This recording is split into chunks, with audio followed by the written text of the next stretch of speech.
Ferenc Molnar. Chłopcy z placu broni. Czyta Marta Kujach.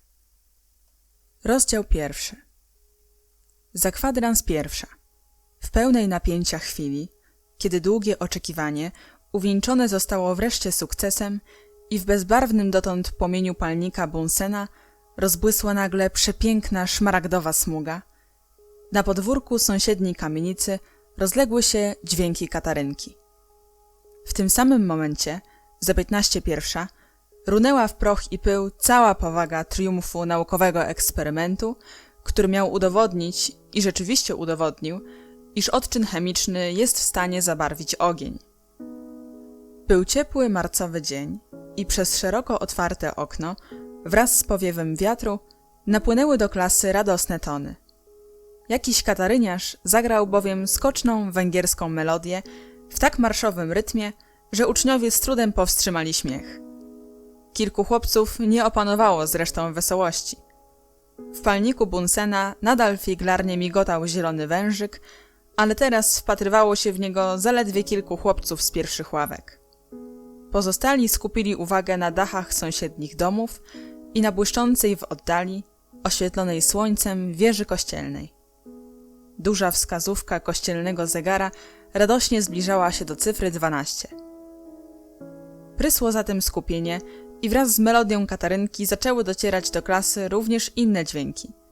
Trąbiły i turkotały tramwaje konne, a na jednym z podwórek jakaś dziewczyna, zapewne służąca, nuciła zupełnie inną melodię niż ta, którą wykrywał kataryniarz. Cała klasa zaczęła się wiercić i kręcić.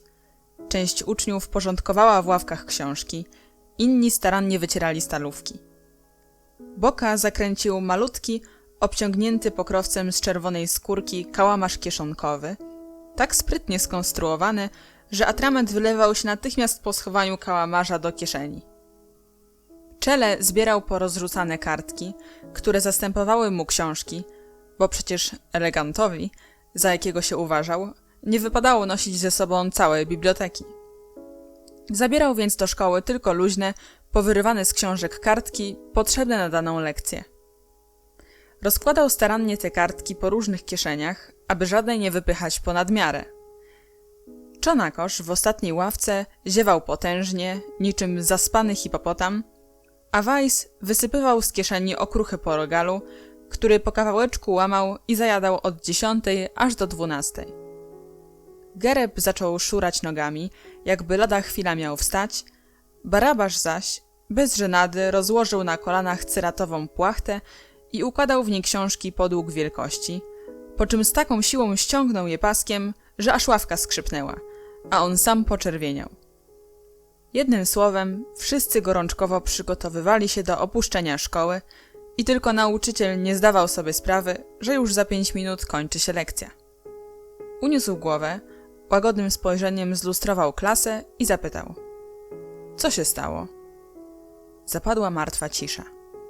Barabasz zmuszony był poluzować pasek, Gereb przestał szurać nogami, Weiss wepchnął wywrócone na lewą stronę kieszenie, Czonakosz zakrył dłonią rozdziewione usta, Czele przestał układać karteluszki, Boka zaś schował do kieszeni kałamarz, z którego natychmiast zaczął się sączyć i plamić spodnie piękny, niebieski atrament. Co się stało? Powtórzył nauczyciel, ale wszyscy już tkwili nieruchomo na swoich miejscach. Profesor spojrzał w okno, przez które figlarnie wdzierało się do klasy dźwięki katarynki i powiedział surowym tonem: Czengej, zamknij okno. Mały Czengej, który był pierwszym z najpierwszych prymusów i siedział w pierwszej ławce, podniósł się i z poważną, jak zawsze miną, ruszył w stronę okna, żeby je zamknąć. W tej samej chwili siedzący na skraju Czonakosz wychylił się z ławki i szepnął do małego jasnowłosego chłopca: uwaga, Nemeczek!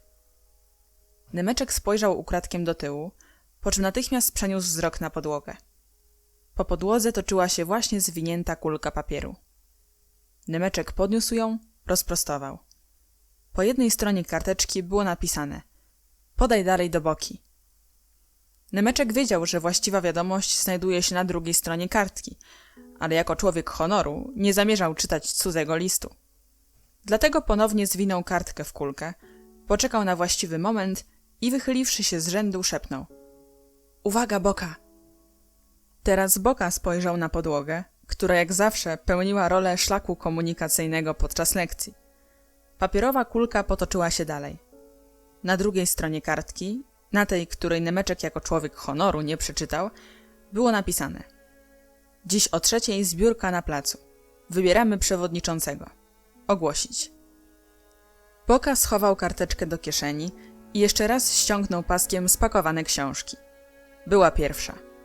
Elektryczny zegar zaczął brzęczeć i teraz również nauczyciel zdał sobie sprawę, że oto lekcja dobiegła końca. Zgasił palnik Bunsena, zadał pracę do domu i udał się do pracowni przyrodniczej. Zza uchylonych drzwi gabinetu przyrodniczego wyzierały wypchane zwierzęta. Z półek gapiły się swymi nieruchomymi, szklanymi oczyma rzędy wypchanego ptactwa, a w kącie cicho i dostojnie stał pożółkły, wiecznie tajemniczy i groźny kościotrup.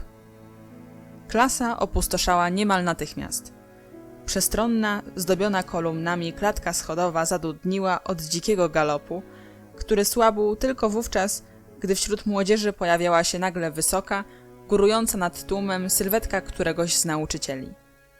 Pędzący na złamanie karku chłopcy hamowali wtedy w biegu, na sekundę zapadała cisza, a gdy profesor znikał za zakrętem, szaleńczy wyścig rozpoczynał się od nowa. Tłum chłopców niczym rwący potok wylewał się przez bramę i tu dopiero rozdzielał się na dwa nurty. Jedni szli w prawo, drudzy w lewo. Uczniowie kłaniali się wychodzącym wraz z nimi nauczycielom, zmęczeni i głodni kroczyli powoli zalanymi słońcem ulicami. Byli jeszcze trochę oszołomieni, ale pod wpływem radośnie ożywionej ulicy stopniowo otrząsali się z otępienia. Pławili się w słońcu jak wypuszczeni na wolność mali więźniowie. Zanurzali w głąb ruchliwego i hałaśliwego miasta, które nie było dla nich niczym innym jak tylko labiryntem ulic, sklepów, powozów i torowisk tramwajów konnych, wśród których należało wybrać ścieżki wiodące do domów. W bramie sąsiadującego ze szkołą domu czele targował się zawzięcie ze sprzedawcą wschodnich łakoci, który ni stąd, ni zowąd w bezczelny wprost sposób podniósł nagle ceny. Jak świat światem wiadomo było, że kawałek chałwy kosztował do tej pory 1 grajcara. Był to mały kawałek, akurat taki, jaki jednym uderzeniem tasaka można było odrąbać z dużego, porowatego bloku nadzianej orzechami białej chałwy. I taki właśnie kawałek kosztował 1 grajcara. 1 grajcar stanowił w zasadzie podstawową cenę wszystkiego, co było do kupienia na straganie pod bramą. Za grajcara można było więc dostać 3 zanurzone w syropie śliwki, nadziane na drewniany patyczek, 3 figi albo 3 orzechy. Grajcara kosztowała również porcja pańskiej skórki, laseczek lukrecji lub sezamek. Ba, za grajcara kupowało się porcję zapakowanej w małą papierową torebeczkę przepysznej mieszanki zwanej uczniowskim obrokiem. Były tam orzeszki laskowe, rodzynki koryntki, migdały, kawałeczki cukru, okruchy chleba świętojańskiego, a także sporo śmieci i muszek.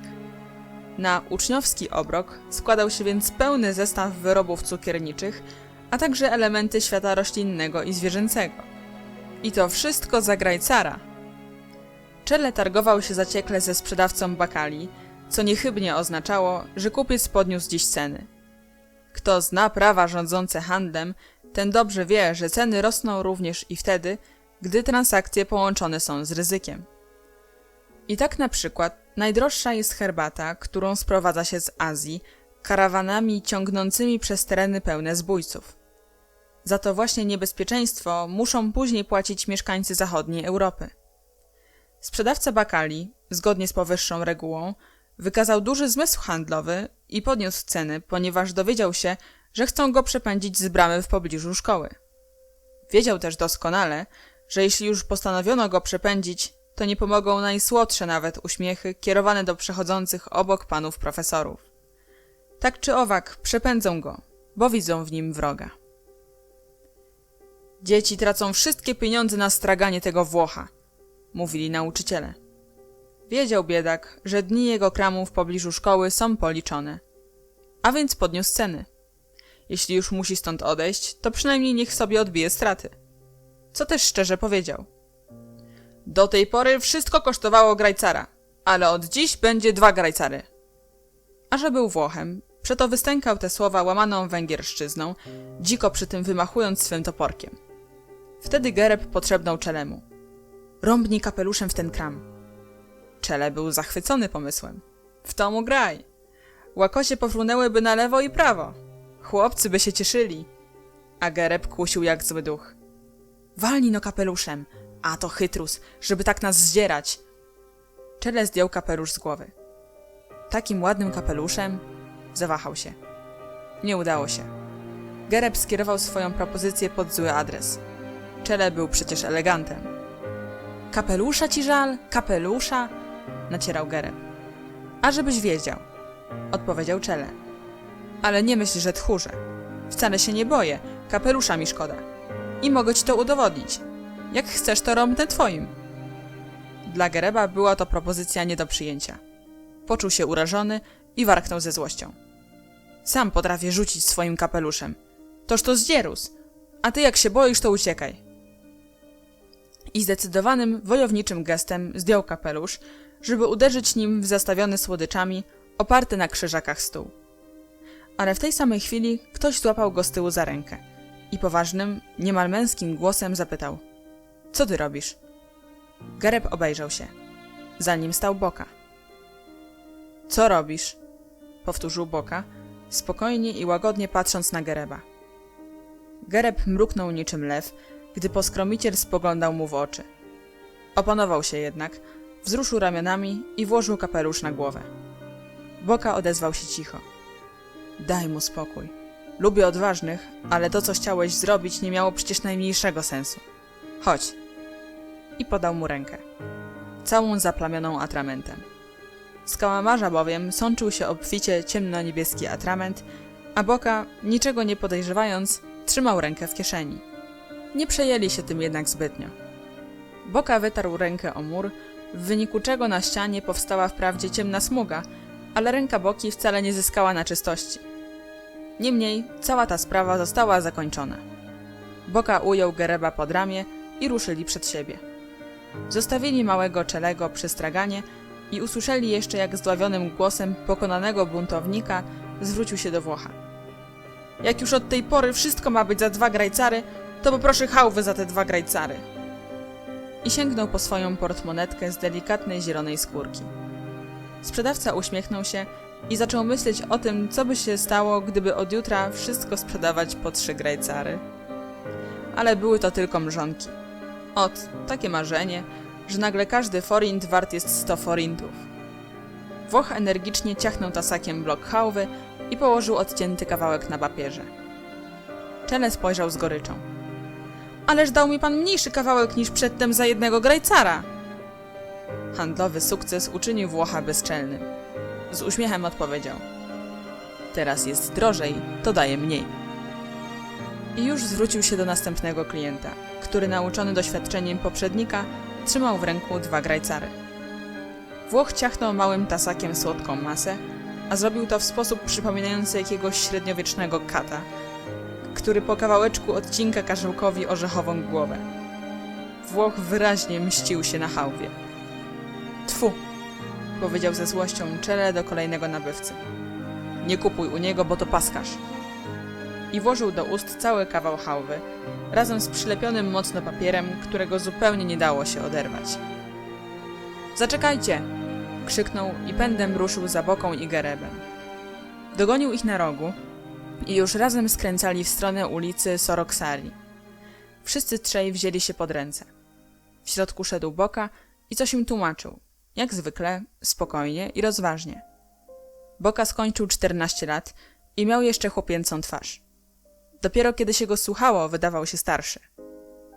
Miał głęboki, spokojny i łagodny głos. A to, co mówił, było równie spokojne i rozważne. Boka ważył bowiem słowa i nigdy nie okazywał chęci do rozmów o byle czym. Nie wtrącał się w drobne kłótnie, unikał ich nawet wtedy, gdy proszono go o rozsądzenie sporu. Dobrze wiedział, że po rozstrzygnięciu kłótni jedna ze stron i tak będzie czuła żal I to właśnie do rozjemcy. Ale gdy spór zaostrzał się, zamieniał w awanturę i groził interwencją nauczycieli, wówczas Boka włączał się natychmiast, aby pogodzić zwaśnione strony ku ogólnemu, zresztą zadowoleniu. Jednym słowem, Boka był mądrym chłopcem i zapowiadał się na wartościowego i prawego człowieka, który jeśli nawet daleko nie zajdzie, to przecież nigdy nie zawiedzie zaufania. Z ulicy Soroksari chłopcy skręcili w spokojną uliczkę Kustelek. Przyjemnie grzało wiosenne słońce i tylko ciche posapywanie maszyn fabryki tytoniu, ciągnącej się wzdłuż chodnika, mąciło panującą tu ciszę. W dali ujrzeli sylwetki dwóch chłopców. Stali na środku jezdni i wyraźnie na nich czekali. Jednym z nich był wysoki i silny Czonakosz, drugim mały jasnowłosy Nemeczek. Kiedy Czonakosz spostrzegł zbliżającą się trójkę chłopców, gwizdnął z radości na palcach przenikliwie niczym lokomotywę. Było to zresztą jego specjalnością. Nikt w 4. klasie nie potrafił tak gwizdać.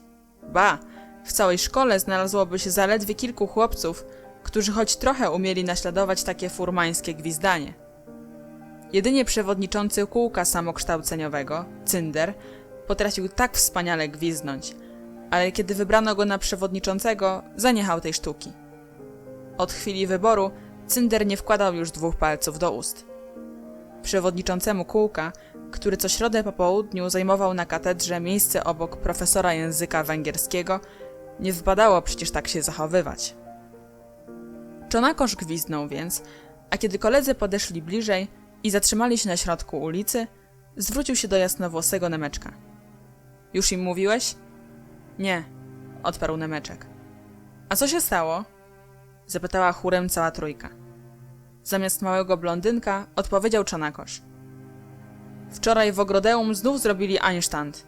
— Kto? — A któż by jak nie bracia pastorowie? Zapadło głuche milczenie.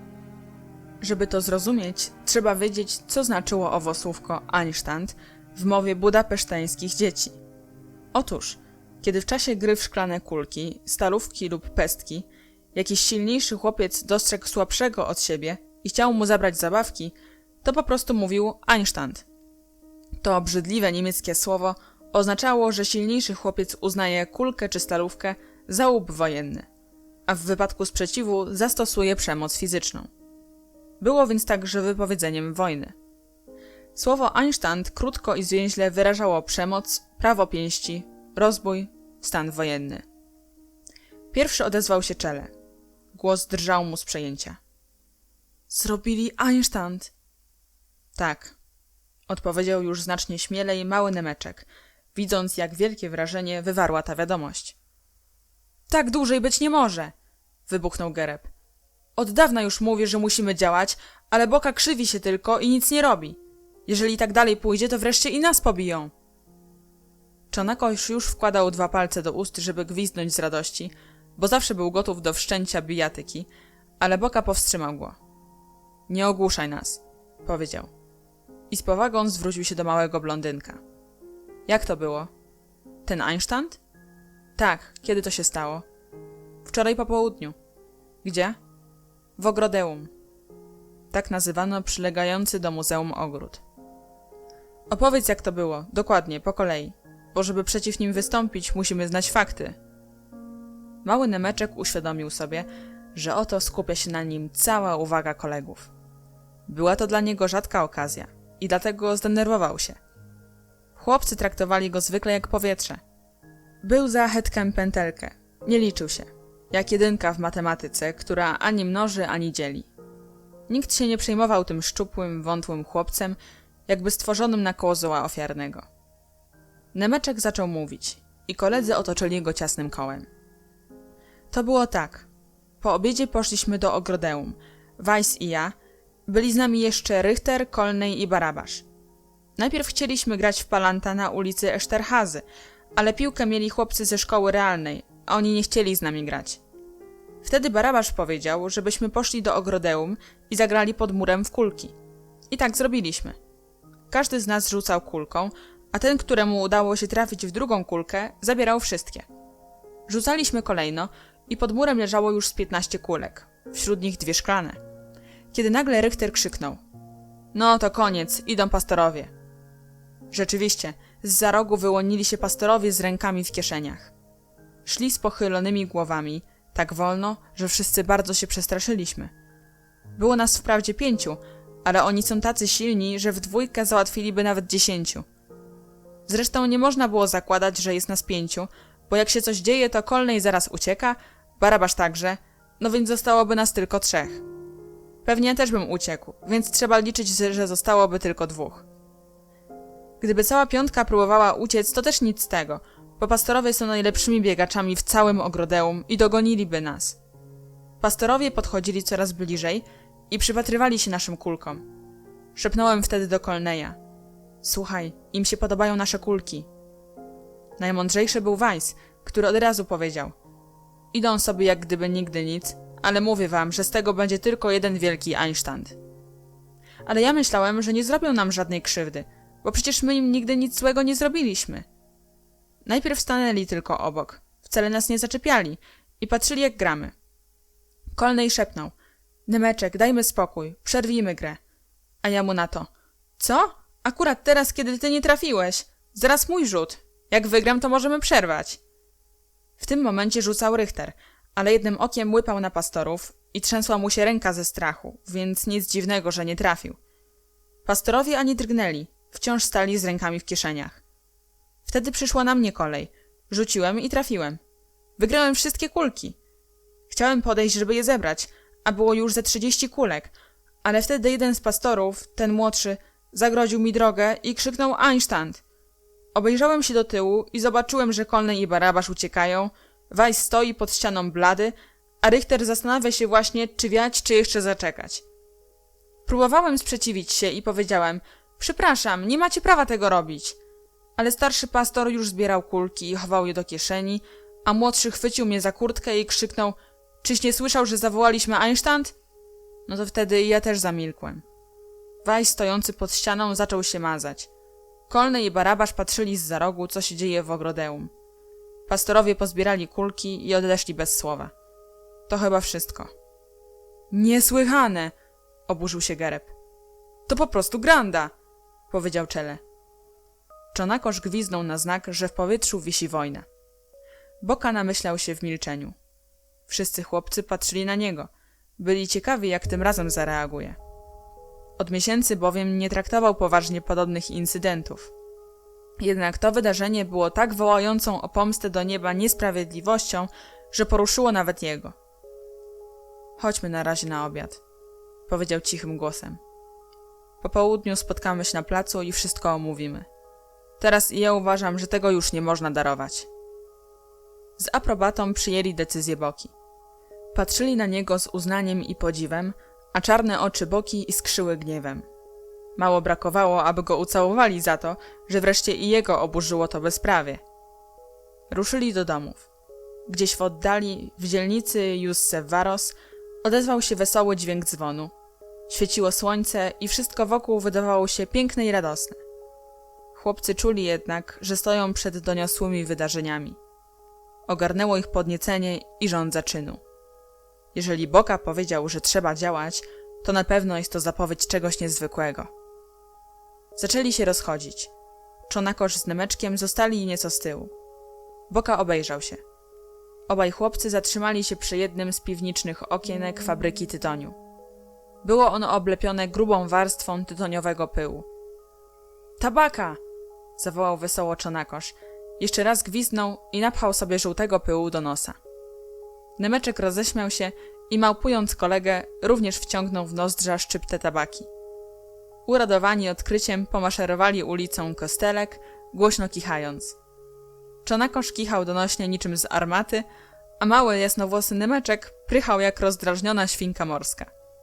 Biegli ulicą, kichając, śmiejąc się i czuli się tacy szczęśliwi, że zapomnieli na chwilę o tej wielkiej niesprawiedliwości, którą nawet sam Boka, zawsze spokojny i poważny Boka, uznał za wręcz niesłychaną. Rozdział 2. Plac. Pusty plac. O, zdrowe i rumiane wiejskie dzieci z wielkiej niziny węgierskiej. Żyjecie oto na rozległych przestrzeniach i wystarczy wam uczynić jeden tylko krok, aby znaleźć się w szczerym polu, pod błękitem cudownego nieboskłonu. Wasze spojrzenia przywykły do bezkresnych pól i szerokich horyzontów. Wy nie zostałyście wtłoczone w mury wysokich kamienic i nie domyślacie się nawet, jak wielkim skarbem jest dla budapeszteńskich chłopców zwykły, pusty plac. Taki plac to dla miejskich dzieci rozległa równina, to wspaniała przestrzeń. Słowem, ich wielka nizina. Taki plac to wolność, to pełna swoboda. I pomyśleć, że ów plac jest tylko zwykłym skrawkiem ziemi, ogrodzonym z jednej strony rozwalającym się płotem, a z pozostałych stron zamkniętym przez szare mury kamienic, wznoszących się wysoko pod niebo. Dziś stoi na tym placu przy ulicy Pawła smętna, zatłoczona, 4-piętrowa kamienica. Jej lokatorzy nie mają pojęcia o tym, że na tym właśnie skrawku ziemi znajdował się ongiś ów słynny plac broni, który dla garstki uczniów stał się symbolem ich młodości. Wówczas plac ten był pusty, jak to zresztą z przeznaczonymi pod budowę placami bywa. Od ulicy Pawła był odgrodzony płotem. Z lewej i prawej strony zamykały go 2 duże kamienice, a od tyłu... Otóż to, na tyłach znajdowało się miejsce, które czyniło ów plac terenem niezwykle atrakcyjnym. Albowiem zaczynał się tam drugi, olbrzymi plac, wydzierżawiony przez zarząd tartaku na skład drewna. Stały więc tu ułożone w sągi duże polana. Wśród potężnych sześcianów powstała siatka regularnych uliczek. Istny labirynt. 50, a może i 60 ścieżek krzyżowało się wśród ciemnych sągów drewna i naprawdę niełatwo było rozeznać się w tej plątaninie. Kto jednak z trudem przez ten labirynt przebrnął, ten wychodził na placyk z małym budynkiem. To był właśnie tartak parowy. Był to dziwny, dość tajemniczy i ponurawy obiekt. Latem porastał dziką winoroślą i z zielonego listowia wystawał tylko smukły czarny komin, miarowo pykający kłębami czystej, białej pary. Z daleka, spośród sągów drewna, skąd jeszcze nie było widać tartaku, można było przypuszczać, że to sapie lokomotywa, która nie może ruszyć z miejsca. Wokół domku zawsze stały duże, ciężkie wozy do przewożenia drewna. Podjeżdżały kolejno pod okap i wtedy rozlegał się trzask spadającego drewna. Pod okapem znajdował się mały otwór, z którego wystawało spadziste koryto.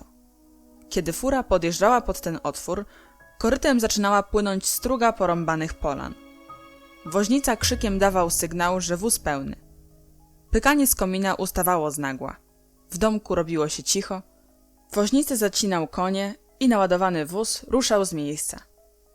Pod okap podjeżdżał następny, pusty, czekający na drewno wóz.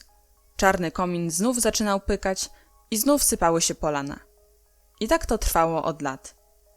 Drewno było ciągle uzupełniane, wielkie wozy przywoziły na plac coraz to nowe polana, które znowu cięła maszyna.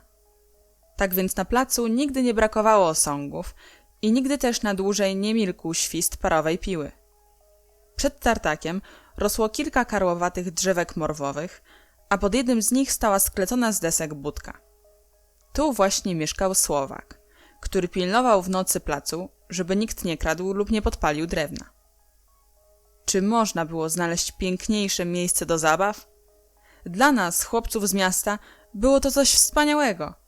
Nie potrafiliśmy wyobrazić sobie bardziej idyjskiego, piękniejszego i rozleglejszego placu, który by tak doskonale zastępował amerykańską prerię. A położony na tyłach skład drzewa stawał się wszystkim tym, czego akurat potrzebowaliśmy.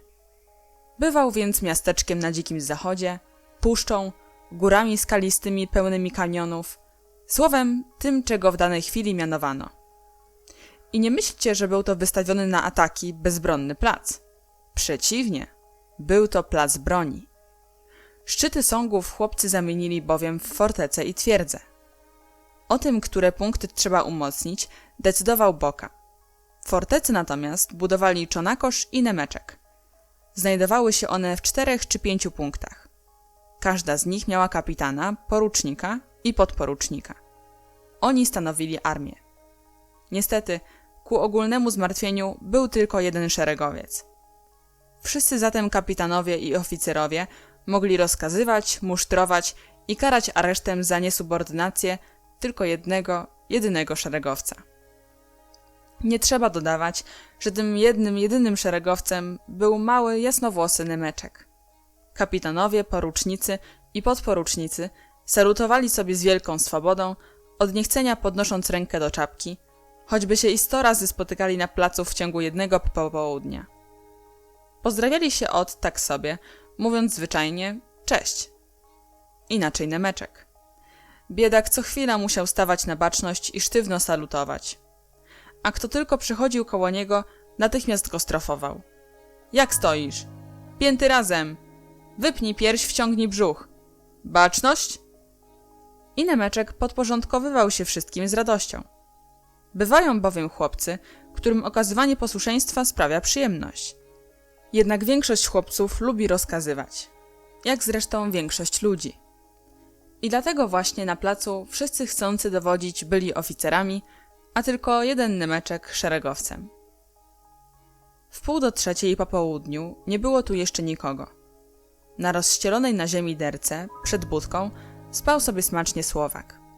Sypiał zawsze w dzień, bo nocą doglądał placu, pilnował drewna lub też właził do fortecy na jednym z sągów i stamtąd patrzył na księżyc. Teraz warczała piła parowa, czarny komin pykał obłoczkami białej pary, a porąbane polana spadały z trzaskiem na platformy wozów. Kilka minut po 2:45 skrzypnęła furtka od ulicy Pawła i pojawił się Nemeczek. Wyciągnął z kieszeni dużą pajdę chleba, rozejrzał się i widząc, że nikogo jeszcze nie ma, zaczął rzuć skórkę. Przed tym jednak zamknął dokładnie furtkę. Jeden z najważniejszych punktów obowiązującego na placu regulaminu przewidywał, że każdy, kto tu wchodzi, winien starannie zamknąć za sobą furtkę. Kto tego obowiązku nie dopełnił, tego czekał areszt. A dyscyplina na placu obowiązywała surowa, jak w wojsku. Nemeczek usiadł na kamieniu, ogryzał ze skórki kromkę chleba i czekał na kolegów. Zanosiło się na to, że dzisiejsze spotkanie będzie bardzo ciekawe. W powietrzu wisiała zapowiedź ważnych wydarzeń. Co tu dużo mówić, Nemeczek w tym momencie poczuł się bardzo dumny z faktu, że i on również należy do słynnej paczki nazywanej Związkiem Chłopców z Placu Broni. Jakiś czas jeszcze zajadał chleb, po czym z nudów ruszył w stronę tartaku. Przechadzał się wśród sągów, gdy nagle natknął się na wielkiego czarnego psa, należącego do stróża Słowaka, imieniem Jano. Hektor! Zawołał przyjaźnie, ale pies nie wykazywał najmniejszej chęci, aby odwzajemnić powitanie. O tym, że spostrzegł chłopca, zasygnalizował tylko nieznacznym ruchem ogona. U psów oznacza to mniej więcej to samo, co u ludzi uchylenie w pośpiechu kapelusza. I pognał dalej, szczekając ze złością. Nemeczek ruszył za psem. Hektor zatrzymał się i zaczął ostro obszczekiwać jeden z sągów, na którym chłopcy zbudowali twierdzę. Na szczycie ułożyli z polan mur obronny i na cienkim patyku wywiesili małą, czerwono-zieloną chorągiewkę. Pies skakał wokół sągu i coraz gwałtowniej ujadał. – Co się tam dzieje? – zapytał Nemeczek psa. Był z nim bardzo zaprzyjaźniony. Może dlatego, że Hektor także nie miał żadnego oficerskiego stopnia. Chłopiec spojrzał w górę. Nie dostrzegł nikogo, ale czuł, że na szczycie ktoś się porusza wśród polan. Zaczął się więc wspinać po wystających kłodach. Był już w połowie drogi, kiedy oto zupełnie wyraźnie usłyszał, że ktoś tam na górze przykłada deski i kłody. Serce zabiło Nemeczkowi mocniej i zawahał się, czy nie wrócić na ziemię. Ale kiedy spojrzał w dół i zobaczył Hektora, znów nabrał odwagi. – Nie bój się, Nemeczku – powiedział do siebie, nadal pnąc się do góry. Za każdym krokiem dodawał sobie otuchy tymi słowami. – Nie bój się, Nemeczku, nie bój się. Wreszcie wdrapał się na sam szczyt. Raz jeszcze powtórzył – nie bój się, Nemeczku. I już chciał przełożyć nogę przez niską w tym miejscu zaporę obronną, gdy nagle przestraszony znieruchomiał. – O Jezu! – krzyknął. I w popłochu zaczął się zsuwać w dół na łeb, na szyję. Gdy dotknął ziemi, serce waliło mu jak młotem. Spojrzał w górę na szczyt twierdzy. Obok chorągiewki stał Feri Acz. Straszliwy Feri Acz. Ich zaciekły wróg. Wódz chłopaków z ogrodu botanicznego. Prawą nogę postawił władczo na blankach twierdzy. Jego luźna, czerwona koszula łopotała na wietrze, a on szyderczo się uśmiechał. Feri Acz odezwał się cicho. Nie bój się, Nemeczku. Ale Nemeczek już wtedy strasznie się bał i uciekał co sił. A czarny pies biegł za nim. Razem pędzili tak przez kręte ścieżki wśród sągów z powrotem na plac. A na skrzydłach wiatru goniło za nimi szydercze wołanie Feriego Acza. Nie bój się, Nemeczku! Gdy Nemeczek już na placu obejrzał się za siebie, na szczycie twierdzy nie widać było czerwonej koszuli Feriego Acza. Ale i chorągiewka zniknęła. Mała, czerwono-zielona chorągiewka uszyta przez siostrę Czelego. Acz przepadł gdzieś wśród sągów drzewa. Mógł wyjść drugą stroną, przez tartak, na ulicę Marii. Niewykluczone jednak, że skrył się gdzieś tutaj, razem ze swoimi kolegami, braćmi pastorami. Na myśl, że bracia pastorowie mogą się znajdować w pobliżu, Nemeczkowi przeszły ciarki po plecach. On już dobrze wiedział, co znaczy spotkać się z pastorami. Ale Feriego Acza po raz pierwszy zobaczył z bliska. Bardzo się go przestraszył, choć szczerze mówiąc, Feri mu się podobał. Był dobrze zbudowanym, barczystym chłopcem o ciemnych włosach. Doskonale się prezentował w obszernej, czerwonej koszuli, która nadawała mu wojowniczy wygląd. Koszula ta była bardzo podobna do tych, jakie nosili żołnierze Garibaldiego. Chłopcy z ogrodu botanicznego również nosili czerwone koszule, ponieważ we wszystkim starali się naśladować Feriego Acza. U furtki otaczającego plac płotu rozległo się czterokrotne, miarowe pukanie. Nemeczek odetchnął z ulgą. Był to bowiem umówiony znak chłopców z placu broni. Szybko pobiegł do furtki i otworzył ją. Do środka weszli Boka, Czele i Gereb. Nemeczek chciał natychmiast opowiedzieć o straszliwym wydarzeniu, nie zapomniał jednak o tym, że jest tylko szeregowcem i że musi naprzód oddać honory kapitanowi i porucznikom. Wyprężył się więc na baczność i zasalutował. Cześć, powiedzieli przybysze. Co nowego? Nemeczek szybko łapał ustami powietrze, bo chciał wszystko opowiedzieć jednym tchem. Straszne rzeczy! Krzyknął. Co się stało? Coś okropnego, aż trudno uwierzyć. Ale co takiego? Feri Acz był tutaj! Ta wiadomość wywarła na całej trójce ogromne wrażenie. Spoważnieli natychmiast. Niemożliwe, powiedział Gereb. Przysięgam na Boga! Nemeczek położył rękę na sercu. Nie przysięgaj, przerwał mu Boka i z całą powagą wydał komendę. Baczność! Nemeczek stuknął obcasami. Boka podszedł do niego bliżej. Opowiedz dokładnie, co widziałeś. Kiedy wszedłem między sągi, zaczął Nemeczek, usłyszałem głośne szczekanie psa. Poszedłem za Hektorem i nagle usłyszałem jakiś szelest w środkowej cytadeli. Wdrapałem się na górę i wtedy zobaczyłem, że jest tam Feri Acz w czerwonej koszuli. Stał na szczycie? W cytadeli? Na samym szczycie, powiedział Nemeczek i żeby potwierdzić swą prawdomówność, podnosił już rękę do serca na znak przysięgi, ale surowe spojrzenie Boki przywołało go do porządku. Więc tylko dodał: i zabrał chorągiewkę! Czele aż syknął. Chorągiewkę? Właśnie! Wszyscy czterej ruszyli w stronę fortecy. Nemeczek skromnie biegł na końcu. Po części dlatego, że jako szeregowcowi nie wypadało mu wysuwać się przed oficerów. Po części z obawy, że gdzieś w pobliżu błąka się jeszcze Feri Acz. Chorągiewki rzeczywiście nie było. Nawet drzewca brakowało. Wszyscy byli niesłychanie wzburzeni. Jedynie Boka zachował zimną krew. Powiedz siostrze, zwrócił się do Czelego, żeby na jutro uszyła nową chorągiewkę.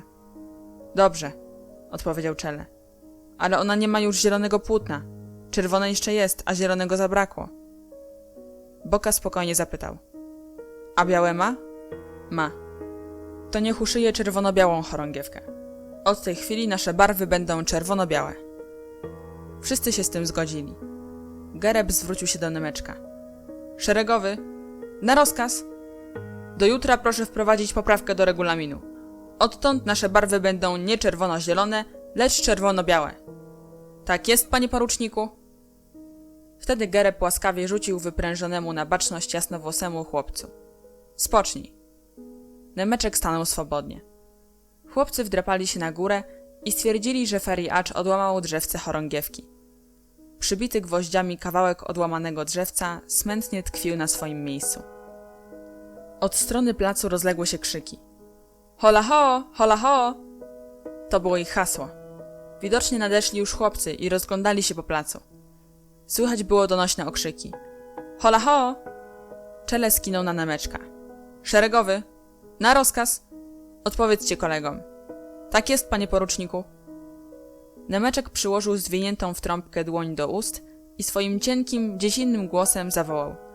Hola ho! Potem zeszli z fortecy i ruszyli w stronę placu. Na środku placu, skupieni w małej grupce, czekali na nich Czonakosz, Weiss, Hände, Kolnej i jeszcze kilku chłopców. Na widok Boki wszyscy stanęli na baczność.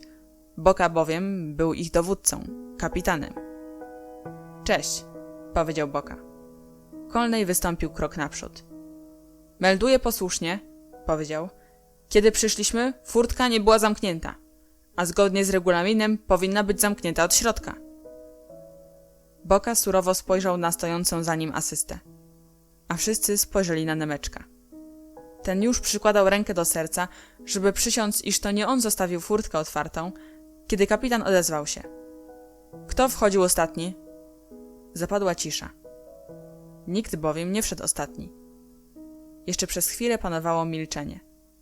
Nagle Nemeczkowi rozjaśniła się twarz i powiedział. Melduję posłusznie, to pan kapitan wszedł ostatni. Ja? Zdziwił się Boka. Tak jest. Boka zastanawiał się przez chwilę. Masz rację, stwierdził z powagą. Zapomniałem zasunąć zasuwę. Panie poruczniku, proszę wpisać za karę moje nazwisko do czarnej księgi. Zwrócił się do Gereba.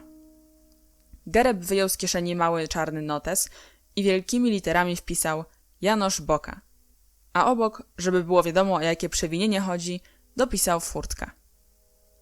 Taka postawa dowódcy podobała się chłopcom. Boka wymierzał sprawiedliwość nawet samemu sobie.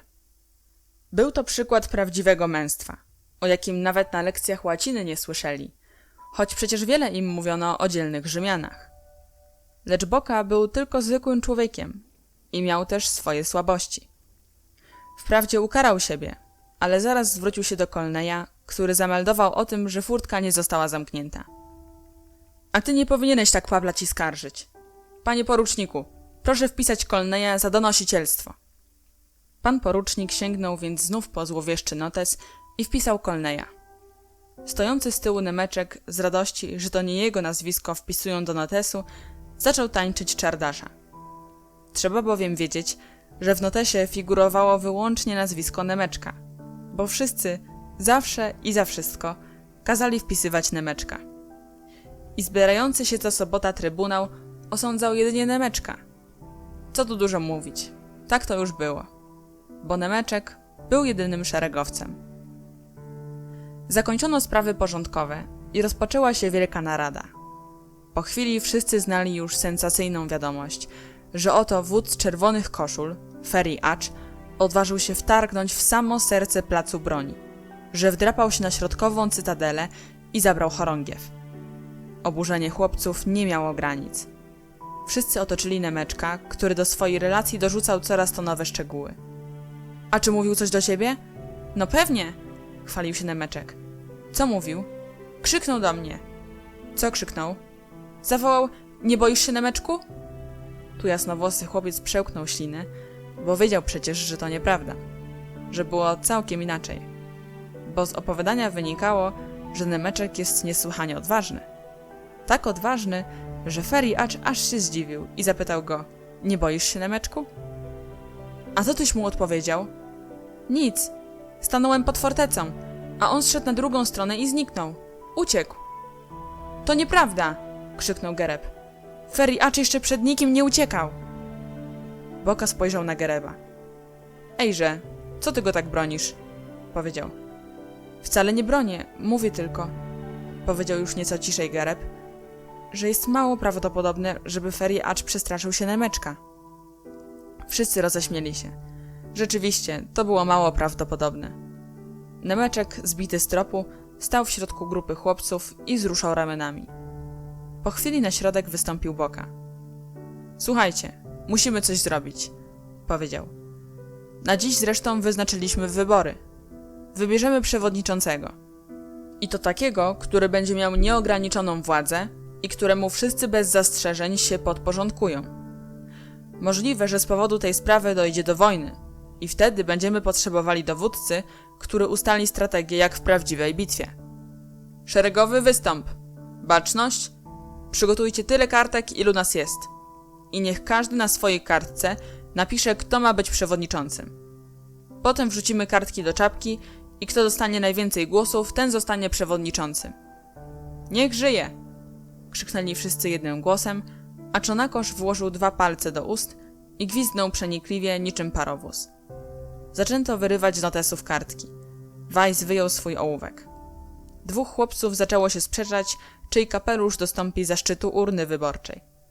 Colney i Barabasz, którzy zawsze mieli do siebie pretensje, omal się o to nie pobili.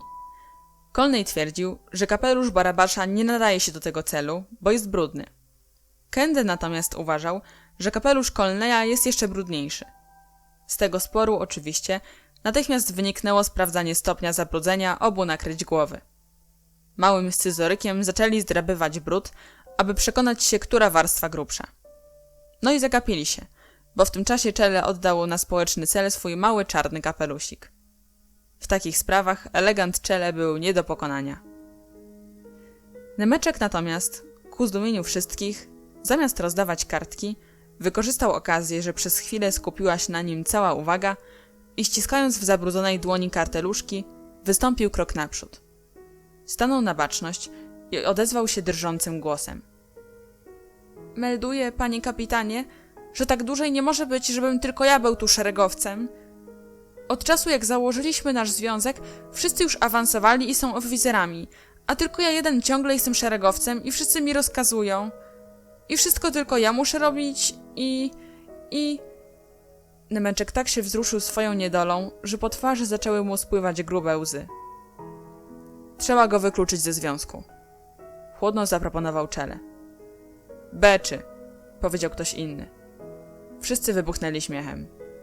To rozżaliło Nemeczka do reszty. Uczuł ukłucie w sercu.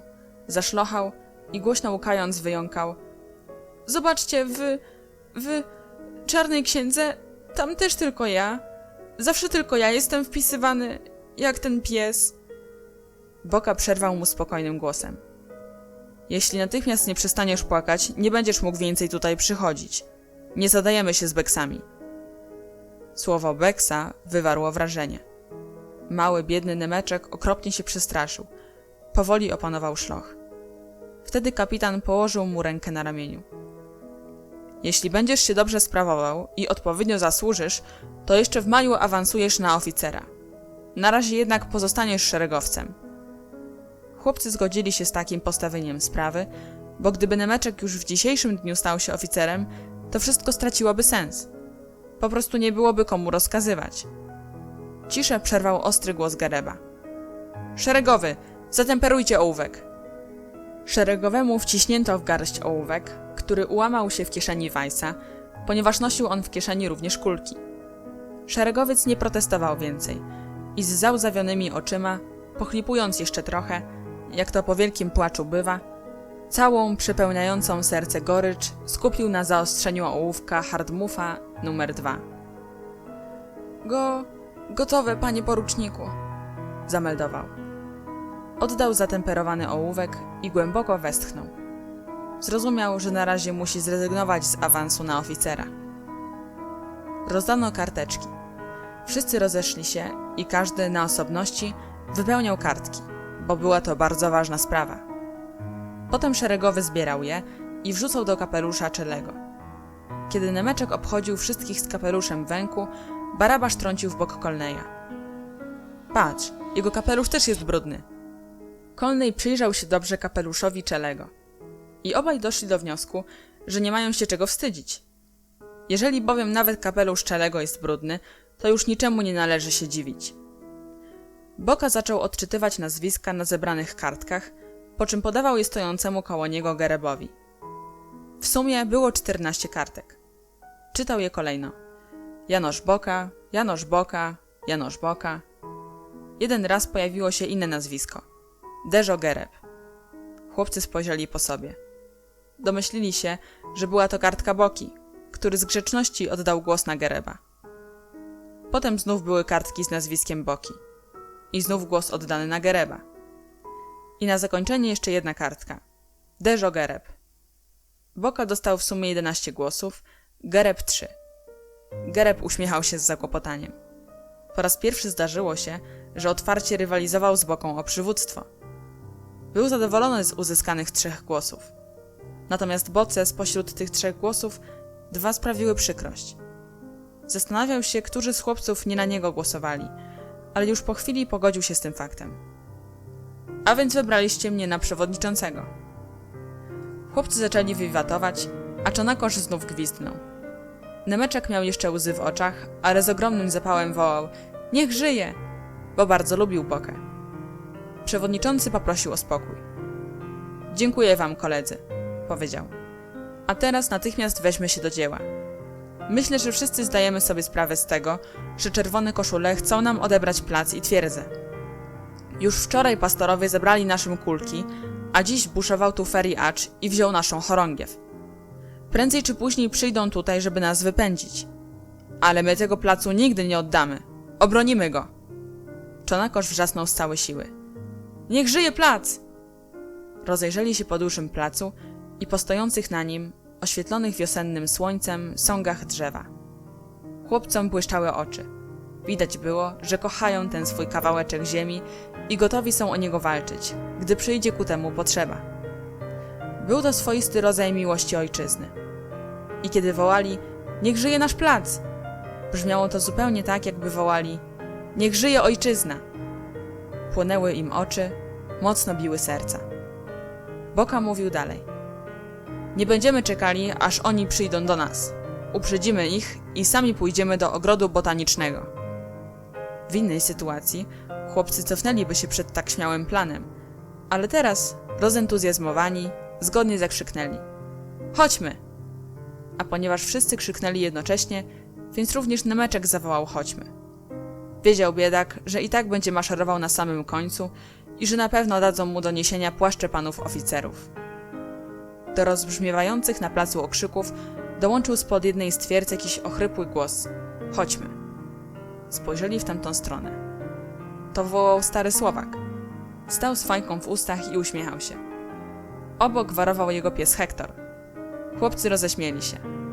A Słowak, naśladując ich, podrzucił w górę swój kapelusz i wrzasnął jeszcze raz: chodźmy! Na tym zakończyła się część oficjalna. Przyszła kolej na grę w palanta. Jeden z chłopców rozkazującym tonem zarządził: szeregowy, przynieście z magazynu piłkę i bijak. Nemeczek natychmiast pobiegł do magazynu, który mieścił się pod jednym z sągów. Wczołgał się do środka i wydobył ze schowka piłkę oraz bijak. Koło sągu, obok Słowaka, stali Kędę i Kolnej. Kędę trzymał w ręku kapelusz Słowaka, a Kolnej badał grubość warstwy brudu. Kapelusz Słowaka był zdecydowanie najbrudniejszym kapeluszem świata. Boka podszedł do Gereba. Dostałeś 3 głosy, powiedział. Tak, odparł dumnie Gereb i twardo spojrzał mu w oczy. Rozdział 3. Nazajutrz późnym popołudniem, po lekcji stenografii, plan wojennych działań był gotowy. Stenografia kończyła się o godzinie 5, kiedy na ulicy zapalano już lampy. Po wyjściu ze szkoły Boka zebrał chłopców. Słuchajcie, powiedział. Musimy uprzedzić ich natarcie i udowodnić, że jesteśmy tak samo odważni jak oni. Wezmę ze sobą 2 najodważniejszych i razem pójdziemy do ogrodu botanicznego. Przedostaniemy się na ich wyspę i przybijemy na drzewie tę kartkę. Wyciągnął z kieszeni kartkę czerwonego papieru, na której drukowanymi literami było wypisane: tu byli chłopcy z placu broni. Wszyscy z podziwem spojrzeli na kartkę. Czonakosz, który nie uczył się stenografii i przyszedł pod szkołę li tylko z ciekawości, zaproponował: dobrze byłoby jeszcze dopisać coś obraźliwego. Boka przecząco potrząsnął głową. Nie wolno. W żadnym wypadku nie będziemy postępować tak jak Feri Acz, który zabrał naszą chorągiew. My tylko pokażemy, że się ich nie boimy, że mamy odwagę wkroczyć na ich teren, gdzie przeprowadzają zebrania i gdzie ukrywają swoją broń. Ta czerwona kartka będzie naszą wizytówką, którą im zostawimy dla przestrogi. Głos zabrał czele. Słyszałem, że oni o tej porze wieczorem są na wyspie i bawią się w policjantów i złodziei. Nie szkodzi. Feriacz też przyszedł do nas o takiej porze, kiedy wiedział, że będziemy na placu. Kto się boi, ten niech nie jedzie ze mną. Ale nikt się nie bał. Nawet Nemeczek był zdecydowany. Widać było, że chce zasłużyć na przyszły awans. Dumnie wystąpił naprzód. Idę z tobą. Zrobił to zwyczajnie, bo tu przed szkołą nie trzeba było stawać na baczność i salutować. Regulamin obowiązywał tylko na placu. Tu wszyscy byli sobie równi. Czonakosz również wystąpił. Ja też idę. Ale przyrzeknij, że nie będziesz gwizdał. Przyrzekam. Tylko jeszcze jeden raz. Pozwól mi po raz ostatni gwizdnąć. No to gwizdnij. I Czonakosz gwizdnął. Z radości zrobił to tak głośno, że aż ludzie na ulicy poodwracali głowę. Ale gwizdnąłem, powiedział z zadowoleniem. Na dziś wystarczy. Boka zwrócił się do Czelego. A ty nie idziesz? Niestety, nie dam rady, powiedział ze smutkiem Czele. Nie mogę iść z wami, bo muszę być w domu o 5:45. Matka wie, kiedy kończy się scenografia. Jeśli się spóźnię, to więcej nigdzie mnie nie puści. Już sama myśl o tym przeraziła go. Skończyłoby się przychodzenie na plac, porucznikowska ranga, wszystko. No to zostań, powiedział Boka. Wezmę ze sobą Czonakosza i Nemeczka. Jutro rano w szkole dowiecie się o wszystkim. Podali sobie ręce. Nagle Boce coś się przypomniało. Słuchajcie, czy Gereb był dzisiaj na scenografii? Nie było go. Może jest chory? Chyba nie. W południe razem wracaliśmy ze szkoły. Nic mu nie było. Boce nie podobało się zachowanie Gereba. Było dziwnie podejrzane. Wczoraj tak twardo spojrzał Boce w oczy, kiedy się rozstawali. Chyba zdał sobie sprawę z faktu, że póki będzie Boka, on nie wysunie się na pierwsze miejsce w związku. Gereb zazdrościł Boce. Miał gwałtowne usposobienie. Był odważny, a nawet zuchwały, więc rozsądne i spokojne postępowanie Boki nie mogło mu się podobać. Uważał się za lepszego i znacznie bardziej odpowiedniego na wodza. Bóg jeden wie, jak jest z tym Gerebem, powiedział do siebie cicho Boka, ruszając w drogę z chłopcami. Czonakosz kroczył obok niego z poważną miną.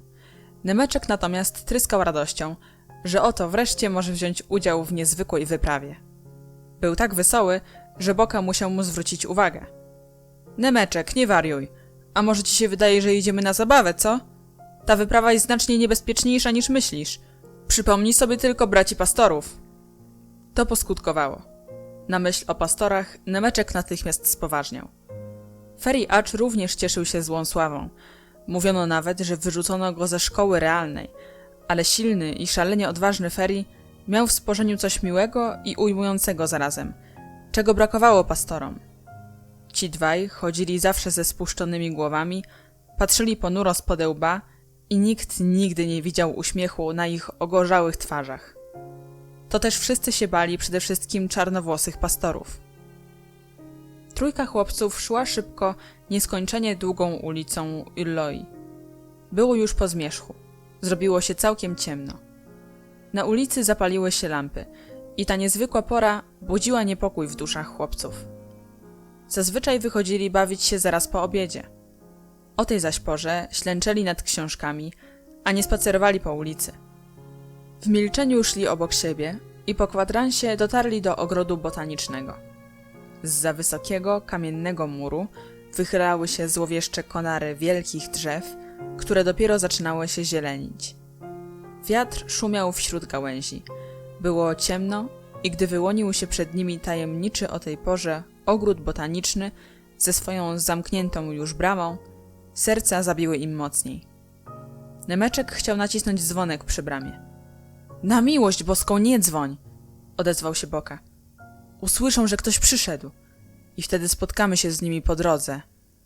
A zresztą i tak nikt nie otworzy nam teraz furtki. No to jak wejdziemy? Boka spojrzał przez mur. Przez mur? Jasne. Tędy, od ulicy? Skądże? Obejdziemy ogród. Od tyłu mur jest znacznie niższy. Skręcili w ciemną, boczną uliczkę, gdzie kończył się kamienny mur. Od tego miejsca ciągnął się drewniany parkan. Szli dalej wzdłuż płotu, szukając najdogodniejszego miejsca do przejścia. Zatrzymali się tam, gdzie nie docierało już światło ulicznej lampy. Po drugiej stronie ogrodzenia, przy samym płocie, stała duża akacja. Jeśli tu się wdrapiemy, powiedział Boka, to po tej akacji łatwo będzie nam zejść, a w dodatku już na drzewie sprawdzimy, czy nikogo nie ma w pobliżu. Obaj chłopcy zgodzili się z planem Boki. Zaraz też przystąpili do działania. Czonakosz przykucnął i oparł się rękoma o parkan. Boka ostrożnie stanął mu na ramionach i zajrzał przez płot do ogrodu. Wszystko to odbyło się w absolutnej ciszy.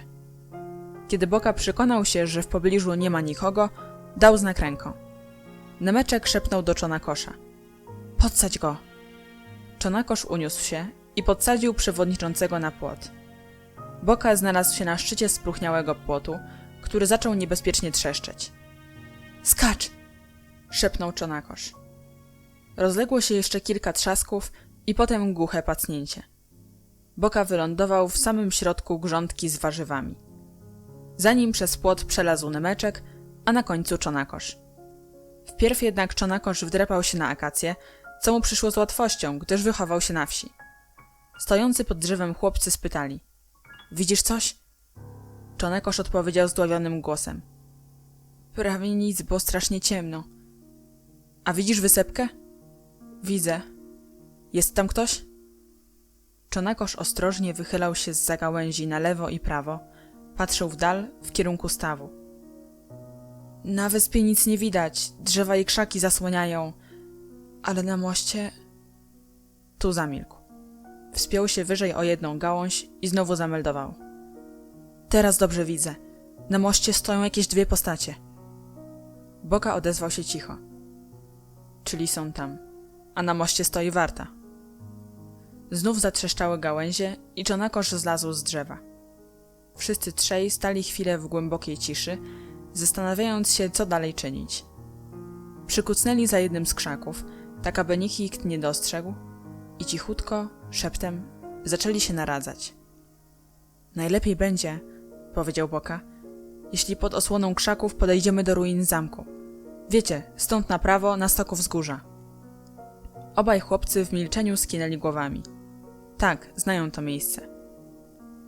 Możemy ostrożnie podejść do samych ruin, kryjąc się w krzakach. Tam jeden z nas wejdzie na wzgórze, żeby się rozejrzeć wokoło. Jeśli nikogo nie będzie w pobliżu, to zsuniemy się ze wzgórza. Stok schodzi prosto do stawu. Schowamy się w sitowiu i pomyślimy, co dalej. Czonakosz i Nemeczek z przejęciem patrzyli na Bokę. Każde jego słowo wydawało się święte. Boka zapytał. Zgadzacie się? Tak jest? Wyrazili obaj pełną gotowość. No to naprzód. Trzymajcie się mnie. Znam tu każdy kąt. I zaczął się czołgać na czworakach pośród niskich krzaków. Ledwie obaj jego towarzysze przyklękli, żeby za nim ruszyć, rozległ się ostry gwizd. Zauważyli nas! Nemeczek zerwał się na równe nogi. Stój, padnij! Wydał rozkaz Boka i wszyscy trzej padli na trawę. Z zapartym oddechem czekali na to, co teraz nastąpi. Czy rzeczywiście ich zauważono? Ale nikt się nie zjawiał. Tylko wiatr szumiał wśród drzew. Boka odezwał się szeptem. Nikogo nie ma. W tym momencie ostry gwizd ponownie przeszył powietrze. Znów odczekali chwilę. Nadal nikt nie nadchodził. Nemeczek, trzęsąc się skulony pod jednym z krzaków, zaproponował. Trzeba by rozejrzeć się z drzewa. Słusznie. Czonakosz, wejdź na drzewo. Czonakosz z kocią zwinnością wdrapał się na akację. Co widzisz? Na moście poruszają się jakieś postacie, ale teraz jest ich 4. 2 wraca na wyspę. No, to wszystko w porządku, powiedział uspokojony Boka. Zejdź szybko. Gwizd oznaczał zmianę warty. Czonakosz zsunął się w dół. Znowu ruszyli razem na czworakach w stronę wzgórza. O tej porze w wielkim, tajemniczym ogrodzie botanicznym panowała cisza. Na sygnał dawany przed zamknięciem ogrodu spacerowicze opuścili park. W środku pozostawali tylko włóczędzy, względnie tacy jak nasza skulona i skradająca się od krzaka do krzaka, snująca wojenne plany trójka chłopców. Swoją wyprawę traktowali niezwykle poważnie i zachowywali całkowite milczenie. Szczerze mówiąc, bali się trochę. Trzeba było niezwykłej odwagi, żeby wedrzeć się do samego środka obwarowanego obozu czerwonych, który znajdował się na wyspie położonej na samym środku stawu. Wiodła tam jedna tylko droga, przez drewniany mostek, na którym stała warta. Może na straży stoją akurat pastorowie? Przeszło Nemeczkowi przez głowę i zaraz przypomniały mu się gładkie, kolorowe kulki, wśród których było również kilka szklanych. Strasznie go złościło, że słowo Einstand padło akurat w tym momencie, kiedy to właśnie on celnie rzucił i wygrał wszystkie kulki. Och! Krzyknął nagle Nemeczek.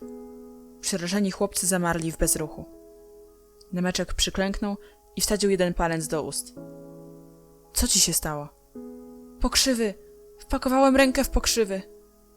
To zsi, staruszku, zsi, powiedział Czonakosz, ale jednocześnie przytomnie obwiązał własną rękę chusteczką. Czołgali się dalej i szybko dotarli do wzgórza. Na jego zboczu, jak już o tym wiemy, znajdowały się sztuczne ruiny zamku, jakie często budowano w wielkich parkach należących do arystokratycznych rodzin. Starannie układa się kamienie, a potem wypełnia szczeliny mchem, tak aby wyglądało to na prawdziwe ruiny. Zbliżamy się, ostrzegł Boka. Teraz musimy być bardzo ostrożni, bo czerwoni często robią tu wypady. Co to za zamek? Zapytał Czonakosz. Na historii nie mówiono nam przecież, żeby w ogrodzie botanicznym był jakiś zamek. To sztuczne ruiny. Zbudowano je już jako ruiny. Nemeczek roześmiał się. Jeśli już budowali, to lepiej było zbudować prawdziwy zamek, a po 100 latach i tak zostałyby tylko ruiny. Ale masz humorek? Skarcił go Boka. Czekaj, no jak pastorowie spojrzą na ciebie, to przejdzie ci ochota do żartów. Rzeczywiście, Nemeczek zmarkotniał. Miał po prostu takie usposobienie, że szybko zapominał o przykrych sprawach i trzeba mu było nieustannie o nich przypominać. Po tej krótkiej wymianie słów chłopcy zaczęli się wspinać po zarośniętych dzikim bzem kamieniach ruin na wzgórze. Teraz na czele szedł Czonakosz. Nagle zastygł bez ruchu. Dał znak prawą ręką, odwrócił się i przestraszonym głosem szepnął: tam chyba ktoś jest. Zapadli w wysoką trawę. Rosnące w niej chwasty całkiem przykryły ich drobne postacie. Tylko im oczy błyskały. Nasłuchiwali. Czonakosz, przyłóż ucho do ziemi, szeptem rozkazał Boka. Indianie tak zawsze robią. Łatwo wtedy usłyszeć, czy ktoś nie nadchodzi. Czonakosz posłusznie wykonał polecenie. Położył się na ziemi i przyłożył ucho w miejscu, gdzie nie było trawy. Ale natychmiast poderwał głowę. Idą! Szepnął z przerażeniem. Teraz już bez indiańskich sposobów słychać było, że ktoś przedziera się przez krzewy. I że ten tajemniczy ktoś, o którym na razie nie było wiadomo, czy jest człowiekiem, czy też jakimś zwierzęciem, idzie prosto w ich kierunku. Chłopcy byli tak przestraszeni, że przylgnęli płasko do ziemi. Tylko Nemeczek siedział skulony i powtarzał cichym, płaczliwym głosem: ja chcę do domu. Teraz Czonakosz zaczął dowcipkować: właź do jakiejś nory, staruszku. Ponieważ jednak Nemeczek w dalszym ciągu nie mógł opanować strachu, rozgniewany Boka wychylił się z trawy i z trudem tłumiąc złość rozkazał: szeregowy, natychmiast skryć się w trawie, padnij. Rozkazowi naturalnie należało się podporządkować i Nemeczek padł plackiem. Tajemniczy ktoś szaleścił jeszcze w krzakach, ale jakby zmieniał kierunek i nie szedł już prosto w ich stronę. Boka ponownie wychylił głowę z chwastów i rozejrzał się. Dostrzegł schodzącą po zboczu wzgórza postać, która laską odgarniała krzewy. Poszedł, powiedział do leżących w trawie chłopców. To był strażnik. Strażnik czerwonych? Nie, stróż ogrodu botanicznego. Odetchnęli z ulgą. Dorosłych nie bali się. Najlepszym przykładem stary żołnierz z brodawkami na nosie, który zupełnie nie mógł sobie poradzić z chłopcami w ogrodzie muzealnym.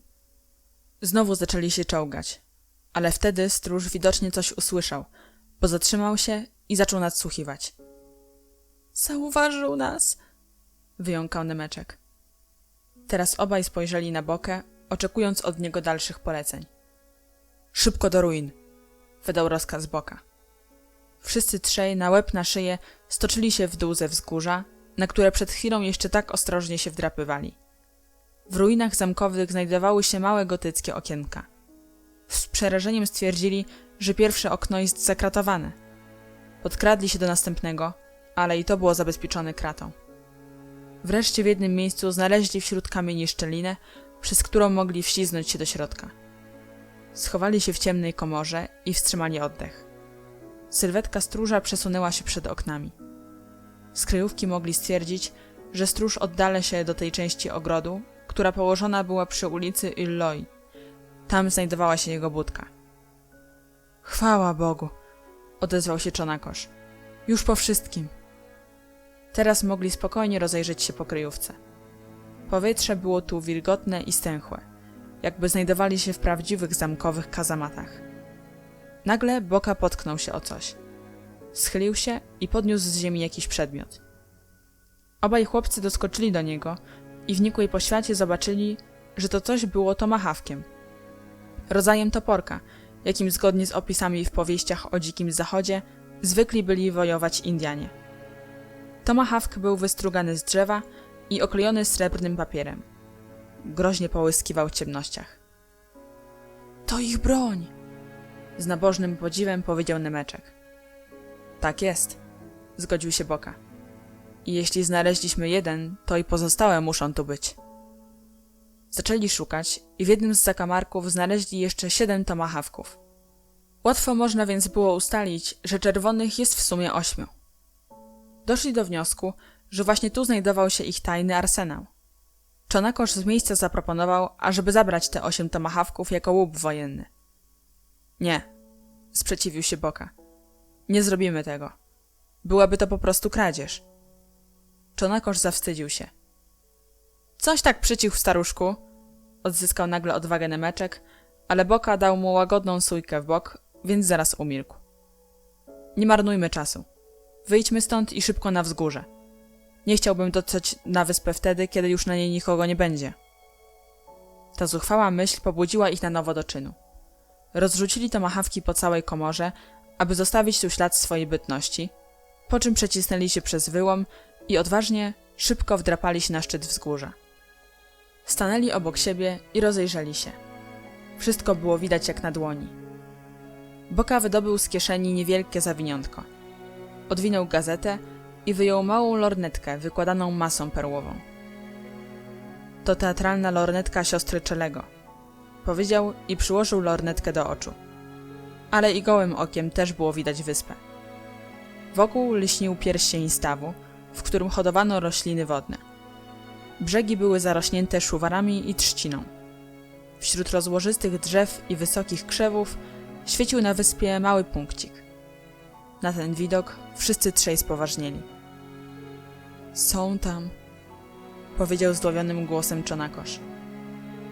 Mają latarnie, zauważył z uznaniem Nemeczek. Świecący punkt poruszał się to tu, to tam, po całej wyspie. Znikał za jakimś krzakiem i znów pojawiał się nad brzegiem. Ktoś chodził z latarnią po całej wyspie.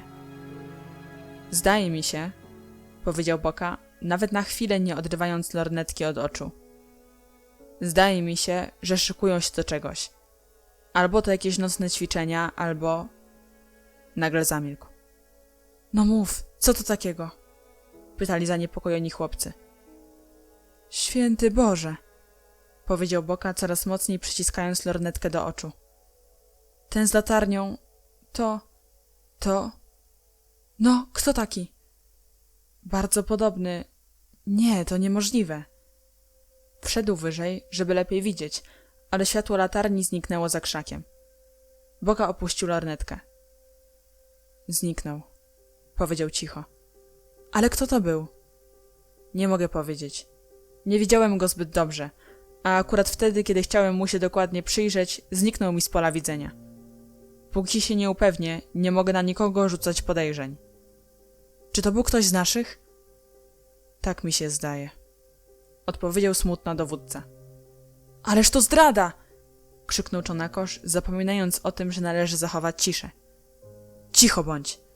Jeśli tam dotrzemy, dowiemy się wszystkiego. Do tego momentu musisz być cierpliwy. Teraz gnała ich naprzód również ciekawość. Boka nie chciał powiedzieć, kogo przypominała mu postać z latarnią. Próbowali zgadywać, ale przewodniczący uciszył ich i zabronił na kogokolwiek rzucać podejrzenia. Z podnieceniem zbiegli ze wzgórza i na dole znów zaczęli się czołgać w trawie. Byli tak przejęci, że nie zwracali uwagi na kaleczące im ręce kolce, pokrzywy czy ostre kamienie. W całkowitym milczeniu szybko zbliżali się do brzegów tajemniczego stawu. Wreszcie byli na miejscu. Tu już mogli się wyprostować. Sitowie, trzciny i nadbrzeżne krzaki były tak wysokie, że całkiem ich zakrywały. Boka, nie tracąc zimnej krwi, wydawał komendy. Gdzieś tu w pobliżu powinna znajdować się łódka. Ja z Nemeczkiem pójdę szukać łodzi w prawo, a ty, Czonakosz, na lewo. Kto pierwszy znajdzie łódkę, ten niech zaczeka przy niej. Natychmiast ruszyli na poszukiwanie. Ledwo zrobili kilka kroków, Boka dojrzał łódkę wśród sitowia.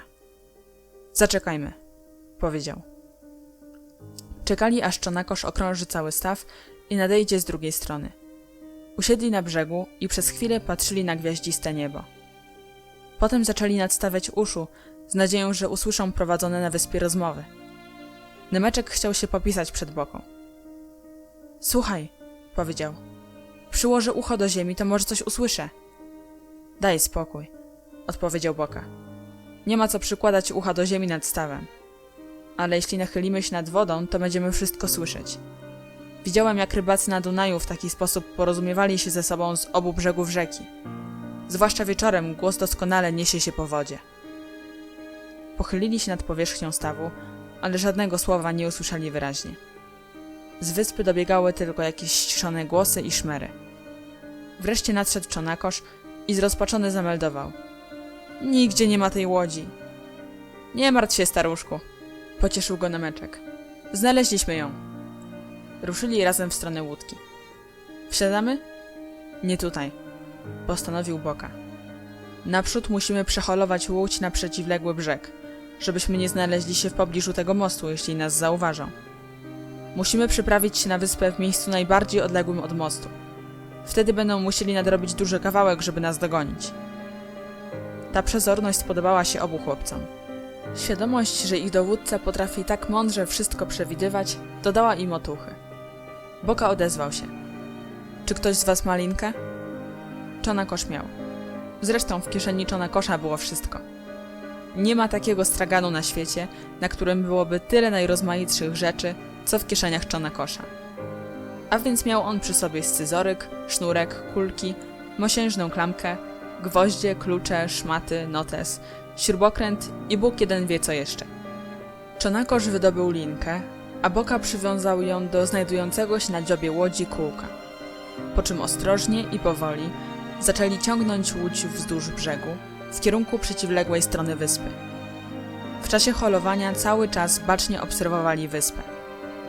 Kiedy wreszcie dobrnęli do tego miejsca, z którego chcieli się przeprawić, znów usłyszeli gwizd, taki sam jak poprzednio.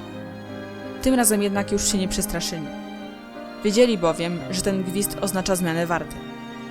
Nie bali się również i z tego względu, że poczuli się nagle w ogniu walki. Tak samo bywa z żołnierzami w czasie prawdziwej wojny. Póki nie zobaczą wroga, boją się byle krzaka. Kiedy jednak pierwsza kula świśnie im koło ucha, nabierają odwagi. Ryzyko walki wciąga ich bez reszty i nie myślą o tym, że idą po śmierć. Chłopcy zaczęli wsiadać do łódki. Pierwszy wskoczył Boka. Za nim Czonakosz. Nemeczek lękliwie dreptał po mulistym brzegu. Chodźże, staruszku, chodźże, zachęcał go Czonakosz. Idę, staruszku, idę, odpowiedział Nemeczek i w tym momencie pośliznął się. Ze strachu chwycił trzcinę i nie pisnąwszy nawet, wpadł do wody. Zanurzył się aż po szyję. Nie krzyknął jednak i natychmiast się podniósł. Było tam płytko. Woda ściekała z niego strugami, w dłoni trzymał wciąż kurczowo cieniutką trzcinę i wyglądał bardzo śmiesznie. Czonakosz nie mógł powstrzymać się od śmiechu. Napiłeś się, staruszku? Parsknął. Nie napiłem, odpowiedział z przerażoną miną blondynek i zabłocony, przemoknięty do suchej nitki, wgramolił się do łodzi. Był całkiem blady z wrażenia. Nie myślałem, że dziś jeszcze będę się kąpał, dodał cicho. Nie było chwili do stracenia. Boka i Czonakosz chwycili za wiosła i odepchnęli łódź od brzegu. Ciężka łajba leniwie wypłynęła na staw, marszcząc gładką powierzchnię wody. Bezszelestnie zanurzali pióra wioseł. Panowała tak wielka cisza, że słychać było, jak siedzącemu na dziobie Niemeczkowi szczękają z zimna zęby. Po kilku chwilach dziób łodzi dotknął brzegu wyspy. Chłopcy w pośpiechu wyskoczyli na ląd i natychmiast ukryli się w krzakach. No wreszcie, jesteśmy, powiedział Boka i ostrożnie, cicho zaczął się skradać wzdłuż brzegu. Obaj chłopcy za nim. Hej! Dowódca odwrócił się nagle. Nie możemy przecież zostawić łodzi bez opieki. Jeśli odkryją łódź, to nie będziemy mogli wrócić z wyspy. Ty, Czonakosz, zostaniesz przy czółnie. A gdyby ktoś zauważył łódź, wsadź palce do ust i gwizdnij najgłośniej jak potrafisz. Wrócimy wtedy pędem, wskoczymy do łodzi, a ty ją odepchniesz od brzegu. Czonakosz smętnie wrócił do czółna, ale w skrytości ducha cieszył się, że może nadarzy się okazja do takiego gwizdnięcia, ile sił w płucach. Boka natychmiast ruszył z Nemeczkiem wzdłuż brzegu. Tam, gdzie zarośla były wysokie i zakrywały ich, prostowali się i biegli. Gdzie niższe, skradali się. Przy jednym z wysokich krzaków zatrzymali się wreszcie. Rozchylili gałęzie, spojrzeli na położoną pośrodku wyspy polanę i zobaczyli siejący postrach oddział czerwonych koszul. Nemeczkowi zaczęło walić serce. Przytulił się do Boki. Nie bój się, szepnął mu do ucha dowódca. Na środku polany znajdował się duży głaz, a na nim stała ręczna latarnia. Wokół niej siedzieli czerwoni. Rzeczywiście, każdy z nich miał na sobie czerwoną koszulę. Koło Feriego Acza przykucnęło dwóch pastorów. Obok mniejszego pastora siedział ktoś, kto nie miał na sobie czerwonej koszuli. Nemeczek nagle zaczął dygotać i Boka natychmiast to wyczuł. Ty... powiedział Nemeczek i nic więcej nie mógł z siebie wykrztusić. Ty... Po chwili cichutko dodał. Poznajesz go?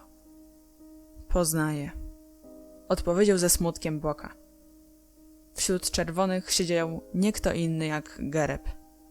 A więc Boka nie omylił się, kiedy przez lornetkę patrzył ze wzgórza. To rzeczywiście Gereb krążył z latarnią po wyspie. Teraz więc ze zdwojoną uwagą obserwowali czerwonych. W poświacie latarni niesamowicie wyglądały ogorzałe twarze pastorów oraz czerwone koszule pozostałych chłopców. Wszyscy milczeli, tylko Gereb coś opowiadał. Widocznie mówił o czymś, co bardzo ich interesowało, gdyż pochylili się w jego stronę i z uwagą słuchali. Ale dwóch chłopców z placu broni również słyszało, w tej wieczornej ciszy, słowa Gereba. Na plac można wejść z dwóch stron, mówił Gereb. Można wejść od ulicy Pawła, ale nie jest to łatwe, gdyż w regulaminie zapisano, że każdy, kto wchodzi, ma obowiązek zamknąć za sobą zasuwę furtki. Drugie wejście jest od ulicy Marii. Brama do tartaku jest szeroko otwarta i żeby dotrzeć na plac, trzeba się przedrzeć przez sągi drzewa. Byłoby to jednak o tyle trudne, że wśród sągów znajdują się fortece. Wiem o tym, przerwał mu Feri Acz niskim głosem, na dźwięk którego chłopców z placu broni aż ciarki przeszły. Pewno, że wiesz, przecież byłeś tam, ciągnął dalej Gereb. W fortecach czuwają strażnicy i natychmiast dają znać, jeśli ktoś zbliżał się od strony tartaku. Nie radziłbym wam podchodzić od tej strony. Ach, więc o co chodzi? Czerwone koszule chcą zająć plac. Gereb mówił dalej. Najlepiej, jeśli z góry ustalimy, kiedy przyjdziecie. Wtedy ja przyjdę na plac ostatni i zostawię otwartą furtkę. Nie zamknę jej na zasuwę. W porządku, powiedział Feri Acz. Masz rację. Nie mam najmniejszego zamiaru zdobywać placu wtedy, kiedy nikogo na nim nie będzie. Wypowiemy wojnę według wszelkich reguł i zaatakujemy plac. Jeśli potrafią go obronić, trudno. Jeśli jednak go nie obronią, wówczas zajmiemy plac i zatkniemy na nim czerwoną flagę. Nie robimy tego zresztą z chęci dokuczenia. W tym momencie włączył się jeden z pastorów. Robimy to tylko dlatego, że nie mamy gdzie grać w palanta. Tu nie wolno, a na ulicy Eszterhazy stale się trzeba wykłócać o miejsce. Potrzebujemy placu do gry i kropka. A więc postanowili wypowiedzieć wojnę z takich samych powodów, z jakich prawdziwe armie ruszają do boju. Rosjanie chcieli panować na morzach i dlatego walczyli z Japonią. Czerwonym koszulom potrzebny był plac do gry w piłkę i nie mogli go zdobyć inaczej, jak tylko drogą wojny. A więc ustaliliśmy, odezwał się znów wódz czerwonych koszul, że zostawisz otwartą furtkę od strony ulicy Pawła. Tak, potwierdził Gereb. Biednemu Nemeczkowi serce ścisnęło się z żalu.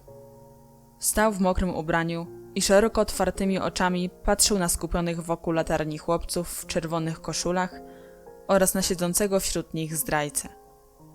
W sercu czuł tak ogromną gorycz, że gdy z ust Gereba padło słowo tak, co oznaczało, że zgadza się zdradzić plac broni, Nemeczek się rozpłakał.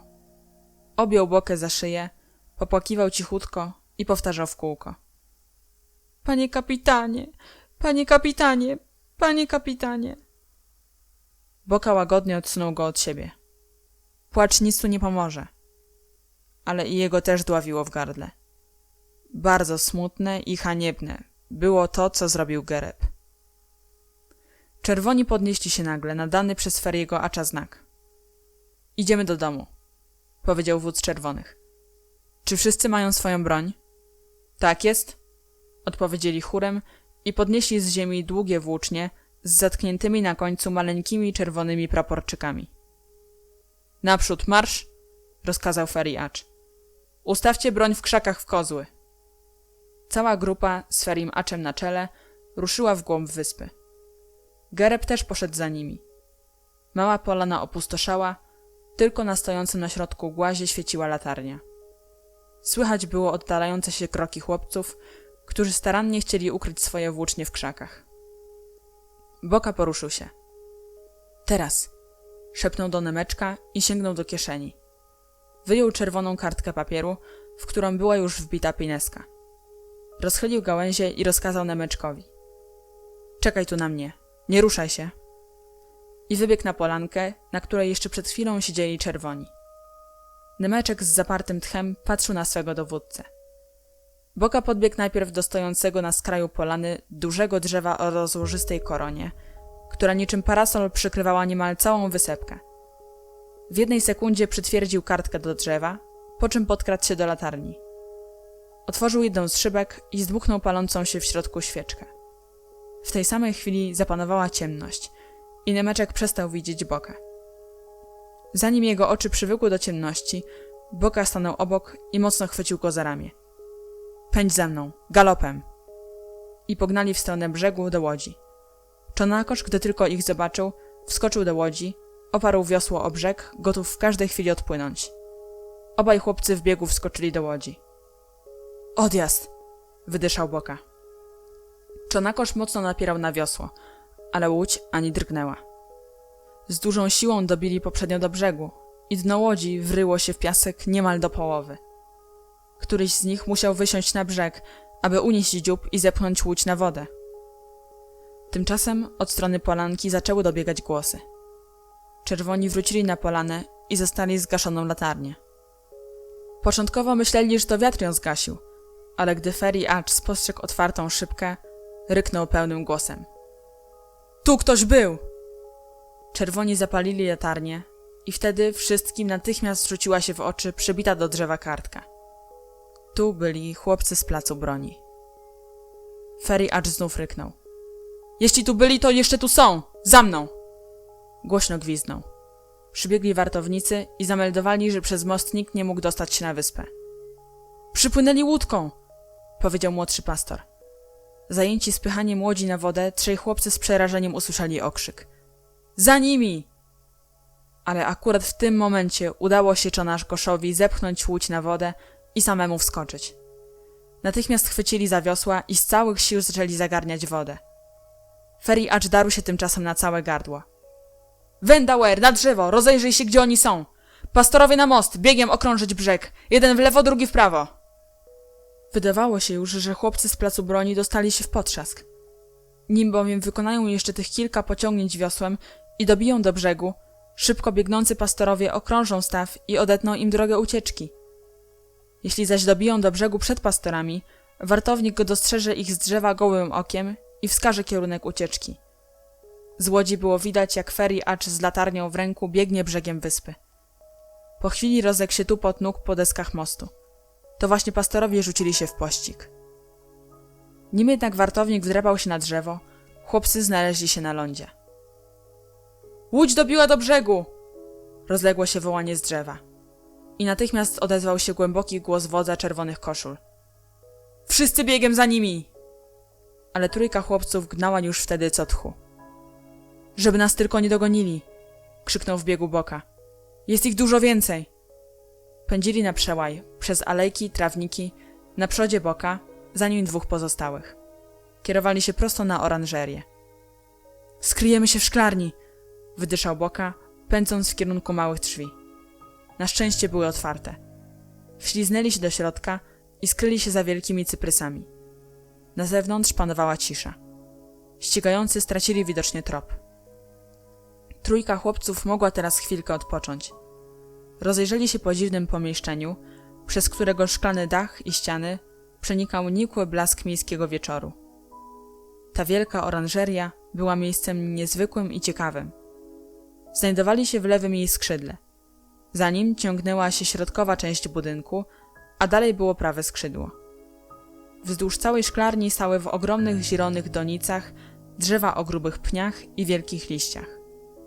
W długich skrzynkach rosły paprocie i mimozy, a pod wielką kopułą środkowej części oranżerii wysoko wspinały się w górę strzeliste palmy o liściach przypominających wachlarze. Rosła tu dosłownie mała dżungla. W samym środku znajdował się basen, w którym pływały złote rybki. Obok stawała ławeczka. Dalej rosły magnolie, drzewa laurowe, pomarańczowe i olbrzymie paprocie. Powietrze wypełniał mocny, odurzający zapach tropikalnych roślin. W szklarni było parno i z sufitu oraz ze ścian nieustannie spływała woda.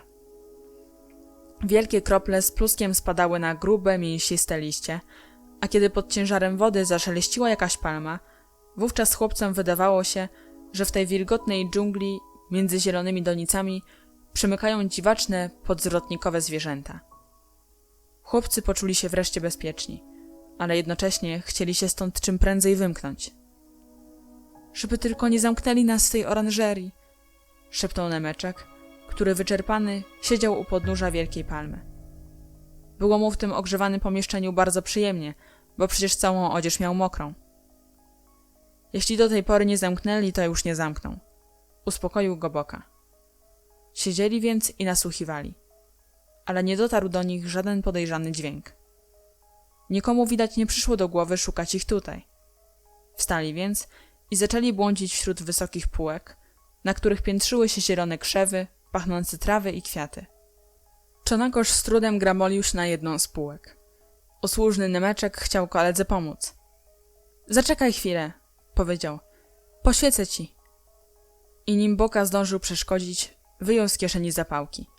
Kapnął na jedną z nich, zapałka zapłonęła, ale w następnej chwili natychmiast zgasła, gdyż Boka wytrącił ją Nemeczkowi z ręki. Głupia małpa, powiedział gniewnie. Zapomniałeś, że jesteśmy w szklarni? Przecież te ściany są ze szkła. Teraz na pewno zobaczyli błysk. Chłopcy znieruchomieli i zaczęli nasłuchiwać. Rzeczywiście, Boka miał rację. Czerwoni musieli spostrzec płomyk, który na ułamek sekundy rozświetlił szklarnię, bo słychać już było skrzypiące po wysypanej żwirem alejce kroki, zmierzające również w stronę drzwi lewego skrzydła. Usłyszeli głośne rozkazy Ferry'ego Acza. Pastorowie do drzwi prawego skrzydła, Sybenicz do środkowych, a ja wejdę tymi. Chłopcy z placu broni ukryli się w jednej chwili. Czonakosz wśliznął się pod jedną z półek. Nemeczkowi kazali wejść do basenu ze złotymi rybkami, bo i tak już był przemoczony. Malec zanurzył się w wodzie aż po brodę, a głowę schował pod dużą gałęzią paproci. Boce pozostało zaledwie tyle czasu, aby stanąć za otwierającymi się drzwiami. Do środka w towarzystwie eskorty wkroczył Ferry Acz z latarnią w ręku. Światło latarni i cień padały na szklane drzwi w ten sposób, że Boka mógł dobrze widzieć Acza, natomiast Acz nie widział Boki. Mógł się więc teraz Boka dobrze przypatrzeć wodzowi czerwonych koszul. Widział go kiedyś z bliska, tylko jeden raz w ogrodzie muzealnym. Ferry Acz był przystojnym chłopcem. Oczy błyszczały mu wojowniczo. Ale szybko zniknął z pola widzenia. Wraz z innymi chłopcami uważnie obszedł wszystkie przejścia. Zajrzeli nawet pod niektóre półki. Nikomu jednak nie przyszło do głowy szukać uciekinierów w basenie. A Czonakosza nie znaleźli tylko dlatego, że gdy czerwoni zamierzali właśnie zajrzeć pod półkę, po którą leżał Czonakosz, jeden z chłopców nazywany przez Acza Sebeniczem odezwał się. Oni już dawno wyszli przez drzwi w prawym skrzydle. I ruszył natychmiast w tamtą stronę. A pozostali chłopcy w ferworze pościgu poszli za nim, przewracając po drodze doniczki. Znowu zapanowała cisza. Czonakosz pierwszy opuścił swoją kryjówkę.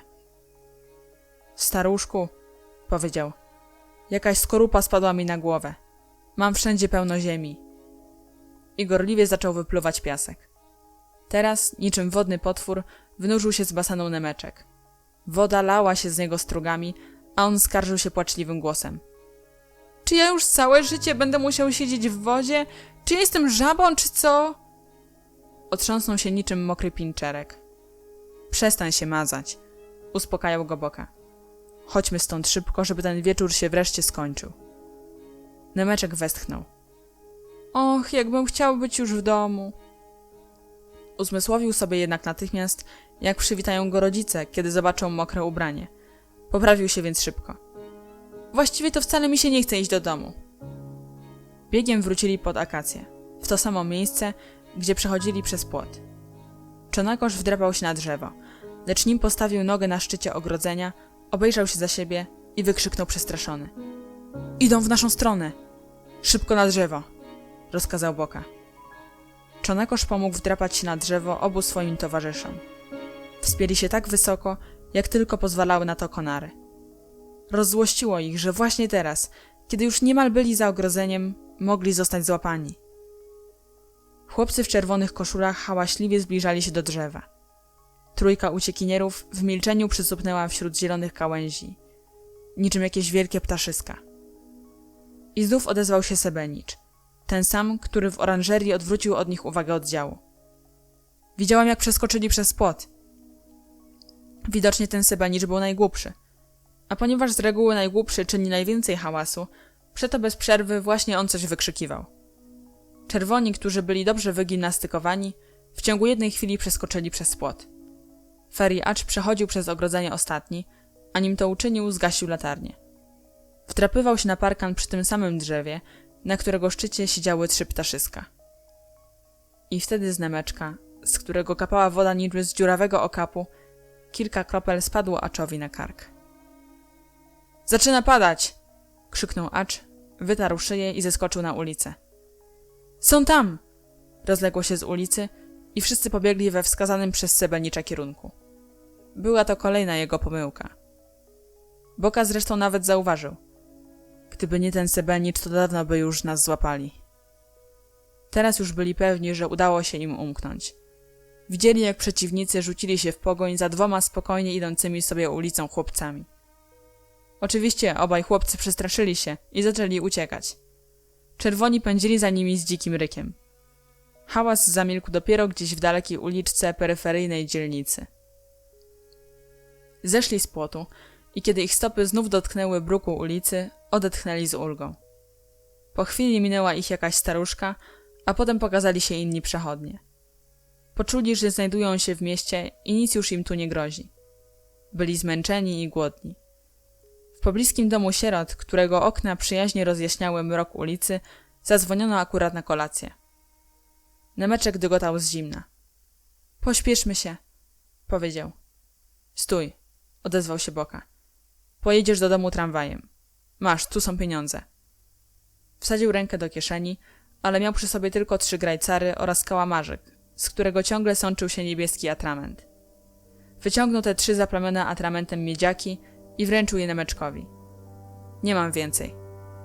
Czonakosz znalazł 2 grajcary, a Nemeczek miał przy sobie jednego miedziaka z aniołkiem. Na szczęście, którego przechowywał w pudełeczku po pigułkach. W sumie zebrało się więc 6 grajcarów. Tyle, ile potrzebne było na bilet. Boka zatrzymał się na chwilę. Sprawa Gereba ciągle nie dawała mu spokoju. Stał smutno zamyślony. Jeden Czonakosz nic nie wiedział o zdradzie, był więc rad i wesół. Uważaj, staruszku, powiedział, gdy Boka spojrzał na niego. Włożył 2 palce w usta i przeraźliwie gwizdnął. Z całych sił, jak tylko można najgłośniej. Potem spojrzał na kolegów z zadowoleniem. Przez cały wieczór zbierało się to we mnie, powiedział z łobuzerską miną. I już nie mogłem się powstrzymać. Ujął Bokę pod ramię i zmęczeni tyloma emocjami ruszyli w stronę miasta długą ulicą Illoi. Rozdział 4. Zegar znów wybił godzinę 1 i chłopcy w klasie zaczęli pakować książki. Pan profesor Rac zatrzasnął dziennik i stanął na katedrze. Zawsze usłużny prymus Chengej podbiegł do nauczyciela i pomógł mu włożyć palto. Siedzący w różnych ławkach chłopcy z placu broni spoglądali na Bokę w oczekiwaniu poleceń. Wiedzieli, że dziś po południu, już o 2, odbędzie się zbiórka na placu, ponieważ 3-osobowy patrol zwiadowczy miał złożyć sprawozdanie z wyprawy do ogrodu botanicznego. O tym, że wyprawa się udała i przewodniczący chłopców z placu broni dzielnie zrewizytował czerwone koszule, wszyscy już wiedzieli. Ale chłopcy ciekawi byli szczegółów wyprawy, przygód, jakie się przydarzyły wysłannikom oraz niebezpieczeństw, które musieli pokonać. Z Boki nawet obcęgami nie wyrwaliby słowa na ten temat. Czonakosz plótł jak zwykle, co mu ślina na język przyniosła i okropnie przy tym blagował. Opowiadał o jakichś dzikich zwierzętach, z którymi spotkali się w ruinach zamku w ogrodzie botanicznym. Mówił, że Nemeczek omal nie utonął w stawie, że czerwoni siedzieli na wyspie wokół olbrzymiego płonącego stosu. Wszystko mu się przy tym plątało i zawsze zapominał o tym, co najważniejsze. Poza tym co chwila ogłuszał słuchaczy przeraźliwymi gwizdami, którymi kończył każde zdanie, co dodatkowo utrudniało słuchanie. Nemeczek natomiast czuł się bardzo ważny i swoją tajemniczością jeszcze podsycał ciekawość. Gdy pytano go o wydarzenia, odpowiadał z powagą. Nie wolno mi nic powiedzieć. Albo też zapytajcie naszego przewodniczącego. Wszyscy okropnie zazdrościli Nemeczkowi, który, mimo że był tylko szeregowcem, wziął udział w tak wspaniałej wyprawie. Panowie podporucznicy i porucznicy czuli, że po tych wydarzeniach szeregowy Nemeczek stał się znacznie ważniejszy od nich.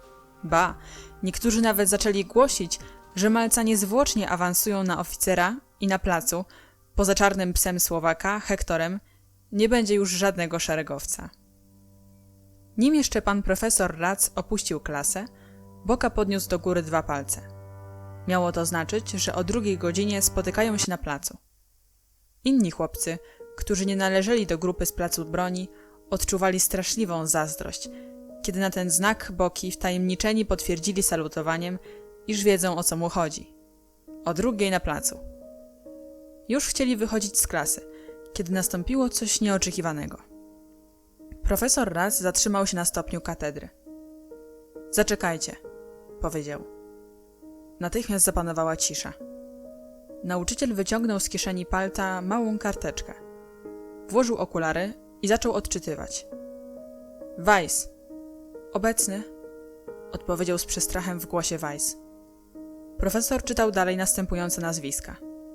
Richter, Czele, Kolnej, Barabasz, Lesik, Nemeczek. Wyczytywani odpowiadali kolejno. Obecny, obecny. Profesor Rac schował kartkę do kieszeni i powiedział. Przed pójściem do domu zgłosić się do mnie w pokoju nauczycielskim. Mam do was małą sprawę. Po czym, nie wyjaśniając przyczyny tego dziwnego zaproszenia, wyszedł z klasy. W klasie aż zaszumiało. Dlaczego nas wzywa? Dlaczego mamy zostać? Czego on nas chce? Takie pytania zadawali sobie wyzwani przez profesora chłopcy. A ponieważ tak się złożyło, że wszyscy wyczytani byli z placu broni, więc cała klasa natychmiast zgromadziła się wokół Boki. Ja też nie wiem, o co może chodzić, powiedział przewodniczący. Idźcie, a ja zaczekam na was na korytarzu. Następnie Boka zwrócił się do swoich podkomendnych. Wobec tego spotkamy się nie o 2, lecz o 3, ze względu na tę nieprzewidzianą przeszkodę. Wielki korytarz szkolny zaludnił się w mgnieniu oka. Z innych klas również wychodzili uczniowie. Na cichym przed chwilą korytarzu zapanował gwar, tłok, wzajemne przepychanie się. Wszyscy bardzo się śpieszyli. Zostajecie w kozie? Jakiś chłopiec zwrócił się do smutnej grupki sterczącej pod drzwiami nauczycielskiego pokoju. Nie, odpowiedział hardo Weiss. Chłopiec odwrócił się i wybiegł ze szkoły. Patrzyli za nim z zazdrością.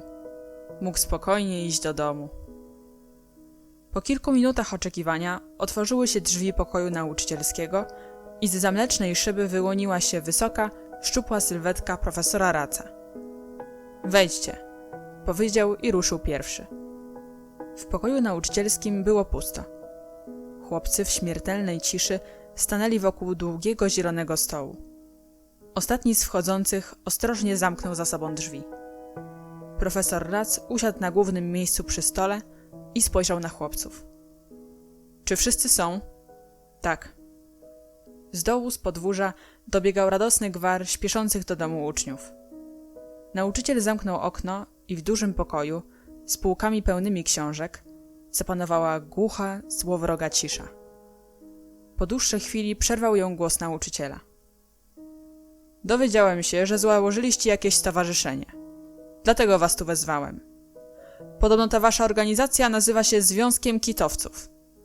Ten, który mnie o tym poinformował, wręczył mi listę członków tego związku. Czy to prawda, że należycie do tego związku? Nikt nie odpowiadał. Wszyscy stali w milczeniu obok siebie z nisko opuszczonymi głowami, co było najlepszym dowodem prawdziwości powyższego oskarżenia. Nauczyciel mówił dalej. Zacznijmy od początku. Przede wszystkim chcę wiedzieć, kto założył ten związek. Kiedy jasno i wyraźnie oświadczyłem, że nie pozwalam na zakładanie żadnej, ale to żadnej organizacji. Nikt jednak nie odpowiadał. Po długiej ciszy odezwał się wreszcie jakiś zalękniony głos. To Weiss. Profesor Ratz surowo spojrzał na Weissa. Weiss, czy ty nie potrafisz się sam zgłosić? Ależ tak, potrafię, odpowiedział cichutko Weiss. To dlaczego nie przyznałeś się od razu? Na to pytanie biedny Weiss nie znalazł odpowiedzi. Profesor Ratz zapalił cygaro i wypuścił kłąb dymu. No to po kolei, powiedział. Po pierwsze powiedz mi, o jakich tu kitowców chodzi, co to w ogóle znaczy? Zamiast odpowiedzi Weiss wyjął z kieszeni dużą bryłę kitu i położył ją na stole. Przez chwilę patrzył na nią, a potem tak cicho, że ledwo go było słychać, powiedział. To jest właśnie kit. A cóż to takiego? Zapytał nauczyciel. Kit, to taka masa, którą przykleja się do szyby do ram okiennych. Szklarz wkłada szybę w ramę i potem przylepia ją kitem, a my to wydłubujemy paznokciem. I to ty wydrapałeś ten cały kit? Nie, panie profesorze. To jest związkowy kit. Nauczyciel uniósł brwi ze zdziwienia. Co takiego? Zapytał. Weiss nabrał nieco odwagi. To jest kit zebrany przez członków związku, powiedział. A zarząd mnie właśnie powierzył jego przechowywanie. Poprzednio Colney przechowywał kit, bo on jest naszym skarbnikiem, ale u niego kit wysechł, bo go nigdy nie żuł. Więc ten kit trzeba rzuć? Tak, bo inaczej wysycha i wtedy nie można go ugniatać. Ja codziennie żułem kit. Dlaczego właśnie ty? Bo zgodnie z naszym statutem prezes powinien przynajmniej raz dziennie rzuć związkowy kit, żeby nie stwardniał. Tu Weiss załamał się, wybuchnął płaczem i pochlipując dodał. A teraz właśnie ja jestem prezesem. Napięcie wzrosło. Głos nauczyciela brzmiał surowo. W jaki sposób zebraliście taki ogromny kawał kitu? Zapanowała cisza. Nauczyciel spojrzał na Colneya. Colney, gdzie to zebraliście? Colney zaczął trajkotać tak gorliwie, jakby wierzył, że swoim szczerym wyznaniem wyratuje kolegów z opresji. Bo proszę pana Psora, myśmy to uzbierali przez cały miesiąc. Naprzód to ja żyłem, ale wtedy ten kit był mniejszy. Pierwszy kawałek przyniósł Weiss i od tego się zaczęło. Wtedy założyliśmy nasz związek. Ojciec zabrał Weissa na przejażdżkę dorożką i on wydrapał kit z okna, aż paznokcie sobie rozkrwawił. Potem ktoś wybił szybę w auli, więc całe popołudnie czekałem, aż przyjdzie szklarz, a on przyszedł dopiero o 5:00 i ja go wtedy poprosiłem, żeby dał mi trochę kitu, ale on nic nie odpowiedział. Po prostu nie mógł mówić, bo on miał całą paszczę kitu. Nauczyciel surowo zmarszczył brwi. Jak ty się wyrażasz? Zwierzę ma paszczę, nie człowiek. Przepraszam, całe usta miał pełne kitu. Bo żuł kit. Więc podszedłem i poprosiłem go, żeby pozwolił mi się przyglądać, jak będzie wprawiał szybę. Patrzyłem, jak przyciął szybę, wprawił ją i wreszcie poszedł. A kiedy już poszedł, to ja zaraz wydrapałem kit. I zabrałem. Ale nie dla siebie, lecz dla naszego związku. Związku... I również się rozpłakał. Przestań płakać, powiedział profesor Ratz. Weiss, który w zdenerwowaniu miętosił róg kurtki, nie omieszkał zauważyć. Zaraz ryczy. Ale Colney dalej szlochał i to tak rozpaczliwie, że aż serce się krajało. Weiss syknął więc znowu. Nie rycz. Ale wkrótce i on zaczął beczeć. Łzy wzruszyły widać profesora Ratza. Mocno zaciągnął się cygarem. Wtedy elegancik Czele zdecydował zachować się tak, jak zwykli to czynić rzymscy bohaterowie i jak wczoraj na placu broni postąpił Boka. Więc godnym krokiem wystąpił przed oblicze profesora i stanowczym głosem oświadczył. Panie profesorze, ja również zbierałem kit dla związku. I śmiało spojrzał nauczycielowi w oczy. Profesor Ratz zapytał. Skąd go brałeś? Z domu, odpowiedział Czele. Stłukłem szybkę w zbiorniczku do kąpieli w klatce dla ptaków. Mama kazała to zaraz naprawić, a ja wydłubałem potem kit i woda wypłynęła na dywan, kiedy kanarek zaczął się kąpać. Ale po co taki kanarek ma się kąpać? Wróble na przykład w ogóle się nie kąpią, są brudne i wcale im to nie przeszkadza. Profesor Ratz pochylił się na swoim krześle i pogroził Czelemu. Nie rezonuj, Czele, bo ci zaraz zepsuje ten twój dobry humor. Mów dalej, Colney. Colney pochlipywał jeszcze. Wytarł nos i zapytał. A co mam jeszcze mówić? Skąd wzięliście resztę kitu? Czele właśnie przed chwilą powiedział. I związek dał mi raz 60 grajcarów na ten cel. To już się panu profesorowi Ratzowi zupełnie nie podobało. A więc również kupowaliście kit? Nie, odparł Colney. Tylko mój ojciec jest lekarzem i przed południem jeździ fiakrem do pacjentów. Raz zabrał mnie ze sobą, a ja z okna wydubałem kit, bo był bardzo miękki. No to związek dał mi 60, żebym sam się tym fiakrem przejechał, więc po południu wsiadłem i pojechałem aż na urzędnicze parcele. Po drodze wydubałem kit ze wszystkich 4 okien, a potem piechotą wróciłem do domu. Profesor zastanowił się chwilę. Czy to było wtedy, kiedy spotkałem cię przy Akademii Sztabu Generalnego? Tak jest. I odezwałem się do ciebie, a ty mi nie odpowiedziałeś. Colney pochylił głowę i ze smutkiem odparł. Nie mogłem, bo miałem pełną paszczę kitu. I Colney znów się załamał i znów zaczął płakać. Weiss ponownie się zdenerwował. Zaczął miętosić w ręku kurtkę i zmieszany powiedział. Znów ryczy. I sam w bek. Nauczyciel wstał i zaczął przechadzać się po pokoju. Ładna sprawa. A kto był prezesem? Usłyszawszy to pytanie, Weiss błyskawicznie uspokoił się.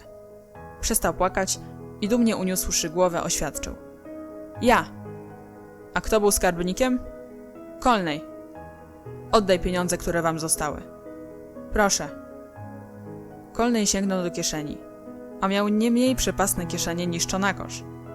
Zaczął w nich grzebać i po kolei wyjmować wszystko, co w nich trzymał.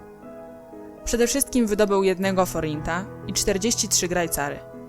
Potem 2 znaczki pocztowe po 5 grajcarów, kartkę pocztową, 2 znaczki skarbowe o wartości 1 korony każdy, 8 nowych stalówek i 1 kolorową kulkę. Nauczyciel sposępniał na widok pieniędzy i dokładnie je przeliczył. Skąd braliście pieniądze?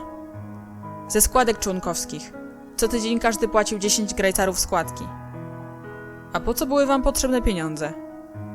Wpłacaliśmy składki dla zasady. Weiss zrezygnował bowiem jako prezes z pensji. Ile miał dostawać tej pensji? 5 grajcarów tygodniowo. Ja przyniosłem znaczki, pocztówka Barabasz, a znaczki skarbowe Richter. Ojciec mu... to znaczy on je ojcu... ukradł. Co? Richter! Przerwał gwałtownie nauczyciel. Richter wystąpił i spuścił oczy. Ukradłeś? Przyznaj się. Chłopiec bez słowa skinął potwierdzająco głową. Cóż to za deprawacja? Kim jest twój ojciec? Nauczyciel był wstrząśnięty i z dezaprobatą kręcił głową. Mój ojciec, dr Ernest Richter, jest adwokatem, ale nasz związek ukradkiem zwrócił ten znaczek. Ukradkiem? No bo najpierw to ja ukradłem ojcu ten znaczek, ale później bałem się, że ojciec zauważy, więc związek dał mi 1 koronę, żebym odkupił znaczek i podrzucił ojcu na biurko.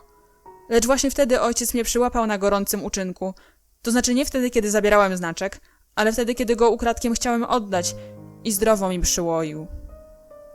Na surowe spojrzenie profesora Richter natychmiast poprawił się. Dostałem za to od ojca lanie, a potem jeszcze dodatkowo przyłożył mi po buzi za to, że ukradłem ten znaczek, który chciałem położyć mu na biurku. Ojciec się strasznie gniewał i pytał, komu ja ten znaczek ukradłem, a ja nie chciałem się przyznać, bo znów dostałbym po buzi. Więc powiedziałem, że to Colney dał mi ten znaczek. I wtedy tatuś powiedział, natychmiast oddaj Colneyowi, bo on na pewno gdzieś go ukradł. Więc ja zaniosłem z powrotem znaczek Colneyowi i dlatego teraz nasz związek ma 2 znaczki. Profesor Ratz zastanowił się nad tym, co usłyszał. A po co kupowaliście nowy znaczek, skoro można było oddać stary? Nie dało rady, odpowiedział za Richtera Colney. Bo na odwrocie przystawiliśmy pieczątkę naszego związku.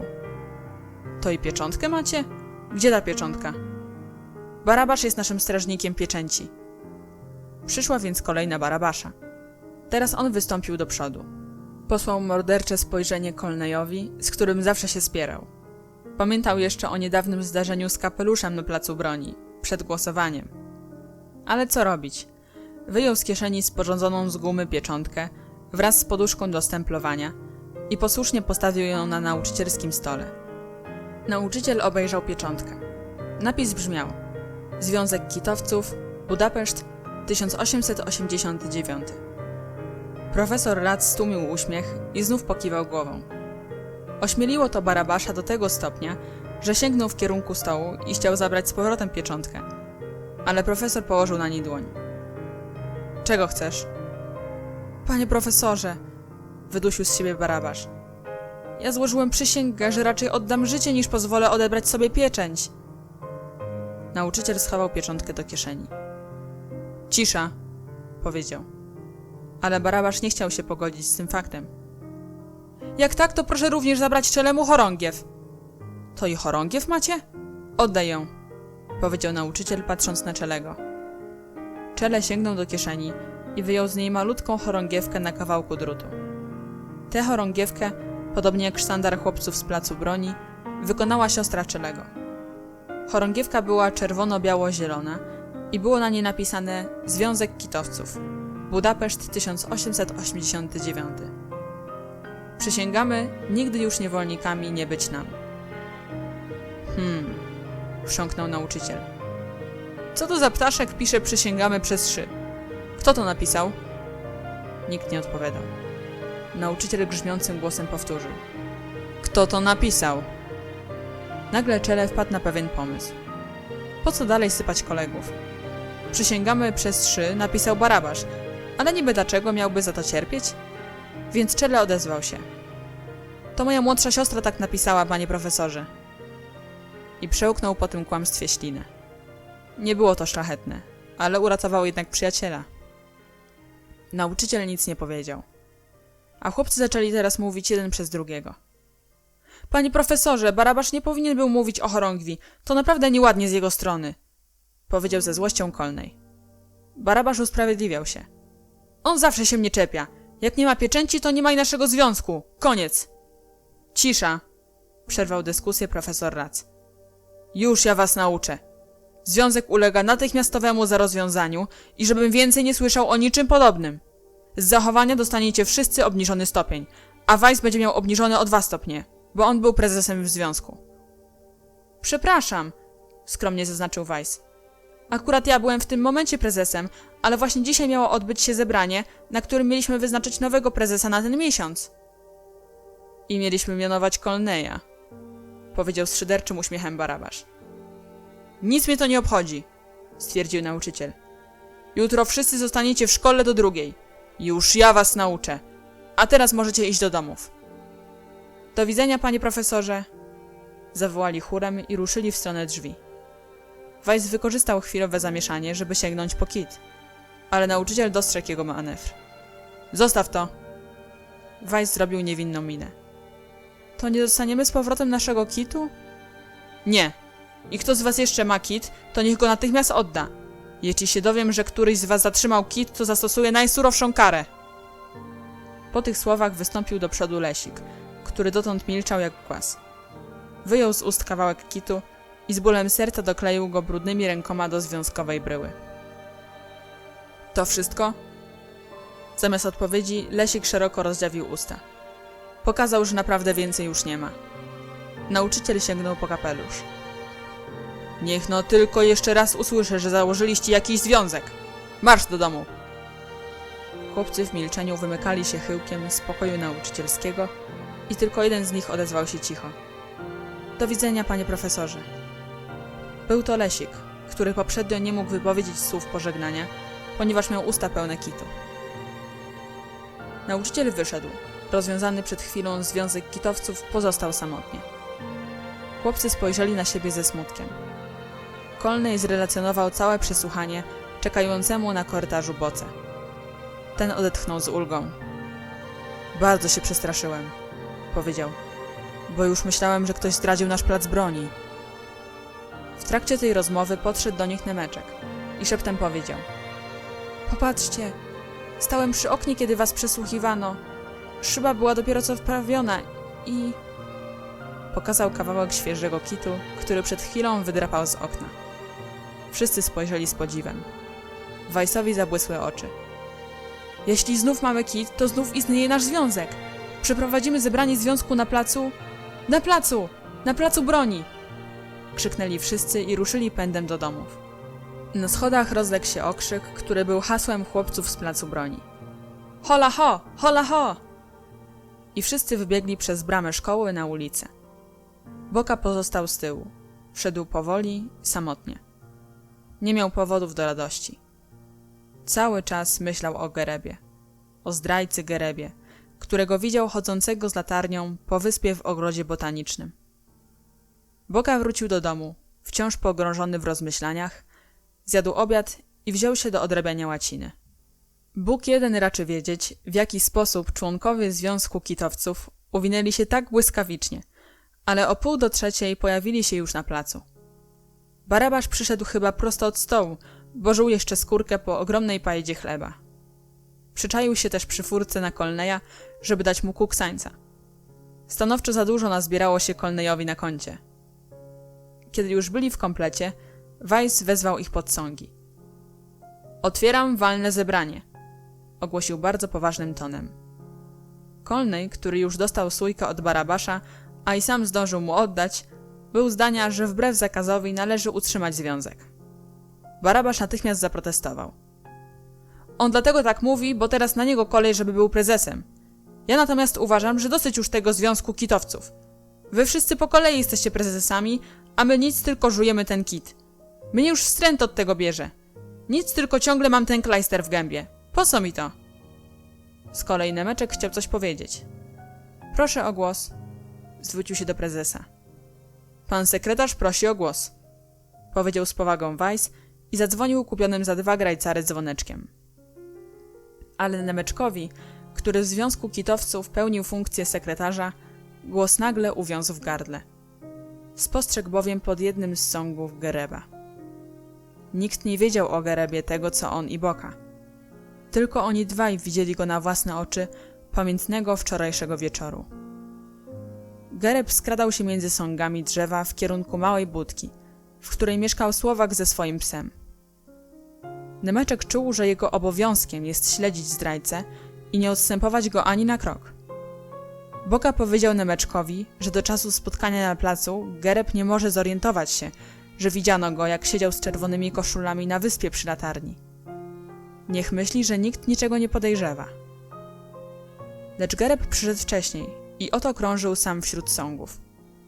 Nemeczek za wszelką cenę chciał wiedzieć, po co Gereb idzie do Słowaka. Więc odezwał się w te słowa.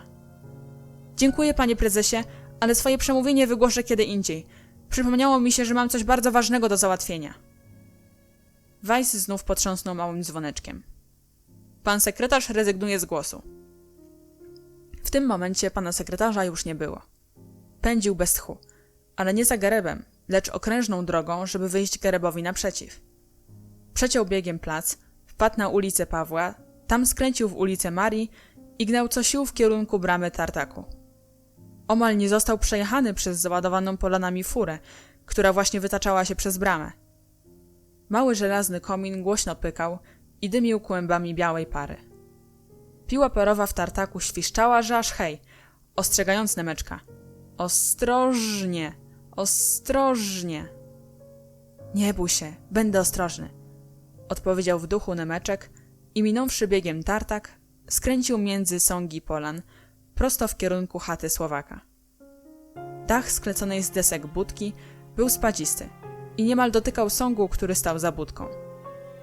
Nemeczek wdrapał się na sąg i położył na brzuchu. Wystawił ostrożnie głowę i czekał na to, co się teraz stanie. Czego Gereb mógł chcieć od stróża tartaku? Może był to jakiś podstęp wojenny czerwonych koszul? Postanowił, że podsłucha rozmowę, choćby nie wiem, co miało się później z nim stać. Och, jaką chwałę przyniesie mu ten czyn! Jakże dumny będzie, że to właśnie on wykrył nową zdradę! Kiedy tak czekał i rozglądał się wokół, nagle zobaczył Gereba. Szedł powoli i ciągle oglądał się, jak ktoś, kto boi się, że go śledzą. I dopiero gdy przekonał się, że nikt się za nim nie skrada, odważnie ruszył przed siebie.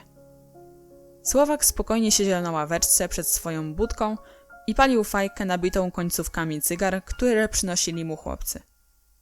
Każdy zbierał w domu niedopalone cygara dla poczciwego Jana. Na widok Gereba pies poderwał się, szczeknął kilka razy, ale gdy zorientował się, że to ktoś tutejszy, ułożył się znowu na swoim miejscu. Gereb podszedł tak blisko do Słowaka, że dach zakrył ich przed oczyma Nemeczka. Ale mały nabrał już pewności. Cichutko, tak cicho, żeby nikt nie słyszał, przeczołgał się z sągu na dach budy.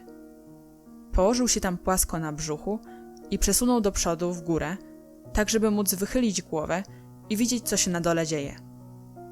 Raz i drugi trzasnęły pod nim deski, a wtedy Nemeczkowi zamierało serce w piersiach. Ale czołgał się dalej, aż wysadził wreszcie głowę poza skraj dachu. Gdyby w tej chwili Słowakowi lub Gerebowi przyszło na myśl spojrzeć w górę, wówczas na pewno z przerażeniem ujrzeliby nad okapem jasnowłosą, mądrą główkę Nemeczka, który szeroko otwartymi oczyma obserwował wszystko, co dzieje się w dole. Gereb podszedł do Słowaka i przyjaźnie zagadał. Dzień dobry, Jano. Dzień dobry, odpowiedział Słowak, nie wyjmując z ust fajki. Gereb podszedł bliżej.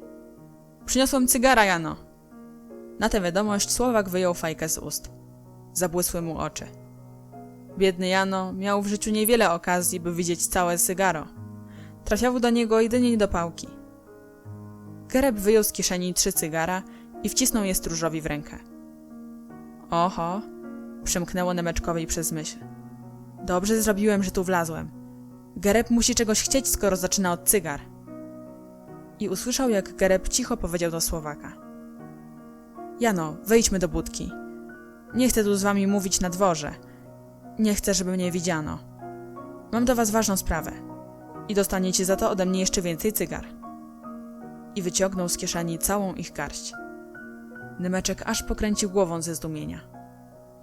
Chcę go namówić do jakiegoś wielkiego świństwa, jeśli mu przyniósł aż tyle cygar, pomyślał. Oczywiście Słowak z radością wszedł do budki, a Gereb za nim. Za Gerebem do środka wszedł również pies. Nemeczka ogarnęła wściekłość. Nie usłyszę nic z tego, o czym będą mówili, przemknęło mu przez myśl. Na nic cały ten chytry plan. I pozazdrościł psu, który zdążył wśliznąć się do środka, nim oni zamknęli za sobą drzwi budki. Bo i drzwi zamknęli bardzo starannie. Nemeczkowi przypomniała się bajeczka o tym, jak Baba Jaga z krogulczym nosem zamienia królewicza w czarnego kundla i dałby 20 najpiękniejszych szklanych kulek za to, żeby właśnie teraz jakaś czarownica oblekła go w postać kudłatego Hektora, a Hektora zamieniła w jasnowłosego Nemeczka. Ostatecznie obaj byli kolegami, jedynymi szeregowcami na placu. Zamiast Baby Jagi z pomocą Nemeczkowi przyszedł zupełnie ktoś inny, a mianowicie pewien chrząszcz z mocnymi jak stal żuchwami. Otóż mały kornik, który wraz z całą swoją rodziną dawno temu nażarł się dosyta miękkim drewnem deski, wcale nie przypuszczał, że odda tym ogromną przysługę chłopcom z placu broni. Tam bowiem, gdzie korniki wyżarły deskę, była ona pusta w środku. Nemeczek przycisnął ucho do jednej z takich desek i zaczął nasłuchiwać. Początkowo ze środka dobiegały jedynie stłumione głosy, ale wkrótce Nemeczek z radością stwierdził, że rozumie każde słowo prowadzonej w budce rozmowy. Gereb mówił cicho, jak ktoś, kto nawet w tak odosobnionym miejscu boi się, żeby go nikt nie podsłuchał. Słuchajcie, Jano, dostaniecie ode mnie tyle cygar, ile tylko zechcecie, ale będziecie za to musieli coś zrobić. W odpowiedzi zaburczał głos Jana. A co miałbym zrobić? Nic wielkiego. Trzeba tylko przepędzić z placu chłopców. Nie wolno pozwalać im, żeby grali tu w piłkę i rozrzucali sągi. Przez kilka chwil panowała cisza. Nemeczek doszedł do wniosku, że Słowak zastanawia się. I znów rozległ się głos stróża. Trzeba ich przepędzić? Tak. Niby dlaczego? Bo chcą tu przyjść inni chłopcy, a są to bardzo bogaci chłopcy. I wtedy będziecie dostawali, Jano, tyle cygar, ile dusza zapragnie. I pieniądze też. To poskutkowało. Pieniądze też? Zapytał Jano. Tak, i to forinty. Forinty ostatecznie przekonały Słowaka. W porządku, powiedział. Przepędzimy ich. Szczęknęła klamka, zaskrzypiały drzwi. Gereb wyszedł na dwór, ale Nemeczka nie było już wtedy na górze. Niczym kot zsunął się z dachu, zeskoczył na równe nogi i już pędził między sągami w stronę placu. Był rozgorączkowany i czuł, że w tej chwili losy wszystkich chłopców i całego placu broni znajdują się w jego rękach. Kiedy ujrzał grupę chłopców, już z daleka zawołał. Boka! Ale nikt mu nie odpowiadał. Boka! Panie przewodniczący! Któryś z chłopców odezwał się. Jeszcze nie przyszedł. Nemeczek gnał niczym wicher. Należało natychmiast zawiadomić Bokę o tym, co się stało. Trzeba szybko działać, żeby chłopcy nie zostali wypędzeni ze swojego królestwa. Kiedy w biegu minął ostatni sąg, spostrzegł członków Związku Kitowców, którzy ciągle jeszcze obradowali. Weiss z poważną miną prowadził obrady i kiedy jasnowłosy chłopiec przebiegł koło nich, krzyknął do niego. Panie sekretarzu, hola ho! Nemeczek w biegu dał znak ręką, że nie może się zatrzymać, gdyż ma jakąś niecierpiącą zwłoki sprawę. Panie sekretarzu! Krzyknął za nim Weiss i żeby wzmocnić wagę wezwania, gwizdnął i energicznie potrząsnął dzwoneczkiem. Nie mam chwili do stracenia! Odkrzyknął Nemeczek i pobiegł dalej, żeby złapać Bokę w domu. Wtedy Weiss sięgnął po ostateczny środek. Wojskowym tonem wydał komendę. Szeregowy, stój! Jak rozkaz to rozkaz. Nemeczek musiał się zatrzymać. Ostatecznie Weiss był podporucznikiem. Małego aż dławiła wściekłość. Ale cóż było robić, skoro Weiss powołał się na swoją oficerską rangę? Tak jest, panie poruczniku! I stanął na baczność. Posłuchaj, proszę cię, powiedział prezes Związku Kitowców. Właśnie przed chwilą postanowiliśmy, że nasz związek będzie działał nadal jako tajna organizacja. I wybraliśmy nowego prezesa. Chłopcy z entuzjazmem wznieśli okrzyk na cześć nowego prezesa. Niech żyje Kolnej! Tylko Barabasz, ironicznie się uśmiechając, powiedział. Precz z Kolnejem! Dawny prezes ciągnął jednak dalej. Jeśli pan, panie sekretarzu, chce utrzymać swoją funkcję, to powinien pan razem z nami złożyć przysięgę na dochowanie tajemnicy, bo gdyby profesor Rac o tym się dowiedział... W tym właśnie momencie Nemeczek zobaczył skradającego się wśród sągów Gereba. Jeśli Gerebowi uda się teraz ujść, to koniec ze wszystkim. Koniec z fortecami, koniec z placem broni. Gdyby Boka przemówił teraz Gerebowi do sumienia, to może zmieniłbym on jeszcze swe zamiary. Poprawił się. Nemeczek niemal płakał ze złości. Przerwał wypowiedź prezesa. Panie prezesie, ja teraz nie mam czasu. Ja muszę iść. Weiss zapytał go surowym tonem. Czyżby pan sekretarz czegoś się bał? A może pan sekretarz boi się tego, że jeśli wykryją nasz związek, to wówczas i pan zostanie ukarany? Ale Nemeczek nie zwraca już na prezesa uwagi. Patrzył w stronę Gereba, który ukrył się wśród sągów i czekał, aż chłopcy wreszcie stąd odejdą i niezauważony będzie mógł wymknąć się na ulicę. Gdy więc Nemeczek przejrzał zamiary Gereba, bez słowa odwrócił się od członków Związku Kitowców, zagarnął na piersiach kurtkę i gazu. Niczym wicher przeleciał przez plac i wypadł na ulicę. Wśród obradujących zapanowało milczenie. Po chwili w tej grobowej ciszy rozległ się równie grobowy głos prezesa. Wszyscy szanowni zebrani tu członkowie widzieli zachowanie się Erno Nemeczka. Oświadczam zatem wszem i wobec, że Erno Nemeczek jest tchórzem. Tak jest? Zakrzmiało walne zebranie. A Kolny jeszcze dodatkowo krzyknął. I zdrajcą! Richter bardzo się zdenerwował i poprosił o głos. Proponuję, aby tego tchórza, który opuścił nas w trudnej sytuacji, zdjąć ze stanowiska sekretarza, wykluczyć ze związku i wpisać do tajnej księgi protokolarnej jako zdrajcę. Brawo! Zawołali jednym głosem. Wtedy prezes wydał wyrok. Walne zebranie uznaje Erno Nemeczka za tchórzliwego zdrajcę, pozbawia go funkcji sekretarza i wyklucza ze związku. Panie protokolancie. Obecny? Zgłosił się Lesik. Proszę umieścić w protokole, że walne zebranie uznało Erno Nemeczka za zdrajcę i proszę wpisać jego nazwisko małymi literami. Wśród zebranych rozległ się szmer. W myśl statutu była to bowiem najsurowsza kara. Chłopcy stanęli wokół Lesika, który natychmiast usiadł na ziemi.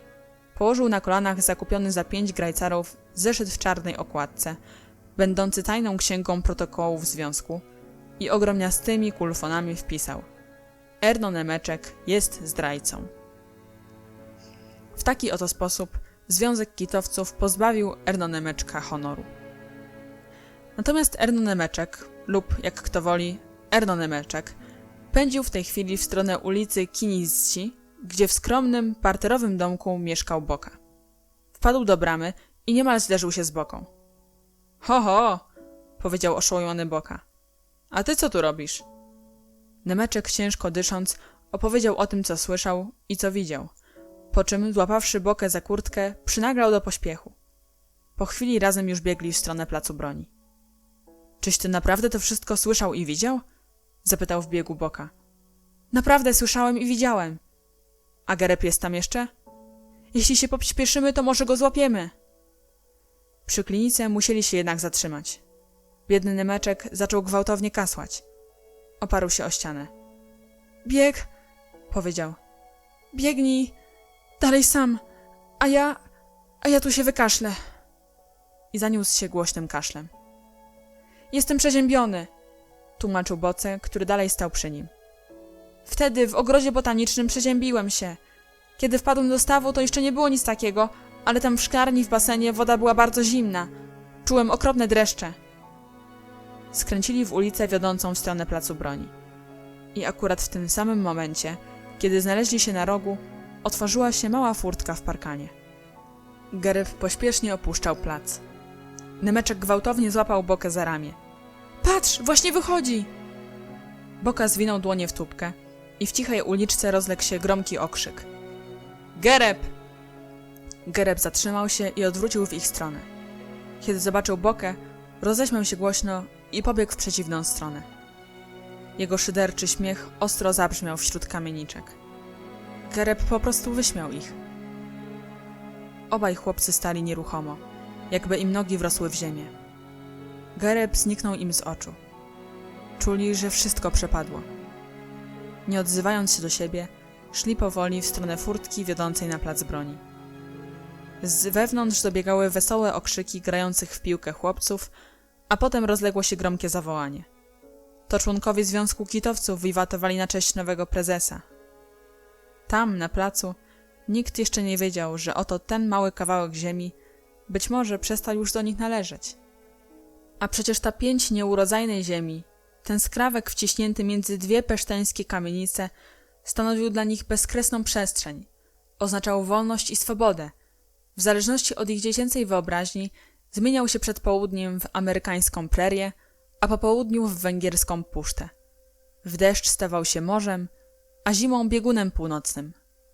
Słowem, był zawsze tym, czego wymagały chłopięce marzenia i niezmiennie służył wspaniałej zabawie.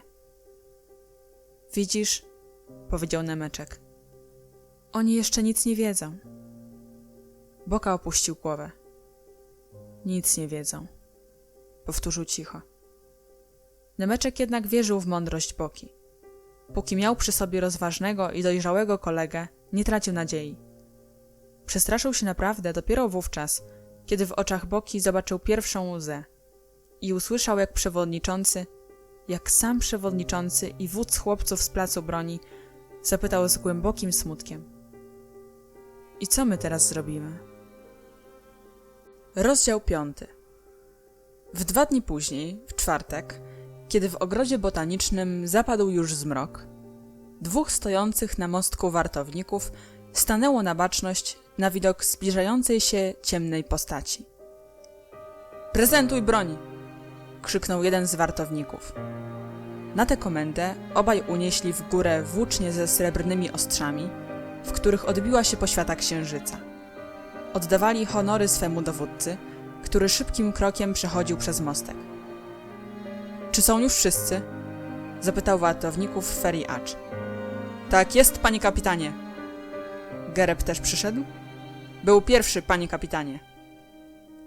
Dowódca zasalutował w milczeniu, na co wartownicy znów odpowiedzieli uniesieniem włóczni w górę. W taki sposób czerwone koszule prezentowały broń. Na małej polance wyspy zebrali się już wszyscy chłopcy w czerwonych koszulach. Kiedy na polankę wkroczył Ferry Acz, starszy z braci pastorów krzyknął: prezentuj broń! Długie włócznie z owiniętymi staniolem końcami uniosły się ponad głowy chłopców. Ferry Acz oddał zebranym honory, zasalutował i powiedział: musimy się pośpieszyć, chłopaki. Spóźniłem się trochę. Natychmiast zabieramy się do roboty. Zapalcie latarnie. Przed przyjściem dowódcy nigdy nie wolno było zapalać latarni. Kiedy latarnia się świeciła, oznaczało to, że Ferry Acz również znajduje się na wyspie. Młodszy pastor zapalił latarnię i czerwoni usiedli wokół. Nikt się nie odzywał. Wszyscy czekali, aż przemówi wódz. Czy ktoś ma coś do zameldowania? Zapytał. Zgłosił się Sebenicz. Mów. Melduję posłusznie, że z naszego arsenału zginęła czerwono-zielona chorągiew, którą pan kapitan zdobył na placu broni. Dowódca zmarszczył brwi. A czy z broni niczego nie brakuje? Niczego. Jako zbrojmistrz zaraz po przyjściu poszedłem do arsenału, żeby sprawdzić, czy tomahawki i włócznie znajdują się na swoim miejscu. Wszystkie co do jednego były w arsenale. Brakowało tylko tej małej chorągiewki. Ktoś ją musiał ukraść. Czy widziałeś ślady stóp? Tak. Wczoraj wieczorem, jak zwykle, zgodnie z regulaminem, wysypałem piaskiem wnętrze ruin i kiedy dziś przyszedłem, zobaczyłem ślady małych stóp, które prowadziły od szczeliny prosto do miejsca, gdzie leżała chorągiewka i potem z powrotem do wyjścia. Tam ślady urywały się, bo na zewnątrz jest już twarda i porośnięta trawą ziemia. Czy to były ślady małych stóp? Tak, zupełnie małych, o wiele mniejszych niż Wendauera, który ma z nas najmniejszą nogę. Zaległa cisza. To znaczy, że ktoś obcy wtargnął do arsenału, powiedział dowódca. I to ktoś z placu broni. Wśród czerwonych koszul podniósł się szmer. Bo gdyby to był jakiś zwykły dzieciak, ciągnął dalej Ferry Acz, to zabrałby przynajmniej 1 sztukę naszej broni, a on wziął tylko chorągiew. Prawdopodobnie chłopcy z placu broni wyznaczyli kogoś, kto miał nam wykraść ich sztandar. Czy wiesz coś o tym, Gereb? Jak widać, Gereb awansował już na zawodowego szpiega. Gereb podniósł się. Nic o tym nie wiem. Dobra, możesz siadać. Sprawdzimy to. Ale teraz załatwmy nasze sprawy. Dobrze wiecie, jak nas ostatnio upokorzono i wywiedziono w pole. Wszyscy byliśmy na wyspie, a mimo to przeciwnicy wywiesili na tym drzewie czerwoną kartkę. Byli sprytni i my nie potrafiliśmy ich złapać. Pobiegliśmy za 2 nieznanych chłopców, aż na urzędnicze parcele i dopiero tam wyszło na jaw, że oni bez powodu uciekali przed nami, a my ich bez powodu goniliśmy. Wywieszenie tej kartki na naszej wyspie jest dla nas hańbą i dlatego musimy się zemścić. Przesunęliśmy również termin zajęcia placu broni, dopóki Gereb nie zbada dokładnie terenu. Niech teraz Gereb złoży raport, a my postanowimy, kiedy rozpoczniemy wojnę. Spojrzał na Gereba. Gereb, wstań. Gereb ponownie się podniósł. Zdaj sprawę z tego, co zdziałałeś. Wydawało mi się, zaczął lekko zmieszany Gereb, że może najlepiej byłoby zdobyć ten teren bez walki. Pomyślałem tak, bo przecież kiedyś ja też należałem do nich, więc wolałbym, żeby nie doszło do otwartej walki. No więc przekupiłem tego stróża Słowaka, który pilnuje placu i on teraz przypędzi ich stamtąd bez wojny. Nagle zamilkł. Feriacz tak ostro spojrzał mu w oczy, że słowa uwięzły Gerebowi w gardle. Feriacz odezwał się głośno swoim głębokim głosem, który potrafił zmrozić krew w żyłach tym, którzy narazili się dowódcy. Nie! Jak widzę, ty ciągle nie wiesz, kim są czerwone koszule. My nie będziemy nikogo przekupywać, nie będziemy z nikim się targować. Jeśli oni nie ustąpią z placu dobrowolnie, to zabierzemy plac siłą. Nie potrzeba mi pomocy żadnego Słowaka, żadnego przepędzania stamtąd tych chłopaków i żadnych podstępów. Wszyscy milczeli. Gereb spuścił oczy. Feriacz podniósł się. Jeśli tchórzysz, to fora ze dwora! Powiedział to z błyszczącymi gniewem oczyma. Gereb w tym momencie bardzo się przestraszył. Czuł, że jeśli teraz czerwoni usuną go ze swoich szeregów, to nie będzie już dla niego nigdzie miejsca. Podniósł więc głowę i zdobył się na odwagę. Nie jestem tchórzem. Jestem z wami, trzymam z wami i przysięgam wam wierność. Dobra, zgodził się Acz, ale z jego miny widać było, że nie darzy Gereba sympatią. Jeśli chcesz z nami zostać, musisz złożyć przysięgę na nasze prawo. Jestem gotów, powiedział Gereb. Podaj więc rękę. Podali sobie dłonie. Od dziś masz u nas stopień podporucznika. Sebenicz da ci włócznie i tomahawk i wpisze twoje nazwisko do naszego tajnego rejestru. A teraz słuchaj. Nie można dalej odwlekać sprawy. Na jutro wyznaczam dzień natarcia. Jutro po południu wszyscy spotkamy się w tym miejscu. Połowa naszego oddziału wtargnie od strony ulicy Marii i zajmie fortecę. Druga część oddziału wejdzie przez otwartą furtkę od strony ulicy Pawła i wygoni tam tych chłopaków z placu. Gdyby zaś próbowali cofnąć się między sągi, to wtedy uderzymy na nich z zajętych już fortec. Musimy mieć plac do gry w piłkę i zdobędziemy go, choćby nie wiem, co się działo. Wszyscy zerwali się ze swoich miejsc. Niech żyje! Krzyknęli chłopcy w czerwonych koszulach i wysoko unieśli w górę swoje włócznie. Dowódca nakazał ciszę. Muszę cię jeszcze o coś zapytać. Czy nie myślisz, że chłopcy z placu broni podejrzewają, że do nas przystałeś? Chyba nie, odpowiedział nowo mianowany podporucznik. Nawet jeśli któryś z nich był na wyspie wtedy, kiedy przypięli do drzewa tę kartkę, to w ciemnościach nie mógł mnie rozpoznać. Czyli jutro po południu spokojnie możesz do nich pójść? Całkiem spokojnie. Nie będą cię o nic podejrzewać? Nie. A jeśli nawet by podejrzewali, to nikt się nie odezwie, bo wszyscy się mnie boją. Nie ma wśród nich ani jednego odważnego. W tym momencie rozległ się nagle dźwięczny, donośny głos. Nieprawda! Są tacy! Czerwoni spojrzeli po sobie. Feriacz ze zdumieniem zapytał. Kto to powiedział? Nikt się nie odezwał. Wtem dźwięczny głos odezwał się ponownie. Są tacy! Teraz już wyraźnie usłyszeli, że głos dobiegał ze szczytu drzewa. Zaraz potem zaszeleściły liście, zatrzeszczały gałęzie i po chwili z drzewa zaczął złazić mały, jasnowłosy chłopiec. Kiedy zeskoczył na ziemię z ostatniej gałęzi, spokojnie oczyścił ubranie, wyprostował się z godnością i spojrzał prosto na zdumionych chłopców w czerwonych koszulach. Wszyscy byli do tego stopnia zaskoczeni tym niespodziewanym pojawieniem się małego gościa, że nikt słowem nawet nie pisnął. Gereb zbladł jak kreda. Nemeczek, powiedział z przestrachem, a mały chłopiec odpowiedział mu. Tak, to ja, Nemeczek. To właśnie ja. I nie szukajcie tego, kto zabrał z waszego arsenału chorągiew chłopców z placu broni, bo to ja ją zabrałem. O, tu ją mam. I to ja mam takie małe stopy, mniejsze od stóp Wendauera. I wcale nie musiałem się odzywać, mogłem siedzieć cicho na drzewie i czekać, aż stąd pójdziecie, bo i tak siedziałem już tam od 3:30. Ale kiedy Gereb powiedział, że wśród nas nie ma ani jednego odważnego, wtedy pomyślałem sobie.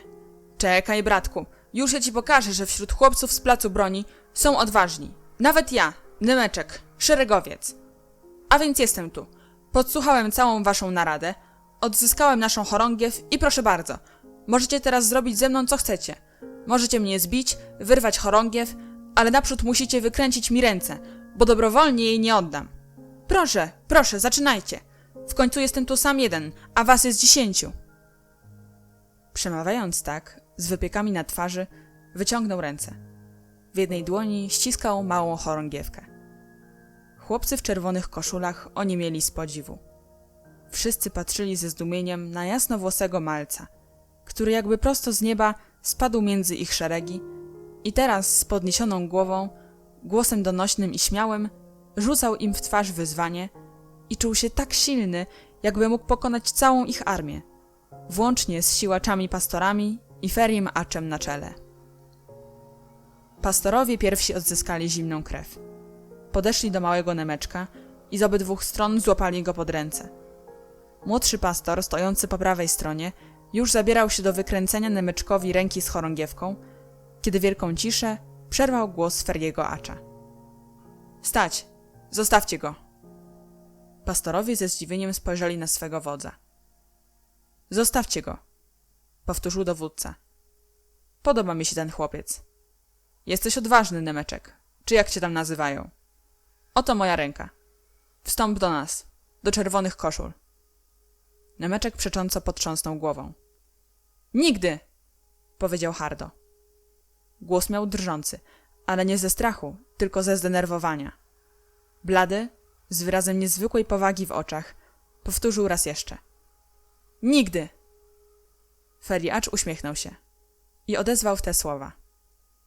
Trudno. Nie mam zamiaru cię namawiać. Jak nie, to nie.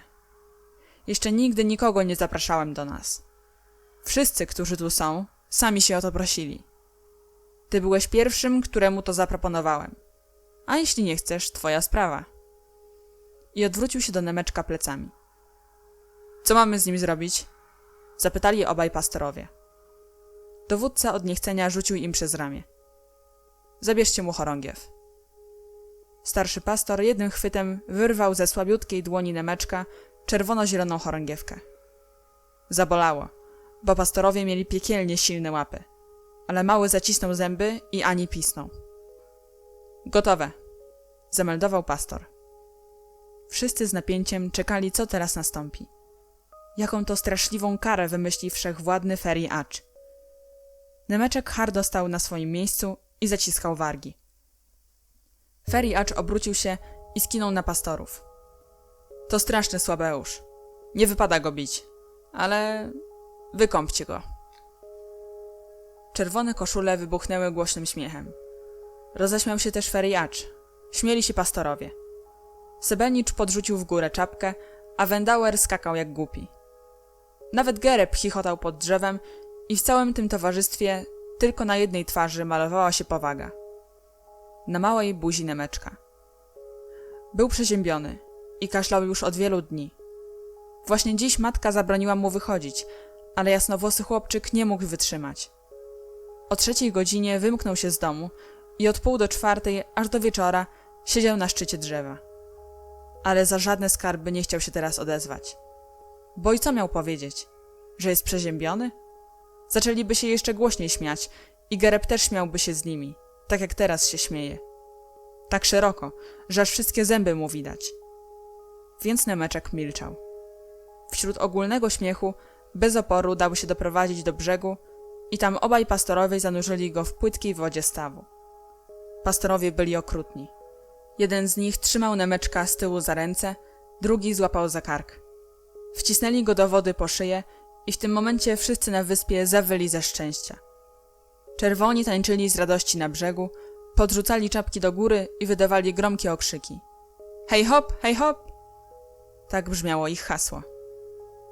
Gromkie okrzyki zlały się z wielkim śmiechem i radosna wrzawa zakłóciła wieczorną ciszę małej wyspy. Zanurzony w wodzie po szyję Nemeczek smutno spoglądał na brzeg. Wyglądał jak jakaś biedna żaba. A na brzegu, na szeroko rozstawionych nogach, stał, głośno rechocząc, Gereb. Wreszcie pastorowie puścili go i Nemeczek wygramolił się ze stawu. Kiedy ujrzano go w ociekającym i zabłoconym ubraniu, wesołość wybuchła ze zdwojoną siłą.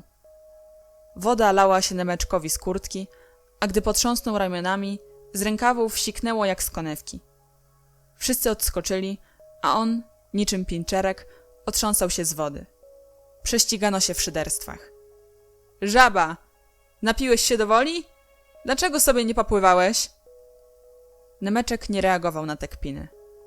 gorzko się uśmiechał i wygładzał mokrą kurtkę. Wtedy podszedł do niego Gereb i szczerząc zęby w szerokim uśmiechu i kiwając głową, zapytał: no i co, dobrze było? Nemeczek podniósł na niego swoje duże, niebieskie oczy i odparł: dobrze. Powiedział cicho i już głośniej dodał: było mi znacznie lepiej niż tobie, kiedy stałeś na brzegu i wyśmiewałeś się ze słabszego. I wolałbym siedzieć w tej wodzie po szyję, nawet do Nowego Roku, niż knuć z wrogami moich przyjaciół. Nie żałuję, że zanurzyliście mnie w wodzie. Poprzednim razem, kiedy sam wpadłem do wody, też cię widziałem wśród nich na tej wyspie. I choćbyście mnie zapraszali, przypochlebiali się, a nawet dawali prezenty, nie chcę mieć z wami nic wspólnego. Możecie mnie wsadzić do wody po 100 i po 1000 razy. Ja i tak przyjdę tu jutro i pojutrze. I schowam się gdzieś tak, że mnie nie znajdziecie. Nie boję się nikogo z was. A gdy przyjdziecie do nas, na plac broni, zabrać nam naszą ziemię, to będziemy na was czekać. I pokażę wam, że kiedy będzie nas 10, tylu samo co was, to zupełnie inaczej porozmawiamy. Teraz jestem tu sam. Łatwo było mnie pokonać. Silniejszy zawsze wygrywa. Pastorowie ukradli mi moje kulki w ogrodzie muzealnym, bo byli silniejsi. W 10 łatwo stawać przeciw jednemu. Ale ja nie żałuję. Możecie mnie nawet zabić, jeśli wam się tak spodoba. Nie musiałem przecież włazić do tej wody. Wystarczyłoby przystać do was. Ale ja tego nie chciałem. Możecie mnie utopić, zatłuc na śmierć, ale ja nigdy nie będę zdrajcą, jak ten ktoś, kto stoi wśród was, tam. W tym momencie wyciągnął rękę i wskazał na Gereba, któremu śmiech uwiązł w gardle. Światło latarni padło na ładną, jasną głowę Nemeczka, oświetliło ociekające wodą ubranie. Odważnie, dumnie i ze spokojem patrzył Nemeczek Gerebowi prosto w oczy, a ten poczuł nagle jakiś ogromny ciężar na duszy. Spochmurniał i opuścił głowę. W tym momencie wszyscy umilkli i zapadła cisza niczym w kościele. Wyraźnie było słychać, jak z ubrania Nemeczka spadają na twardą ziemię krople wody. Milczenie przerwał głos Nemeczka. Czy mogę odejść? Nikt mu nie odpowiedział. Zapytał więc raz jeszcze. Nie zbijecie mnie? Mogę odejść? A ponieważ nadal nikt nie odpowiedział, Nemeczek powoli ruszył w stronę mostku. Wszyscy stali nieruchomo. Nikt nie drgnął, żeby go zatrzymać. Chłopcy uświadomili sobie, że oto ten jasnowłosy malec jest małym bohaterem, w pełni zasługującym na miano prawdziwego mężczyzny. Stojący przy moście dwaj wartownicy, którzy widzieli wszystko, co zaszło, patrzyli w milczeniu na Nemeczka. Nie śmieli go nawet dotknąć. Kiedy Nemeczek wszedł na most, rozległ się grzmiący, głęboki głos acza. Prezentuj broń! Obaj wartownicy stanęli na baczność i unieśli wysoko w górę włócznie ze srebrnymi grotami. A w ślad za nimi wszyscy chłopcy trzasnęli obcasami i podnieśli swoje włócznie. I nikt nie odzywał się. Jedynie ostrza włóczni błyszczały w poświacie księżyca. Słychać było kroki idącego przez most Nemeczka. Potem i one ucichły i dobiegał już tylko chlupot, jakby ktoś szedł w butach pełnych wody. Nemeczek zniknął w oddali. Chłopcy w czerwonych koszulach spoglądali po sobie zmieszani. Feriacz stał na środku polany ze spuszczoną głową. Wtedy podszedł do niego blady jak ściana Gereb. Usiłował wybąkać coś pod nosem. Słuchaj, ja naprawdę... zaczął. Ale Feri odwrócił się do niego plecami. Wtedy Gereb ruszył do stojących ciągle nieruchomo chłopców i zatrzymał się przed starszym pastorem. Słuchaj, ja naprawdę... wybełkotał. Lecz pastor poszedł za przykładem dowódcy i również odwrócił się do Gereba plecami, co jeszcze bardziej zbiło go z tropu. Nie wiedział, co począć. Wreszcie odezwał się złowionym głosem. Jak widać, mogę sobie odejść. Dalej panowało milczenie. Więc Gereb ruszył tą samą drogą, którą przed chwilą szedł Nemeczek. Ale nikt nie stawał przed nim na baczność, nikt nie prezentował broni. Wartownicy oparli się o poręcz mostu i patrzyli w wodę. W ciszy ogrodu botanicznego słychać było kroki Gereba, aż i one ucichły. Kiedy czerwoni zostali już na wyspie sami, Feriacz ruszył w stronę starszego pastora. Podszedł do niego, stanął twarzą w twarz i cicho zapytał: to ty zabrałeś mu kulki w ogrodzie muzealnym? Pastor równie cicho odpowiedział: tak, ja. Czy twój młodszy brat był wtedy z tobą? Był. I zrobiliście Einstand? Tak. A czy ja nie mówiłem, że czerwonym koszulom nie wolno zabierać kulek słabym dzieciom? Pastorowie milczeli. Nikt bowiem nie śmiał sprzeciwiać się Aczowi. Dowódca surowo zmierzył ich od stóp do głów, po czym spokojnym, nieznoszącym sprzeciwu głosem powiedział: do wody. Pastorowie patrzyli na niego, nie rozumiejąc, o co chodzi. Nie rozumiecie? Tak jak tu stoicie, w ubraniach. Teraz wy macie się wykąpać. A kiedy na jednej czy drugiej twarzy spostrzegł uśmiech, dodał: kto będzie się śmiał z pastorów, ten też się zaraz wykąpie. Na te słowa wszystkim przeszła ochota do śmiechu. Acz spojrzał na pastorów i ponaglił ich ostrym tonem: no, szybciej, wykąpać się, po szyję, raz, dwa. Po czym zwrócił się do oddziału: w tył zwrot, nie gapić się. Czerwoni wykonali w tył zwrot i odwrócili się plecami do stawu. Feriacz też się odwrócił, żeby nie widzieć, w jaki sposób pastorowie wymierzają sobie karę. Pastorowie zaś z rezygnacją, powoli, weszli do stawu i posłusznie usiedli w wodzie, zanurzając się aż po szyję. Chłopcy nie widzieli tego, słyszeli tylko plusk wody. Feriacz obejrzał się, żeby zobaczyć, czy obaj chłopcy rzeczywiście zanurzyli się w wodzie. Dopiero wtedy wydał rozkaz: złożyć broń, naprzód marsz! I wyprowadził swój oddział z wyspy. Wartownicy zgasili latarnie i dołączyli do oddziału, który wojskowym krokiem przemaszerował przez most i znikł w gąszczach ogrodu botanicznego. Obaj pastorowie wygramolili się ze stawu. Spojrzeli na siebie, wsadzili, jak zwykle, ręce do kieszeni i ruszyli do domu. Przez całą drogę nie zamienili ze sobą słowa. Byli bardzo zawstydzeni. A na oświetlonej księżycową poświatą wyspie zapanowała cisza wiosennego wieczoru. Rozdział 6. Kiedy nazajutrz, około 2:30, chłopcy zaczęli kolejno, po cichutku, wsuwać się przez furtkę na plac broni, zaraz przy wejściu, na wewnętrznej stronie płotu, dostrzegali wielki arkusz papieru, przybity do desek 4 ogromnymi gwoździami. Była to odezwa, którą napisał Boka. Poświęcił na to całą noc. Odezwa została napisana wielkimi, drukowanymi literami, czarnym tuszem, a pierwsze litery słów zaczynających każde zdanie były krwisto-czerwone. Wezwanie brzmiało następująco: odezwa. Zagraża nam wielkie niebezpieczeństwo. Od dziś ogłaszam ostre pogotowie. Czerwone koszule chcą nas zaatakować i wypędzić z placu. Jeśli nie stawimy im odważnie czoła, stracimy nasze państwo. Nasz plac w niebezpieczeństwie. Ale my będziemy na posterunku i obronimy nasze państwo nawet za cenę życia. Niechaj każdy wypełni do końca swój obowiązek. Przewodniczący. W tym dniu nikt nie miał ochoty na grę w palanta. Piłka spokojnie odpoczywała w kieszeni Richtera, ponieważ właśnie do jego obowiązków należało przechowywanie sprzętu. Chłopcy chodzili wzdłuż i wszerz placu, rozmawiali o zbliżającej się wojnie, znowu powracali do wywieszonej na parkanie odezwy i wielokrotnie, po 10, a nawet 20 razy czytali pełne entuzjazmu słowa. Kilku chłopców nauczyło się na pamięć odezwy i bojowym tonem recytowało ją ze szczytu któregoś z sągów. Inni słuchali w dole tych słów z rozdziawionymi ustami, po czym biegli pod parkan, jeszcze raz czytali, by w końcu samemu wdrapać się na jedną z twierdz i stamtąd wygłosić odezwę. Wszyscy byli podekscytowani, bo nigdy przedtem nic takiego nie wydarzyło się na placu.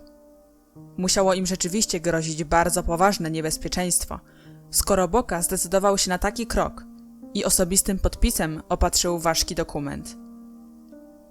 Chłopcy znali już niektóre szczegóły.